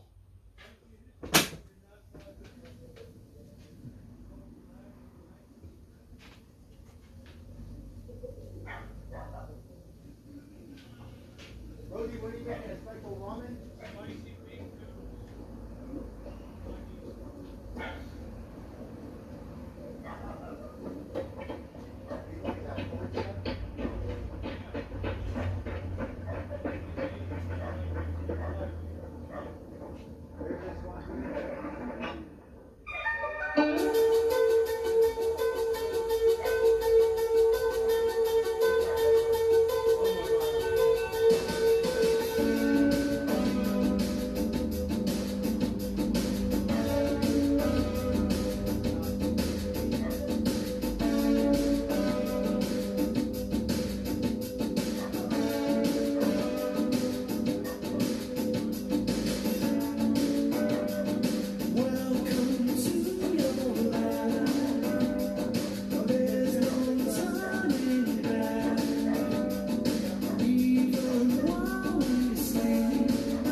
We're drunk.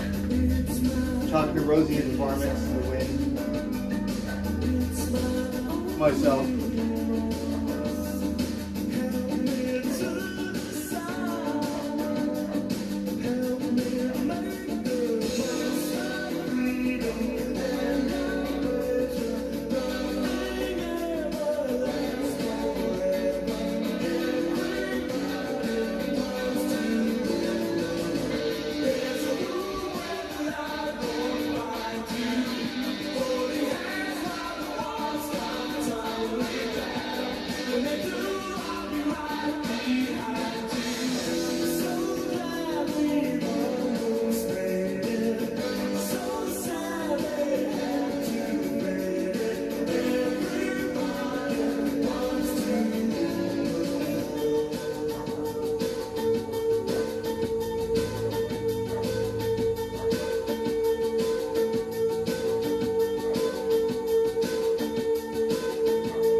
Varmints are still baby cats. They're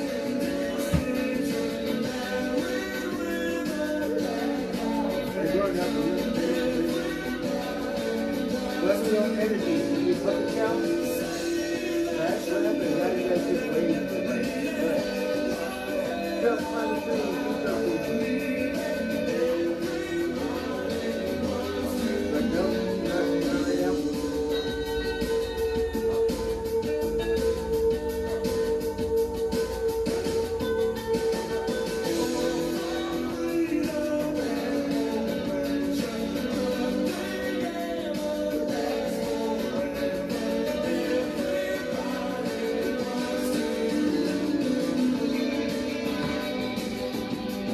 old this video is.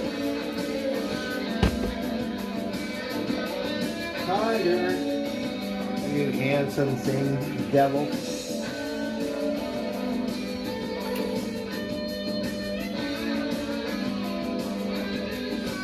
I was thinking about going to Pan Express, but we went here because I didn't want to go all the way down there. But that's the only thing to eat really good around here.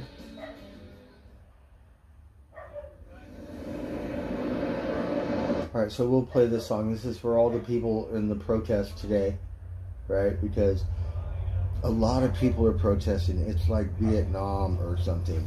You have, here in America, they're doing it all around because a lot of Muslims, like the other parts of the world, different countries and stuff, right? But just here in America, I'm like, wow. Now, the difference in Vietnam, it was a bunch of American people protesting, and they were all doing psychedelics, and it was about peace and love and anti-war kind of thing, because, you know, could have another world war or something. This one, it's all Muslim, and I don't think there's no psychedelic. It's a different kind of protest. So you might be careful. Might want to.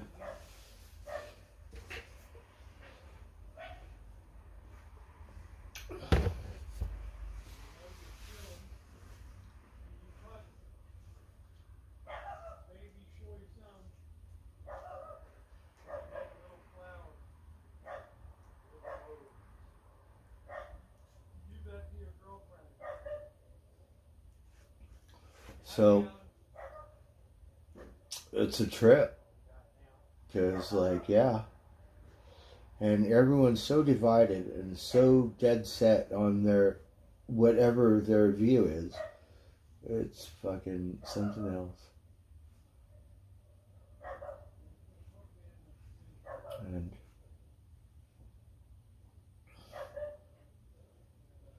there's nothing you can do about it because it's life, and that's just the way it is.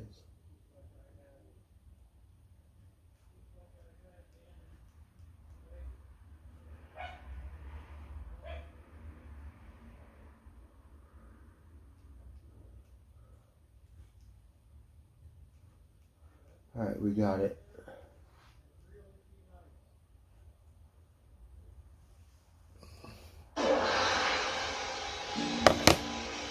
Well, come on, all you big strong men, Uncle Sam, need your help again. Got himself in a terrible jam, way down yonder in Vietnam. Put down your books and pick up a gun. We're gonna have a whole lot of fun. And it's 1, 2, 3. What are we fighting for?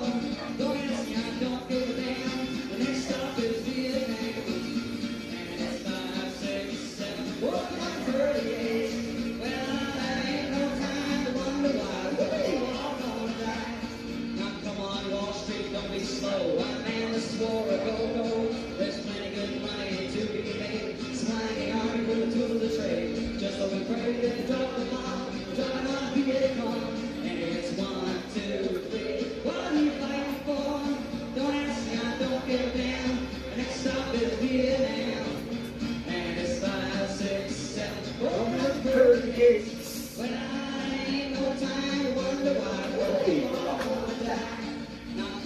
Generals, let's move fast. Your big chances here at last. Now you can go out and get those reds, because the only good economy is one that's dead. You know that peace can only be one when the wrong molecule comes. Sing it! Sing it! 1, 2, 3. What are we fighting for? There's only one thing to tell.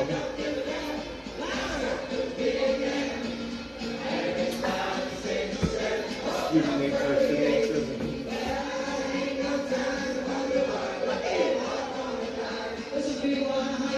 Expect it. Never stop the war. You can't sing any better than that. There's about 300,000 Indian brothers out there. I want you to start singing. Come on. And it's 1, 2, 3. What are we fighting for? Don't ask me, I don't give a damn.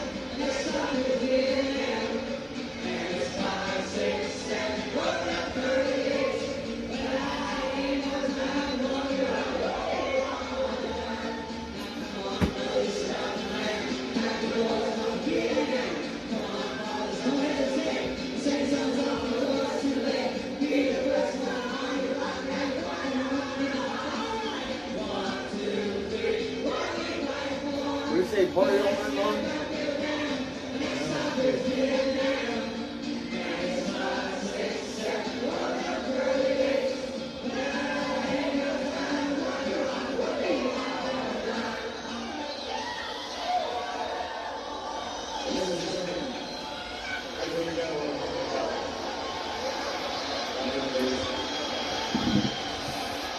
How are you guys doing? I'm getting a little drunk. Ready?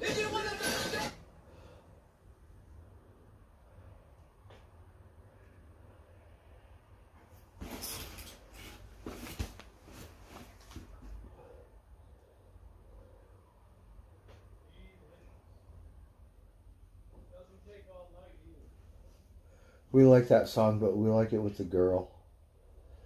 Let's hear that one, right? But we like this girl. She pop up on my phone and say, well, she got a horse thing, right? She's a country girl, and she got Wild Horse Foundation or fan club or some shit, right? So we like it, right? It's like we're not a member yet, like the Misfit Fiend Club, but you never know. Let's see. We'll watch her video.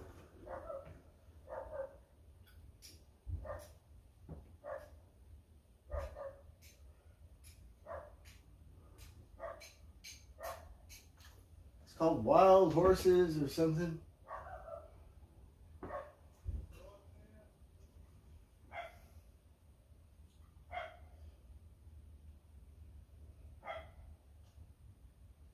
So we like it because they're really good, but she sounded like an angel to me. Lil, something.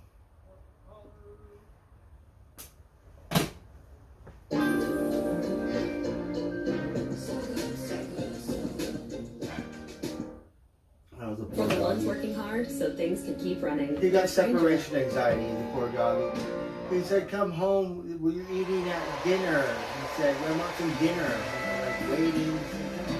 I want some whatever you're eating. Right. Calm down, doggy.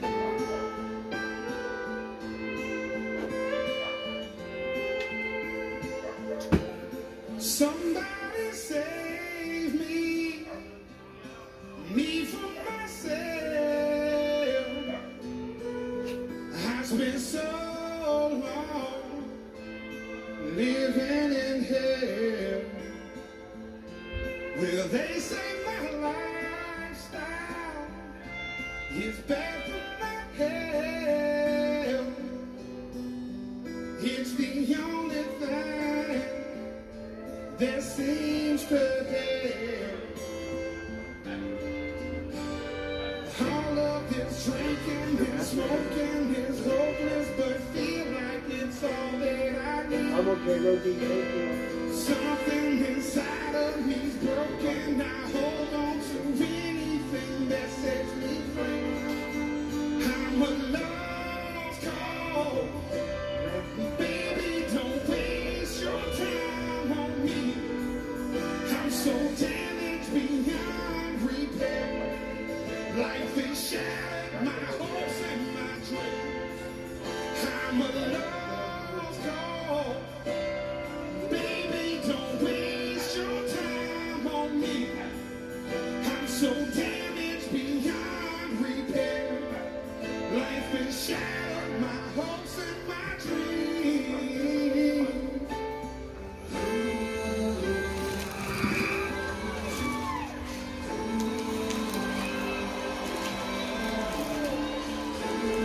Right, here she comes.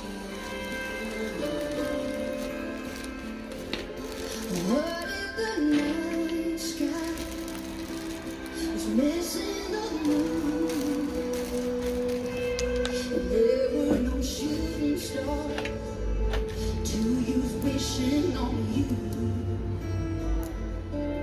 And all of my sorrows, I just watched them die. It's the only peace I've ever found.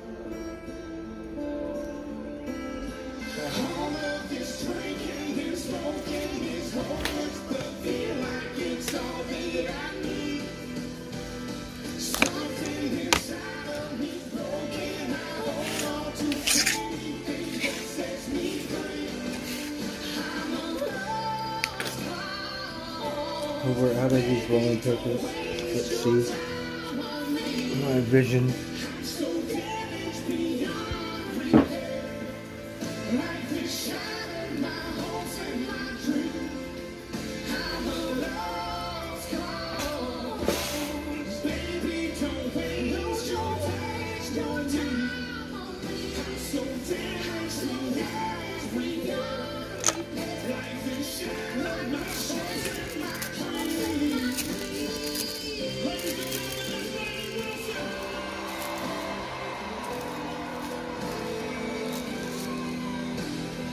We like her. I don't know what kind of horse she got, but she got some wild horse something.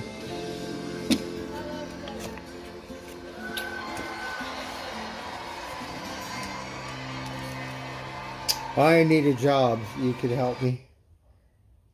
Right. We better start applying.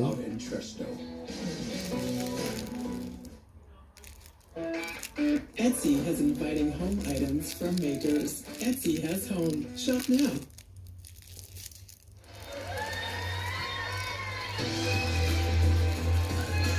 Alright, well this took over. We like this one too. A little rock and roll. You better watch out, Carrie, Miss Underwood. I need a job. I don't care which one it is.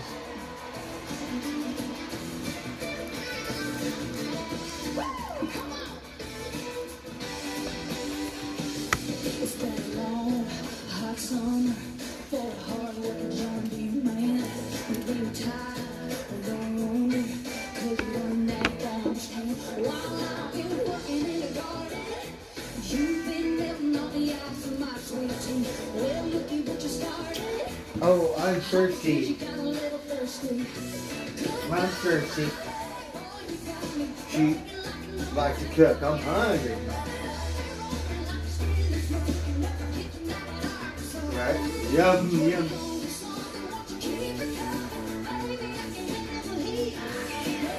Sweet tiger. Tiger, you just sitting right here.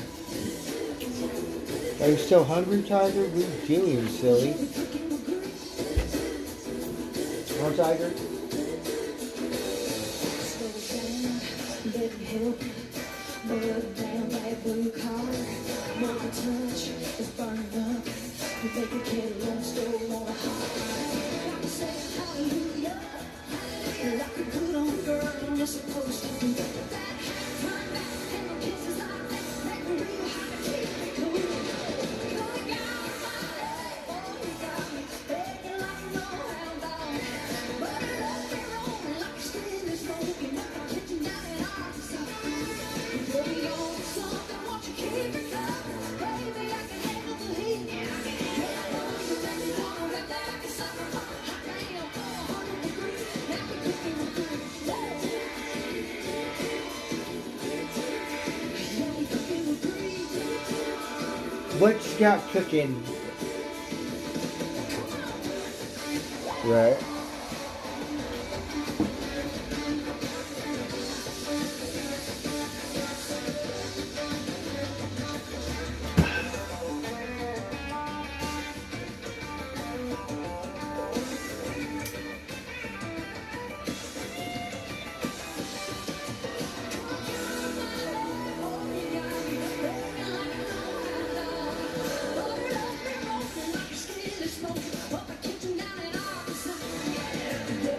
Oh, I've never been there. Can I go on tour with you?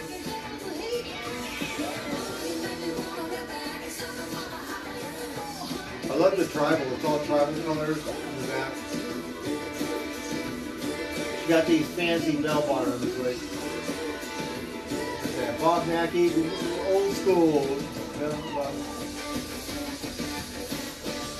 I think she look good like that. They still look good.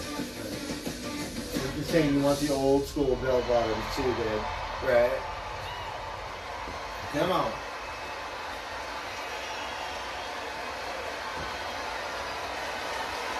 What kind of wild horses do you have? If you got something, maybe the horse will like me. Maybe that's in.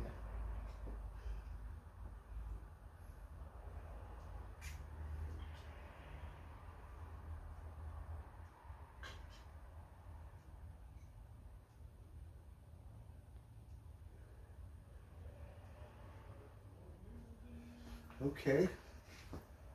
Let's see what else we got. She got this watermelon moonshine song. Whatever we like Heineken, you do with that stuff. Right?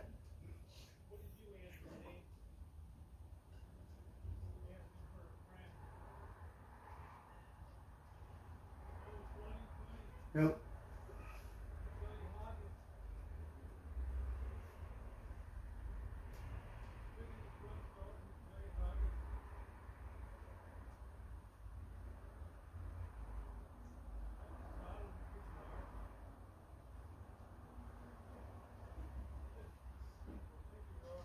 We listened to The Wall, right, last night.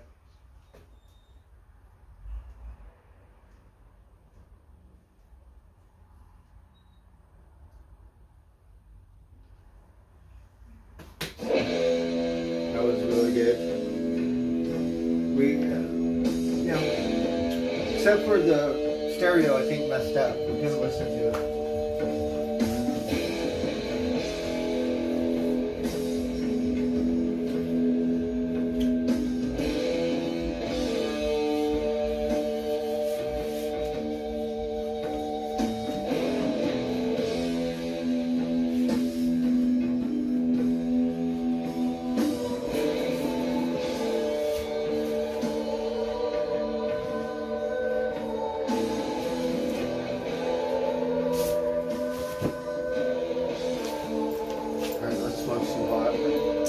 I got a little bit of backwash left.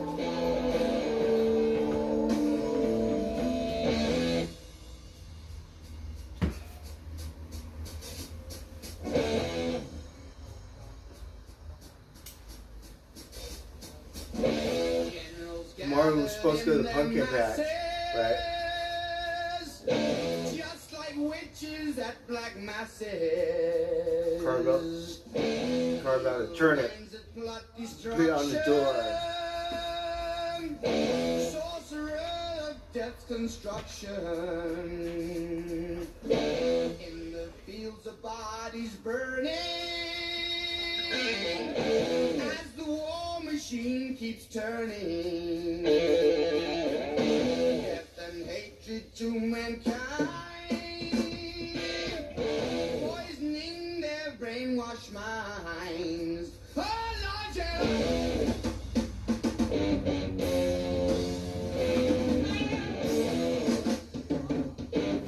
The animation of this video.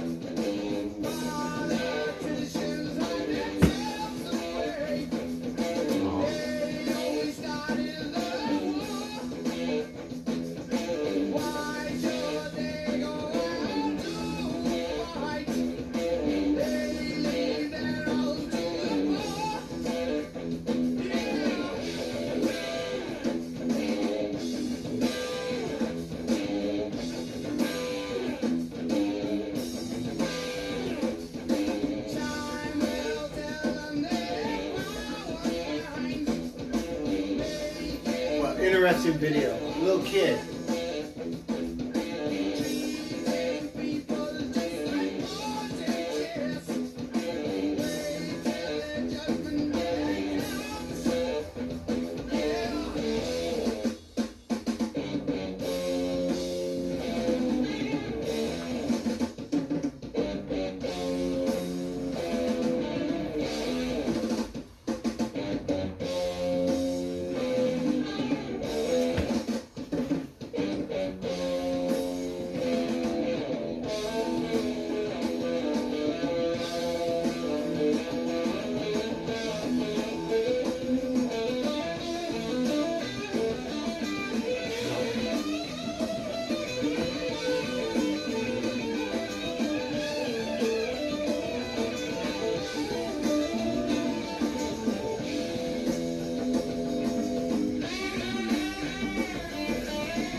world stops turning. The tank. Ashes where the body's burning. No more war pigs have the power. And as God has struck the hour, day of judgment God is calling. Underneath the war pigs crawling, begging mercies for the sins. Satan laughing spreads his wings. Oh Lord, yeah. It wasn't as graphic, but it's the same thing. He didn't chop his head off.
Walking upstairs with the army.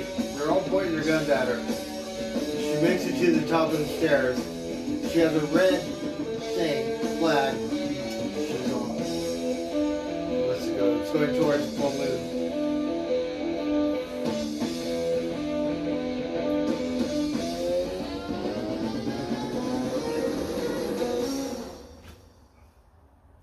I love that video.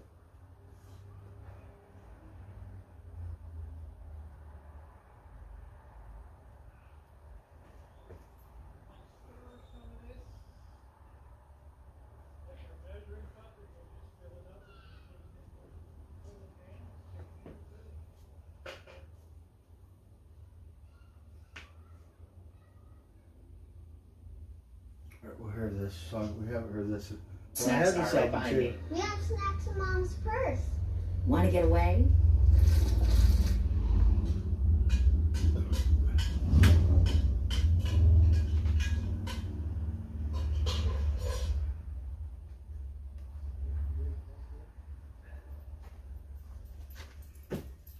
What happened? It's not.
How is everyone doing? I'm sorry, I'm not paying attention.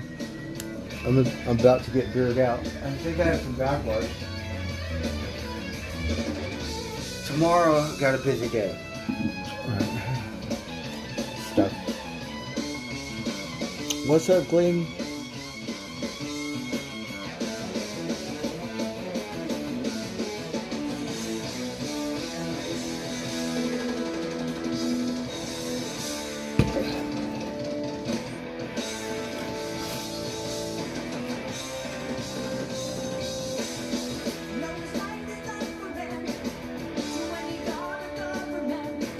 It's like 3 members, like Nirvana, right? All that sound, 3 people. You're not married to 5 guys. It's 3 guys. And look at the sound. Are you kidding me?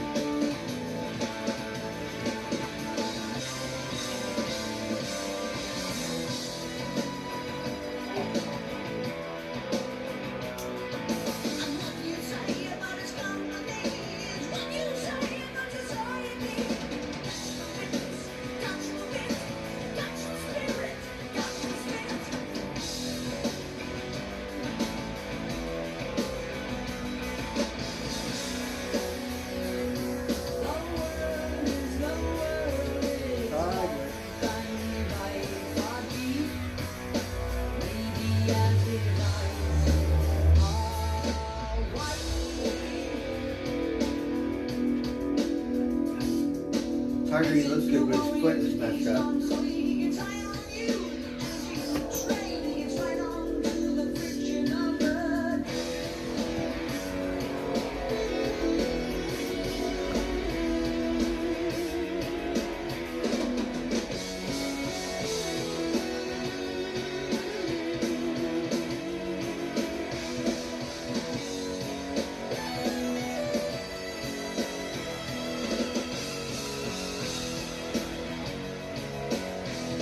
You should have 4 with some bases, but for the most part, it's like Nirvana or some weird shit. Oh, let's hear this song. We haven't heard this song in a while. Here comes a rooster.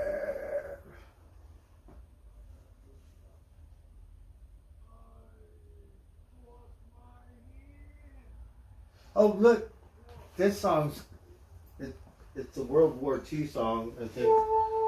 We'll hear this one, country.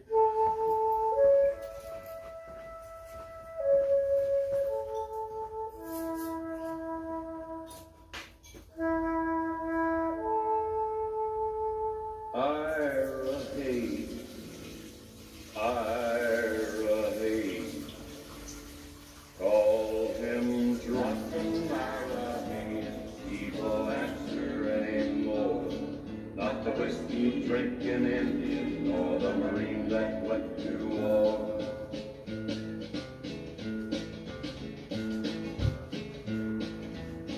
Gather around me, people. There's a story I must tell about a brave young Indian you should remember well. From the land of the Piedmont Indian, a proud and noble band who farmed the Phoenix Valley in Arizona land. Down the ditches 1,000 years, the waters grew Ira's people's crops, till the white man stole their water rights and the sparkling water stopped. Now Ira's folks were hungry, and their land grew crops of weeds. When war came, Ira volunteered and forgot the white man's greed. Call him drunken Ira, he will answer any. Rosie got funny thing. The whiskey drinking Indian or the Marine that went to war. It's cooking thing. Apron. Iwo Jima Hill, 250 men, but only 27 lived to walk back down again. And when the fight was over, and Old Glory raised, among the men who held it high was the Indian Ira Hayes.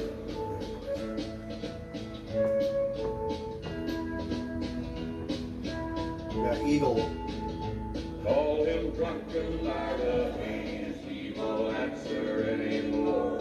Not the whiskey drinking Indian or the Marine that went to war.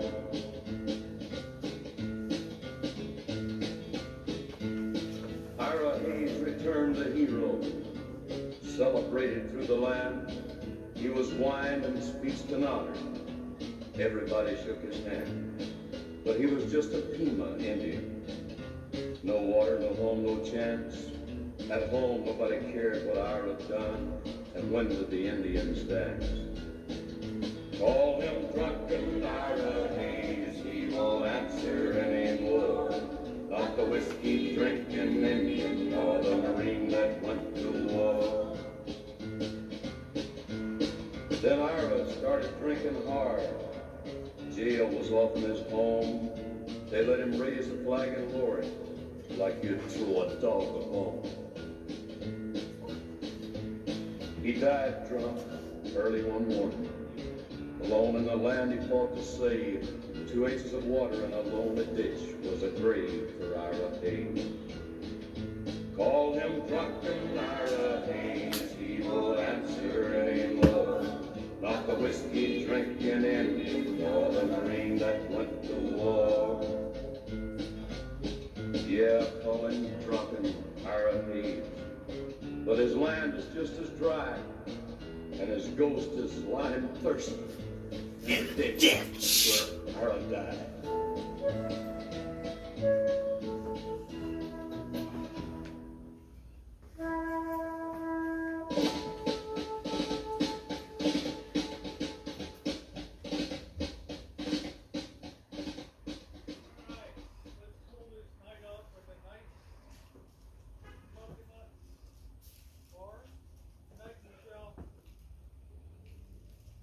We wanted to hear this song.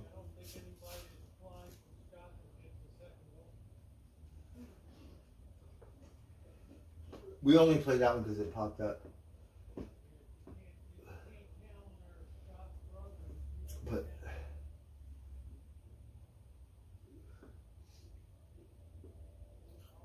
look, we haven't heard this in a while.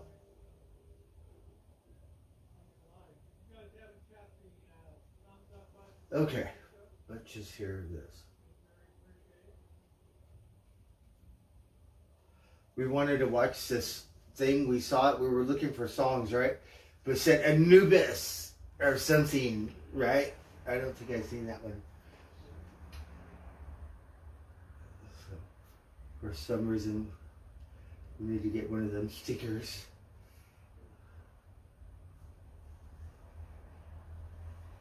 Or Anaku, or it's something Egyptian, I don't know.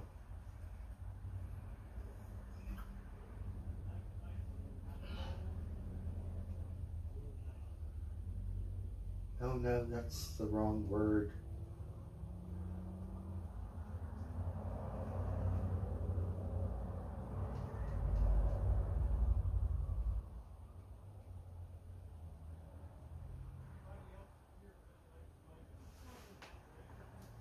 How do you spell it?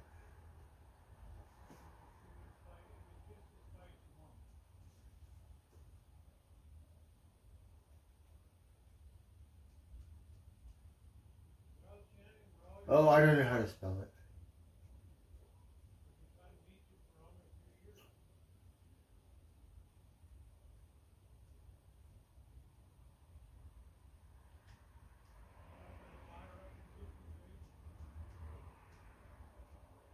Oh, I'm drunk. I can't do this.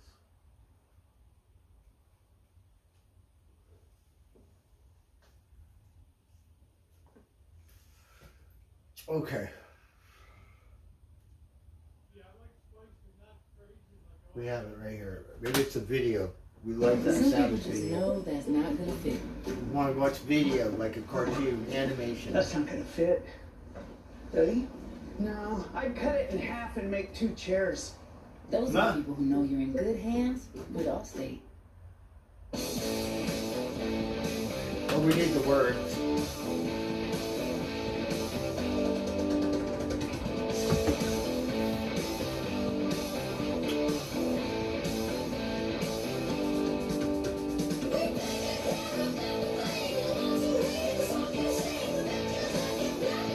like a comic book.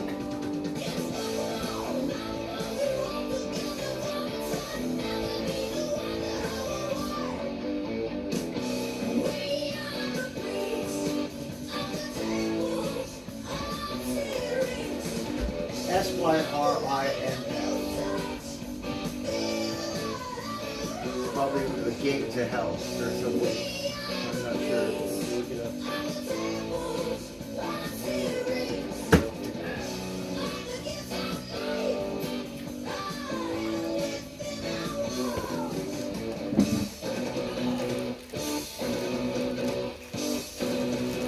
Hey, John Jacobs.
Oh, what happened? What if my type 2 diabetes? I thought it was supposed to go, and the meek shall inherit. Or what if I can do diabetes different? Or something. Oh, this took over. Let's hear this one then. We need a motor.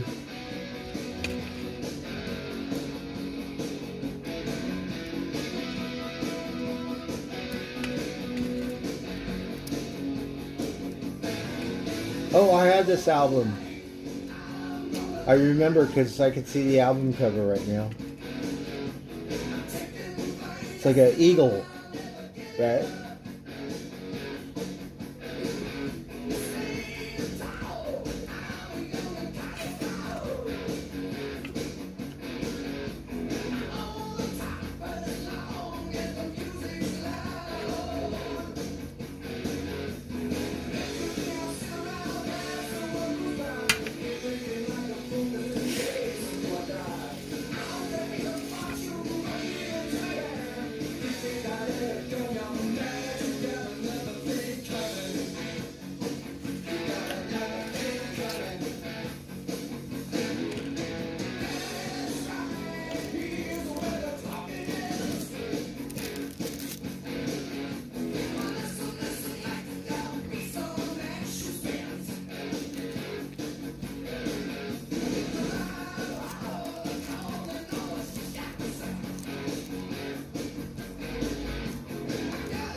vampires are coming.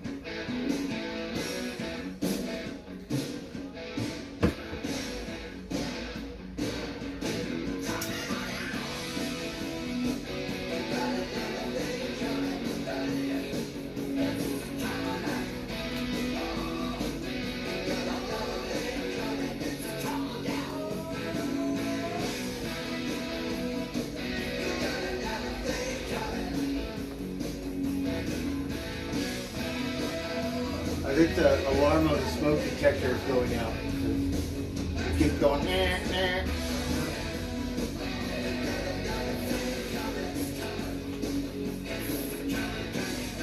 Where's my spiders? We haven't caught spiders. The daddy long legs, we don't have a problem with that.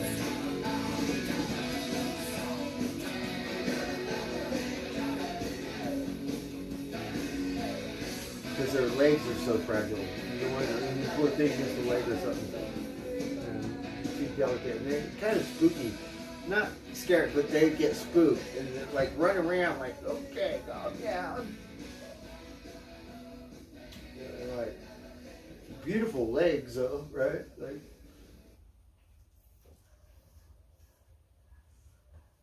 dainty. Can you imagine Monsanto's? He invent like one of those as big as an elephant or something, right? Then we can do robots or something.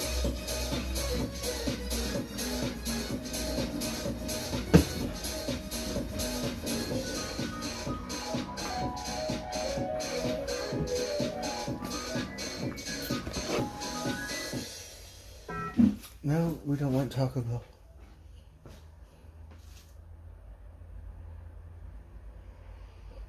Oh, we're supposed to go pumpkin patch tomorrow. So Bobby's going to come over, Rosie's going to cook, and then go pumpkin patch. Right? They got the great pumpkin around here somewhere. Right? We go, well, we're looking for a Charlie Brown Christmas tree. Right? Said, this is the great pumpkin patch. Oh, cut it out. What do you think?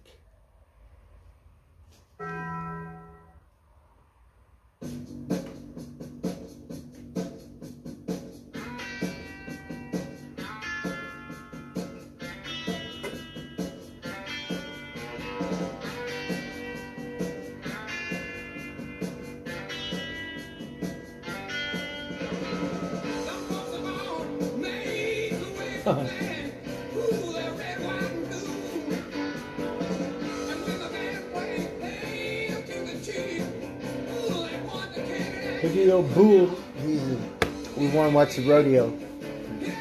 They might have $1 on the bull, right?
That's a call.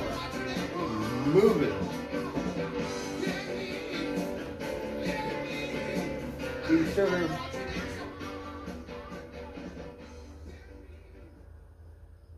Hold on. I want to see where he goes. Chiaro Foccio?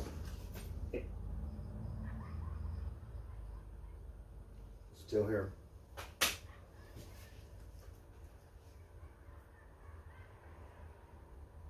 he's fucking moving. Don't you know this is a public, a thing? Like, Zoom.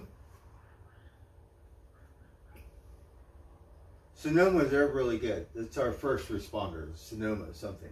And they're the best because they drive pretty fast. It's like, what is going on? Like, and we could hear it, but the only reason I could tell is when I saw it go by like that. So they kind of have different sounds, and then the fire department totally just they do. Right. The thing about it is the ambulance, the first responders sound like a cop, but no, they're totally different.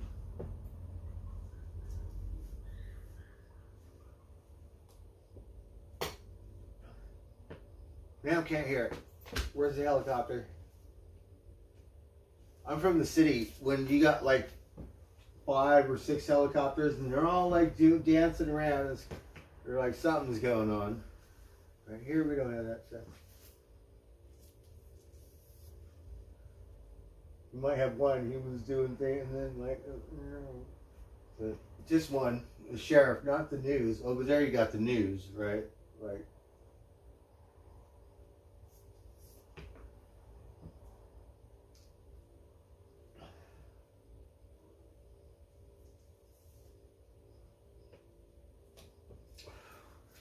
Well, shoot, I'm out of beer, darn it.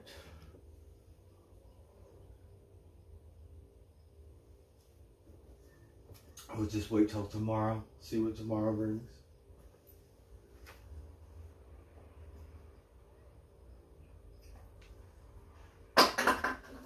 We watered the sunflower, we have to water it more because the poor thing looks a little dehydrated. And it's just beginning to bloom. Right, it's a Halloween sunflower, right? A late bloomer.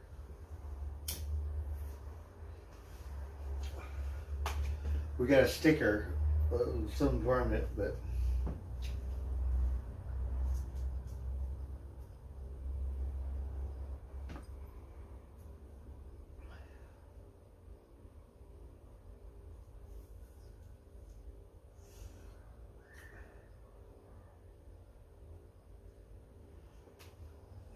alright, I guess we're going to wind it down. We're going to watch a movie.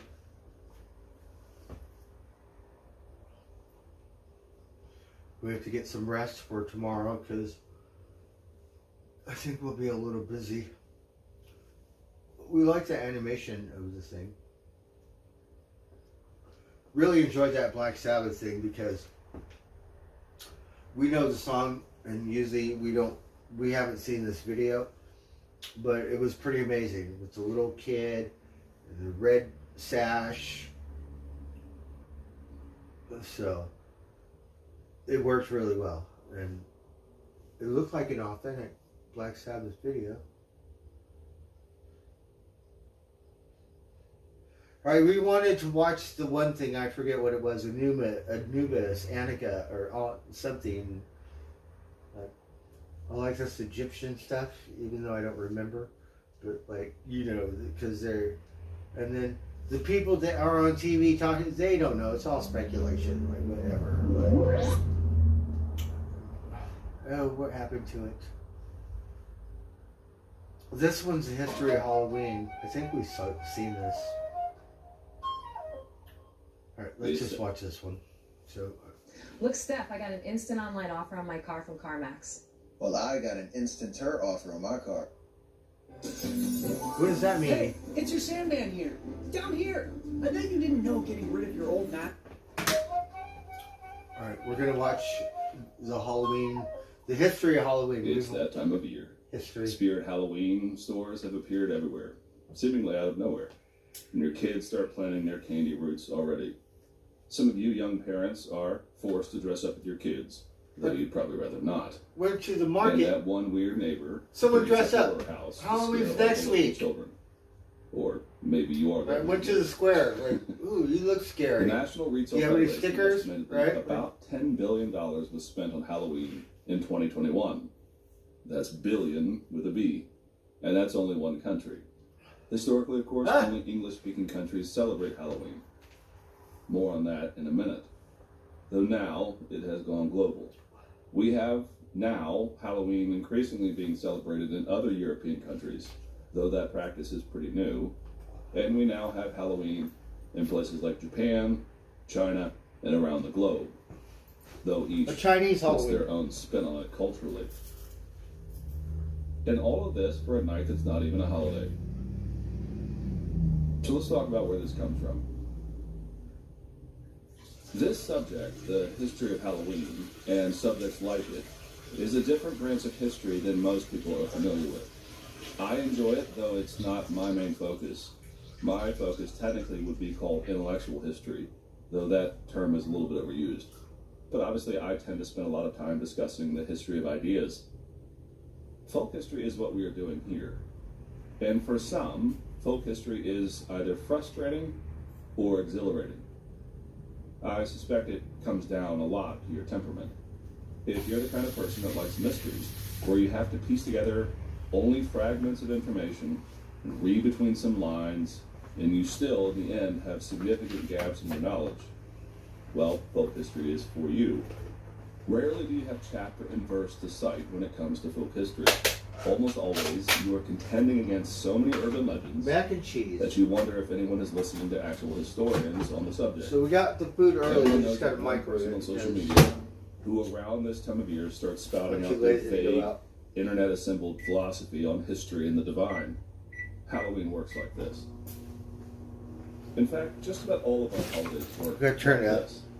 When you ask where does Halloween or Christmas or Valentine's Day or some other holidays come from historically, you usually cannot give a straight answer. Look to the Or at stars. least a trained historian can't give you a Right. simplistic answer. The Pop Mars- culture and people who love to troll each other love simplistic answers, however. We all hear that Saturnalia is the origins of Christmas, even though it's not. Aestra is the goddess of fertility, which gives us Easter, even though no such thing existed, and that's not the origins of Easter. The feasting of pilgrims and Native Americans pleasantly by the fire is where we get popcorn at Thanksgiving. And of course, Halloween is related to some druidic practice of warding off demon fairies. Druids. Real folk history, though, doesn't give us I thought it was answers south. like this. Now, which one is it? Folk history, you might say, looks at all the ingredients that, when brought together, are always greater than the sum of their parts. Rather than finding X that marks the spot where something started and where it comes down to today, it's rather noticing, let's just use the word echoes, or themes, different sensibilities that come down through the centuries, or even over millennia, as in the case of Halloween, to create a modern practice that you really can't pull these things apart. So the history of Halloween is exactly like this. We have several ingredients, not all of them ancient, that make up the story. If I were to ask you, for example, is Halloween a practice that echoes back to the ancient Celtic practices? Or is it a Catholic holiday concerned with remembering the recently departed and praying for souls in purgatory? Or is it a that's harvest another thing, festival purgatory. celebrating the coming of fall and the end of summer? Is it the product of Victorian horror literature and Hollywood? Is it a night of drunken parties and debauchery? Is it associated with All the above. like Wiccans and others in the modern world? Or is it a wildly expensive night for parents as they burn money on costumes and candy? The answer Are we is going to say grace? and that's how folk history works. We give thanks. And by the way, I can do the same thing for Christmas. Is it secular, celebrating elf culture? Is it part of the Catholic liturgy? Is it part of American culture and other cultures as they add their own flavors along the way? Yes, all the way down the line. And don't even get me started on Valentine's. Yum, yum. So what I want to do here is give you the big picture. Thank I want goodness to do a for little bit this of folk stuff. history and tell So you we the got story of macaroni Halloween and cheese. and all of these little ingredients that make up the modern practice. I'm not going to get into the question of should you participate in Halloween, what's your opinions, is it dangerous, is it too much for young kids to see all the spooky stuff, that type of thing. We have The a pride question is, tip. where does it come from? How do we go from something that is Or several something, thousand damn it, years I don't old, know. all the way Some down kind to of today sandwich. where you have candy corn and pumpkins and a lot of modern practices? Okay, let's start quickly with some of the more mythical story of the origins of Halloween. You can find this usually online, sort of pop culture ways of describing Halloween, but the normal way that you hear it is something like the following. The ancient Celtic peoples of Ireland used to celebrate Samhain, And yes, it's spelled Samhain or See, it is Samhain, Celtics. but it's It's pronounced Druid. Samhain. And Samhain was the night when the door to the other world opened and the fey creatures entered the mortal world. Wraiths and demons and shadowy things that go bump in the night. And they dressed up in skins to ward off the evil spirits. November 1 was the Celtic New Year, and so this was the night of darkness and spiritual danger. And according to that same pop history, the Catholic Church comes along, and they just say, hey, why not? And they adopt the same practices into the liturgical calendar, and they start calling it All Saints' Day. Instead of warding off the demons, they're now somehow praying for the souls of those dead. And so November 1 becomes All Hallows Day, or All Saints' Day, and the eve, the day before that, is All Hallows Eve, or Halloween.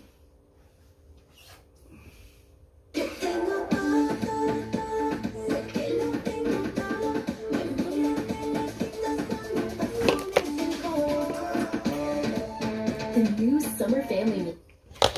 So pretty That's good. about the big picture you often hear. It was pagan, centered around druids offering blood Pagan. sacrifices. And the Catholics just syncretistically took it on as part of their practice. But I think it's pretty obvious there's a lot missing in that story. But for some, that All Saints quick Day. synopsis, that pop history, is enough to make them forever enemies of Halloween. When that Ninja Turtle and that Disney princess ring the doorbell, they shut off the light. Might as well open the door and tell the druids to get off your doorstep. Okay, maybe that's a bit much. But there are some who can't believe Halloween is anything but ancient demon worship. A lot of this myth comes from, frankly, one person. And that's where we're going to start. A man by the name of Charles Valency, a British civil engineer in the 1760s, is the origin of a lot of this type of demon worship idea. He was stationed in Ireland, and he was enamored with what he assumed was Celtic culture. And despite not being a scholar, he wrote a rather terribly researched and laughably written book on the primordial origins of the Celtics. I don't have time to go into this too much, but historians of Halloween often either laugh or hate this book because it gives us so many of the big myths that are often repeated online. The biggest howler is he mistook Samhain for the worship of a deity called Balsam, the Lord of Darkness. And he said that around Samhain, or what we would call Halloween, the Celtic peoples are worshiping this Lord of Death. The problem is that the name Balsam, or Lord of Death, appears in no ancient text, and there is no reason to have said this. We are still a bit mystified as to where this comes from in his writings, but it does seem to confuse the ancient Mesopotamian deity Baal, which you sometimes see in the Old Testament, Baal worship, and he seems to have brought that into Celtic history.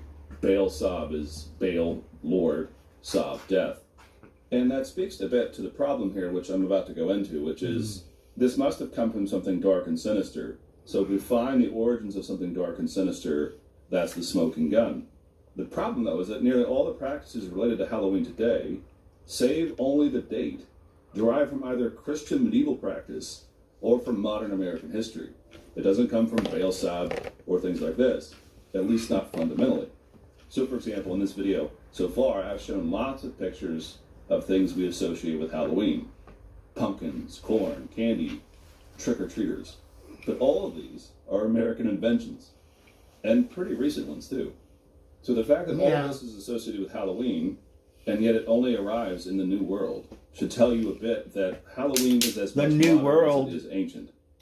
So what I want to say is that simply telling one part of the story, the part of Samhain and trying to make it entirely Celtic, is a bit like saying that a cake is nothing but eggs, simply because it has eggs in it. In folk history, it's the mixture of the ingredients that matters most. Yes, Samhain is part of the story, and I'm going to tell that story, but in fact, Hollywood and American culture are the more dominant factors when it comes to the rise of Halloween. Okay, I haven't gotten all that out of the way. Let's go through the actual ingredients that make up Halloween. The academic study of Halloween is actually a phenomenon that's pretty new. It's about 30 or 40 years old. But we have a fairly strong grasp on all the different ingredients. First, we do have a vague history of the Celtic practices surrounding the celebration of Samhain. And when I say vague, I don't mean that condescendingly. Second, we have the development of Catholic liturgical practices in the calendar over about 1,000 years. And it gave rise to what we today would call Hallowtide, or the celebration of the saints and praying for the dead in purgatory. Third, we have colonial American culture, which eradicates major portions of the history and makes it more about harvest festivals. Fourth, you have the influx of Irish and Scotch-Irish into the New World, and with them comes the old cultural legacy of Samhain. And fifth, you have the rise of the modern middle class, pop culture, horror movies, candy corns, and the start of this costuming, trick-or-treating practice that kids love today. There are twists and turns to each of these pieces of the story, and each has an opportunity to go really deep. I'm not going to do that, though. I just want to give you the big picture and to point to the ways that this history is, again, a bit more of an echo down through time, and show how the practice of Halloween is a mixture of lots of different elements. Okay, first, Celtic history. When we discuss Celtic history, we need to have a bit of caution here. As I've said in other videos, the Celtics were not simply Irish, though they later would be associated with Irish heritage. But as far back as the writings of Julius Caesar in his History of the Gallic War, there's always been only a vague understanding of those tribes to the north. And I don't mean that we know nothing, but the Celtoi, as the Romans called them, spread throughout much of modern Ireland, Britain, and down into Germany and France. They are the general people who lived north of the Roman boundaries. And they were some of the so-called barbarians who later came to conquer Rome in later centuries. They left no writings, though they probably were literate. And, more importantly, most of what we know about them is written down later by Christian missionaries in the high to later Middle Ages.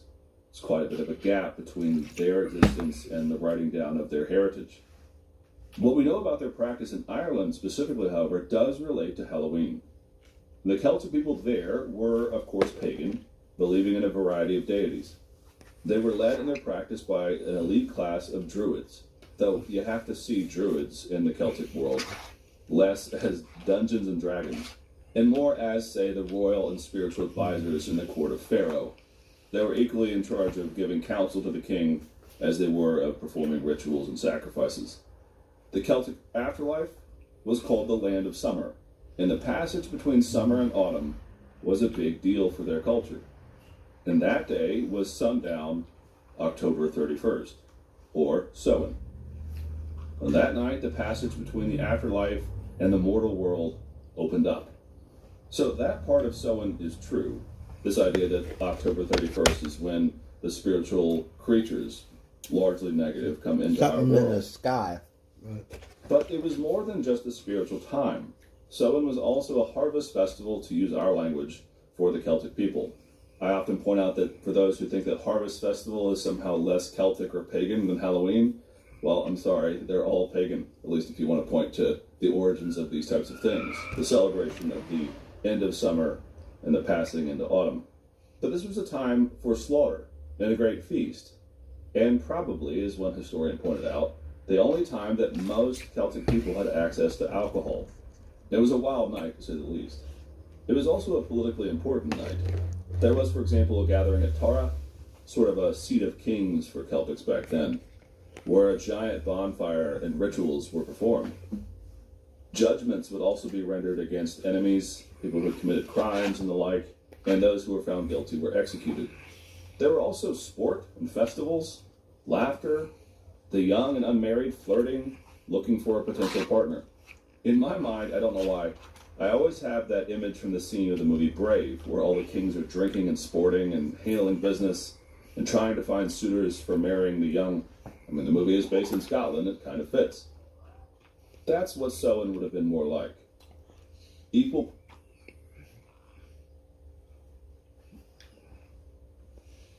Your smashed flower pot? Oh, we have Gorilla commercial. Glue. For the toughest jobs on planet Earth. Equal parts raucous party, politically important gathering of political leaders, and a story of magic and fairy creatures and the spirits of those around them. The big bonfire that the Druids tended was also a form of a tax. People would extinguish the hearth fires at their homes, and they would come to Samhain, and they would pay their yearly tax to the Druids and receive an ember from which they would go back and light the hearth again. Sort of a convenient way of taking a census, keeping track of everybody, and making sure that everybody pays their due. In other words, October 31st for the Celtic people was more than just spooky goblins and warding off the dead, and that's the important factor. We spend way too much time talking about the other world opens up and all these spirits come in, and they would dress up in animal skins and the like in order to ward this off. It's more than that. It is significantly important for the Celtic people. It is a time where they gather and have a festival, you might say. It was culturally rich, with everything from merriment to mischief to blood sacrifice. And that's the important thing a lot of pop history doesn't understand. You can remove the pagan practice of druid worship, blood sacrifice, and many of these elements, and still retain the cultural importance of Samhain for the Celtic people. And that, in fact, is essentially what happens when the Catholic faith came to Northern Europe. By the 7th century, after the work of St. Patrick in the 6th century, of course St. Patrick is the patron saint of the Irish, Ireland and other countries to the north become Catholic. Like many countries north of Rome, however, including the Scandinavian regions, Germanic, and Frankish tribes, certain cultural practices were still held on to. It's a bit like saying if you remove the religion, you still have essentially a 4th of July party around the time of October 31st. Now, yes, it's very simplistic, but the cultural significance of that night and those parties and those gatherings remains long after Ireland and Britain become Christian. Oh, we don't have anything else. You have the evolution, you might say, of the liturgical calendar. Whatever. About the mid-8th century, Pope Gregory III moved the traditional Feast of Martyrs to November 1st. This feast was a memorial day for those who had died for the faith in the ancient church. However, two things are at play here. First, November was, as one scholar said, the most boring time in the Roman calendar.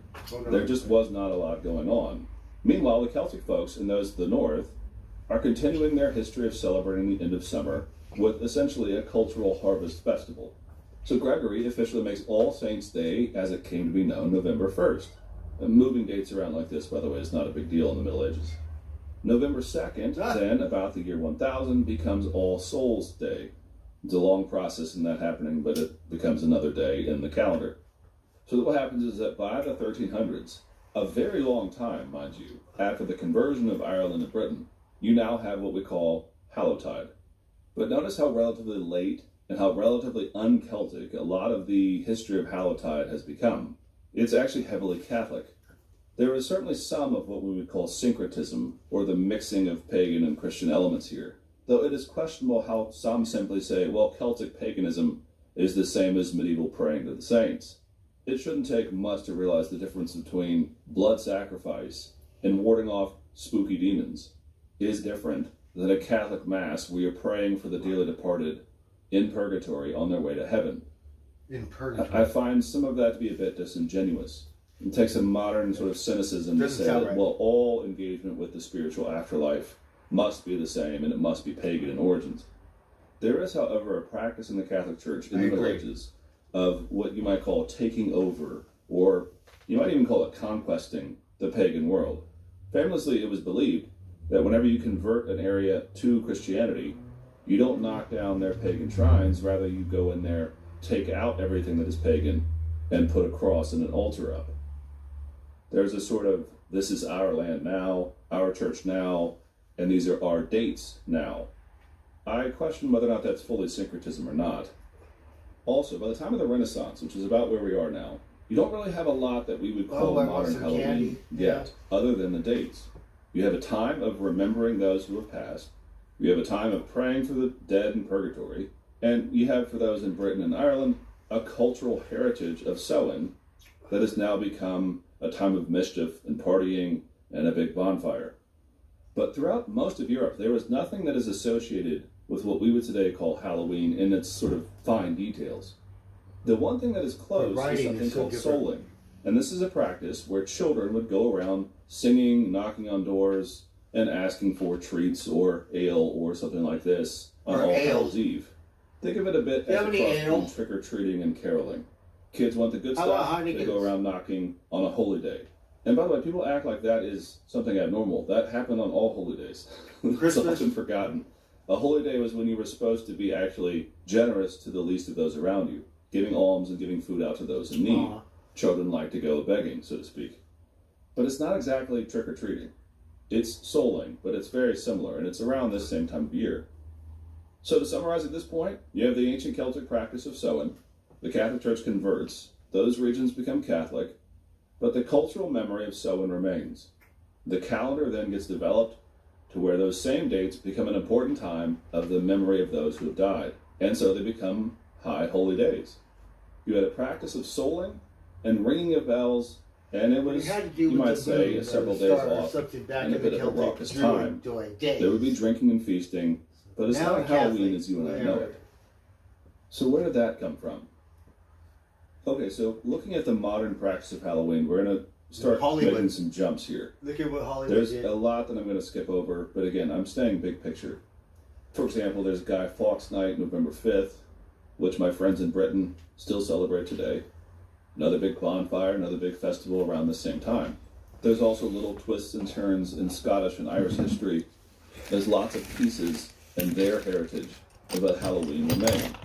What I want to jump to, though, is the question of how does this liturgical practice in Catholic Europe come to the New World in America, which for most of its history has very, very anti-Catholic tendencies. It's very strange if you think about it that way. Not a lot of people notice that jump. Halloween is Catholic because it's related to All Saints' Day and All Souls' Day. And you have to be Catholic to be praying for those in purgatory. How does jolly old Protestant America start to take this on? So I want to talk about that real quick. The simple answer is that colonial America strips Halloween, or that first week of November, of all of its Catholic sensibilities.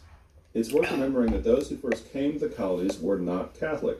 In fact, they were almost universally staunchly anti-Catholic. As I'm going to say in a minute, this will change.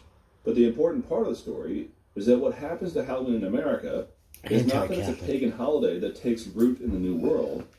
Rather, it's a formerly Catholic practice, part of the liturgical calendar, that in America loses all of its traditional Catholic flavor. Also, as you can imagine, it loses its British and Irish flavor in the colonial days as well, as the new ferment of American pride begins to grow. There were few to no Irish immigrants in those early days, and so anything that would be traditionally Celtic was very minimal.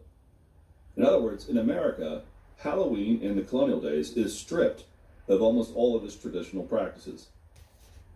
This happens, by the way, with Christmas as well. That's another video, that's another conversation, but here in New England, for example, outlawed both of these days. No Halloween, no Christmas, no fun. What America did excel at, though, was an appreciation for the fall harvest. Looking ahead, this is where the idea of Thanksgiving will also start to come about. Most cultures do this, by the way. The end of summer, we live in a day of supermarkets and easy food, so it's easy to forget just how important harvest is. But what begins to happen is as the fall harvest idea in America begins to take shape, some of the things that we will eventually associate with Halloween are all American.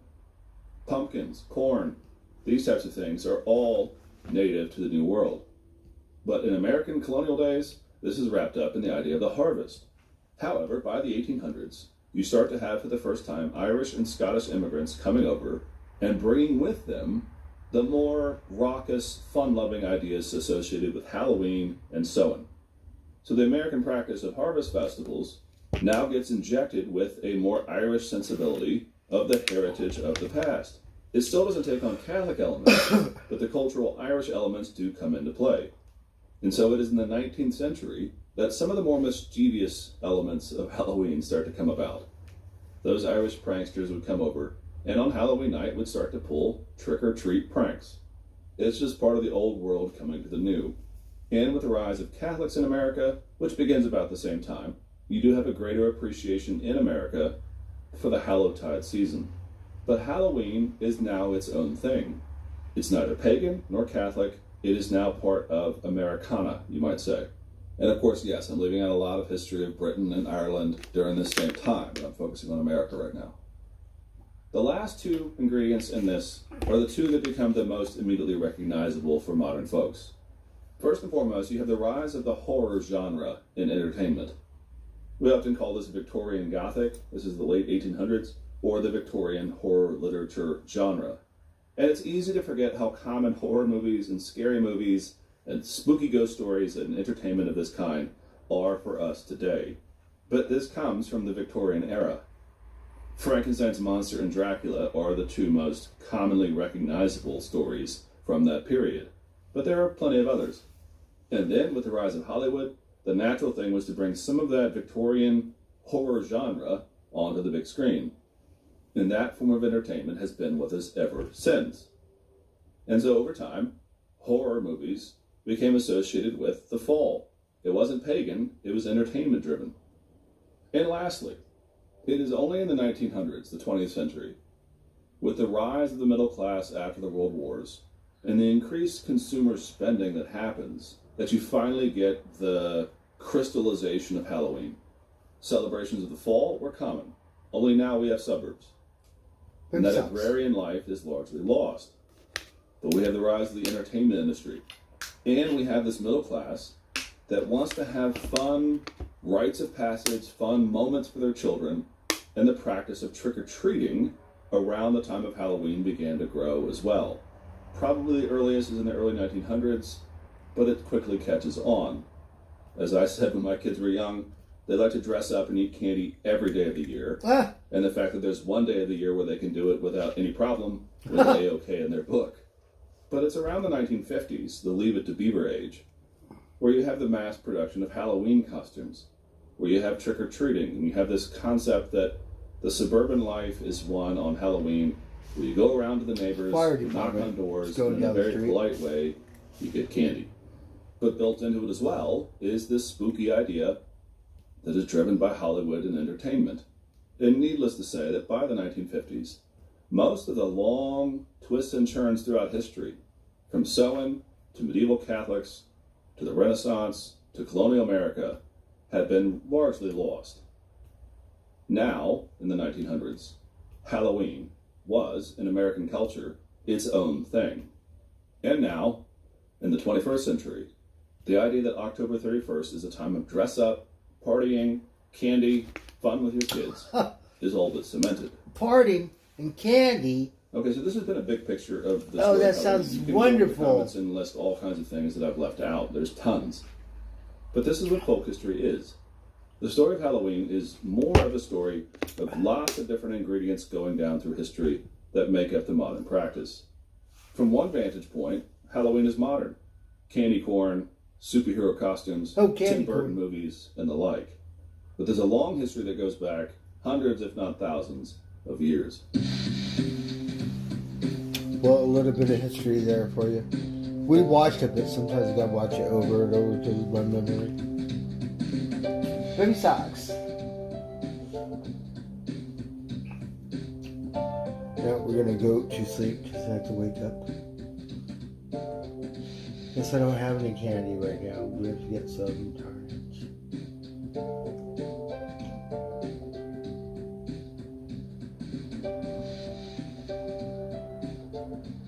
Baby socks.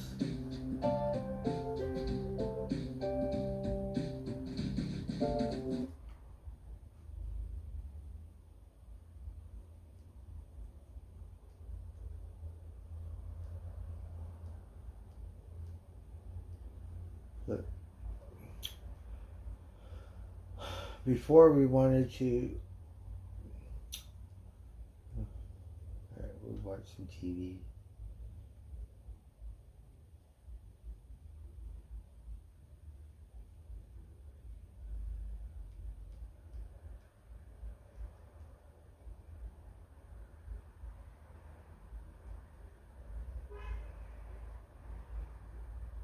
And see, you have a different Halloween one.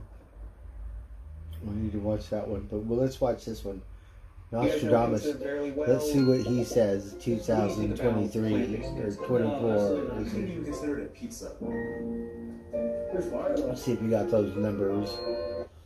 Baby socks. Baby socks. For centuries, mankind has watched the chilling prophecies of Nostradamus come true before our very eyes. Nostradamus is known as the prophet of doom and gloom. He saw all of these horrible things. His doomsday predictions have foretold of bloody wars. We're going to see the whole world come to its knees. Warned of threats from above. He's talking about a mountain falling out of the sky. And death from below.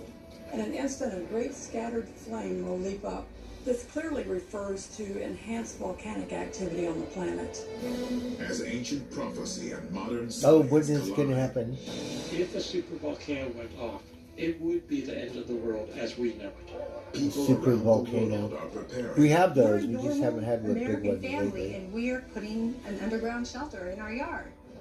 Nostradamus could not see to the end of time, but he could see to the end of the world. Oh, did the dinosaurs come back? Were there robots? I want a dinosaur robot. This is Countdown to Apocalypse. Since the dawn of reason, self-proclaimed prophets have warned that the end of the world is approaching. While many have claimed to foresee what horrors lie ahead, no one has seen them more clearly than the world's most famous prophet, Nostradamus. About 2/3 of the prophecies of Nostradamus have already come to fruition. That's why people keep looking to them for truth. Nostradamus has successfully predicted countless historical events.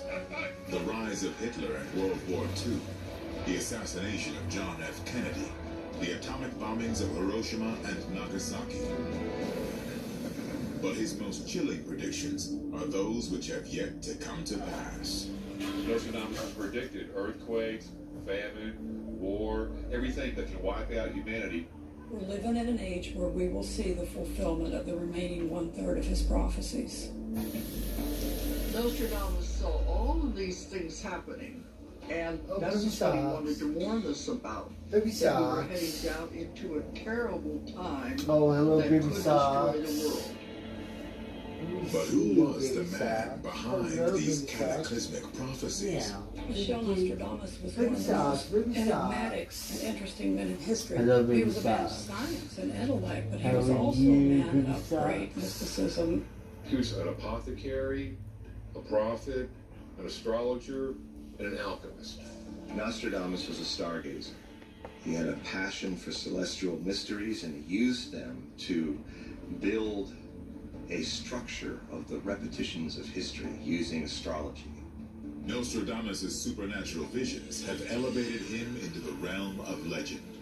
And a look at his early years may shed light on how a prophet is born. Basic history records Nostradamus as having been born in Saint-Remy province in France in 1503. He grew up in a Jewish family. They were forced to change to Catholicism during the Inquisition, so they became what was known as Jewish Christians. So even though he didn't want to, the whole family had to say they were Catholic. This influenced Nostradamus the rest of his life because he had an actual hatred of the Catholic Church. At age 19, young Michel de Nostradamus set out for the University of Avignon in France, where he studied medicine and quickly made an impression among his peers. He was way ahead of his time, so they began to have spies watching him. The other doctors were very jealous. How is he doing these things? He must be working with the devil. If he had never written a single prophecy, he would have gone down in history as one of the great healers of the 16th century. Nostradamus would soon test his medical aptitude when the bubonic plague, or Black Death, broke out across medieval France. Nostradamus developed a method of treating patients of the plague by developing a rose pill, which helped build immunities. He became very famous for his rose pill. Many believe that Nostradamus' cutting-edge medical techniques were not simply a result of his heightened intellect, but rather a gift that bordered on the supernatural. We think the advanced techniques he was using in medicine, he learned from seeing the future. That was why they were different. Nostradamus achieved great levels of success and was hailed as one of the most renowned specialists of his time. Then, tragedy struck at home.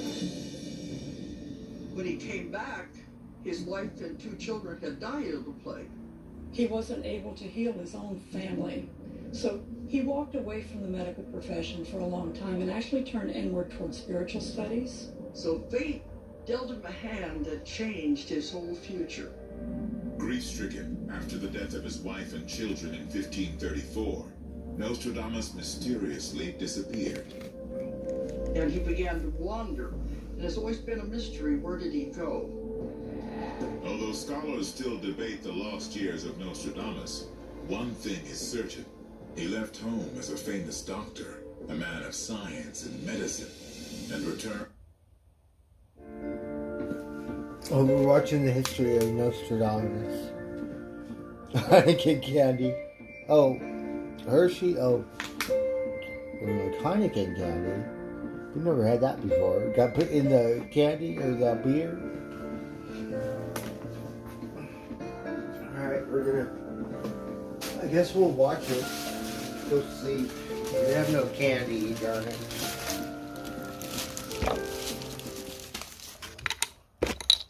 Just gonna have to wait. And returned over a decade later as a seer and a weaver of prophecy. And it was at this time that he wrote his first almanacs. And the almanacs that he published also had prophecies in them. But while prophecies would bring him fame and immortality, his penchant for looking into the future challenged the status quo and put him at great risk. One thing you have to understand about the prophecies is this is material that cost Nostradamus' life. It was a very dangerous undertaking to go against the church and actually be called a prophet. The church defined the prophets. But despite the dangers, Nostradamus persevered and published his master work, The Prophecies, in 1555. In it, he provides hundreds of predictions, which have proven strikingly accurate over the years. The book is considered one of the greatest works of prophecy in human history. Nostradamus wrote each prophecy in 4-line stanzas called quatrains, using a combination of coined words, coded language, and symbolism. He tells us that he wrote his quatrains under a cloud of veil in order to make it a little bit more difficult to understand. But he tells us that people of good intelligence should be able to comprehend what it is that he was trying to say. While some believe his quatrains are vague and can be interpreted in many ways, what is beyond dispute is that these prophecies have stood the test of time. People are always intrigued by a puzzle. That's why his work survived for 500 years. People are still trying to figure them out. What is this man trying to tell us?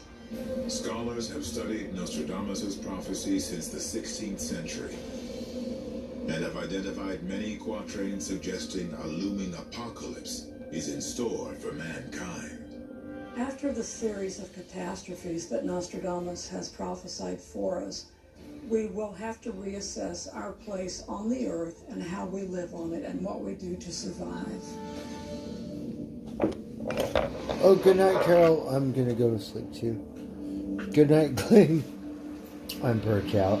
One of Nostradamus' most horrific predictions involves a threat from the heavens. Good night. Thank you guys for dipping in. It was a wonderful day. In an instant.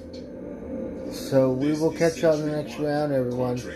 Love you guys. Have a good night. Mountain, 7 stadia in circumference. After peace, war, famine, flooding.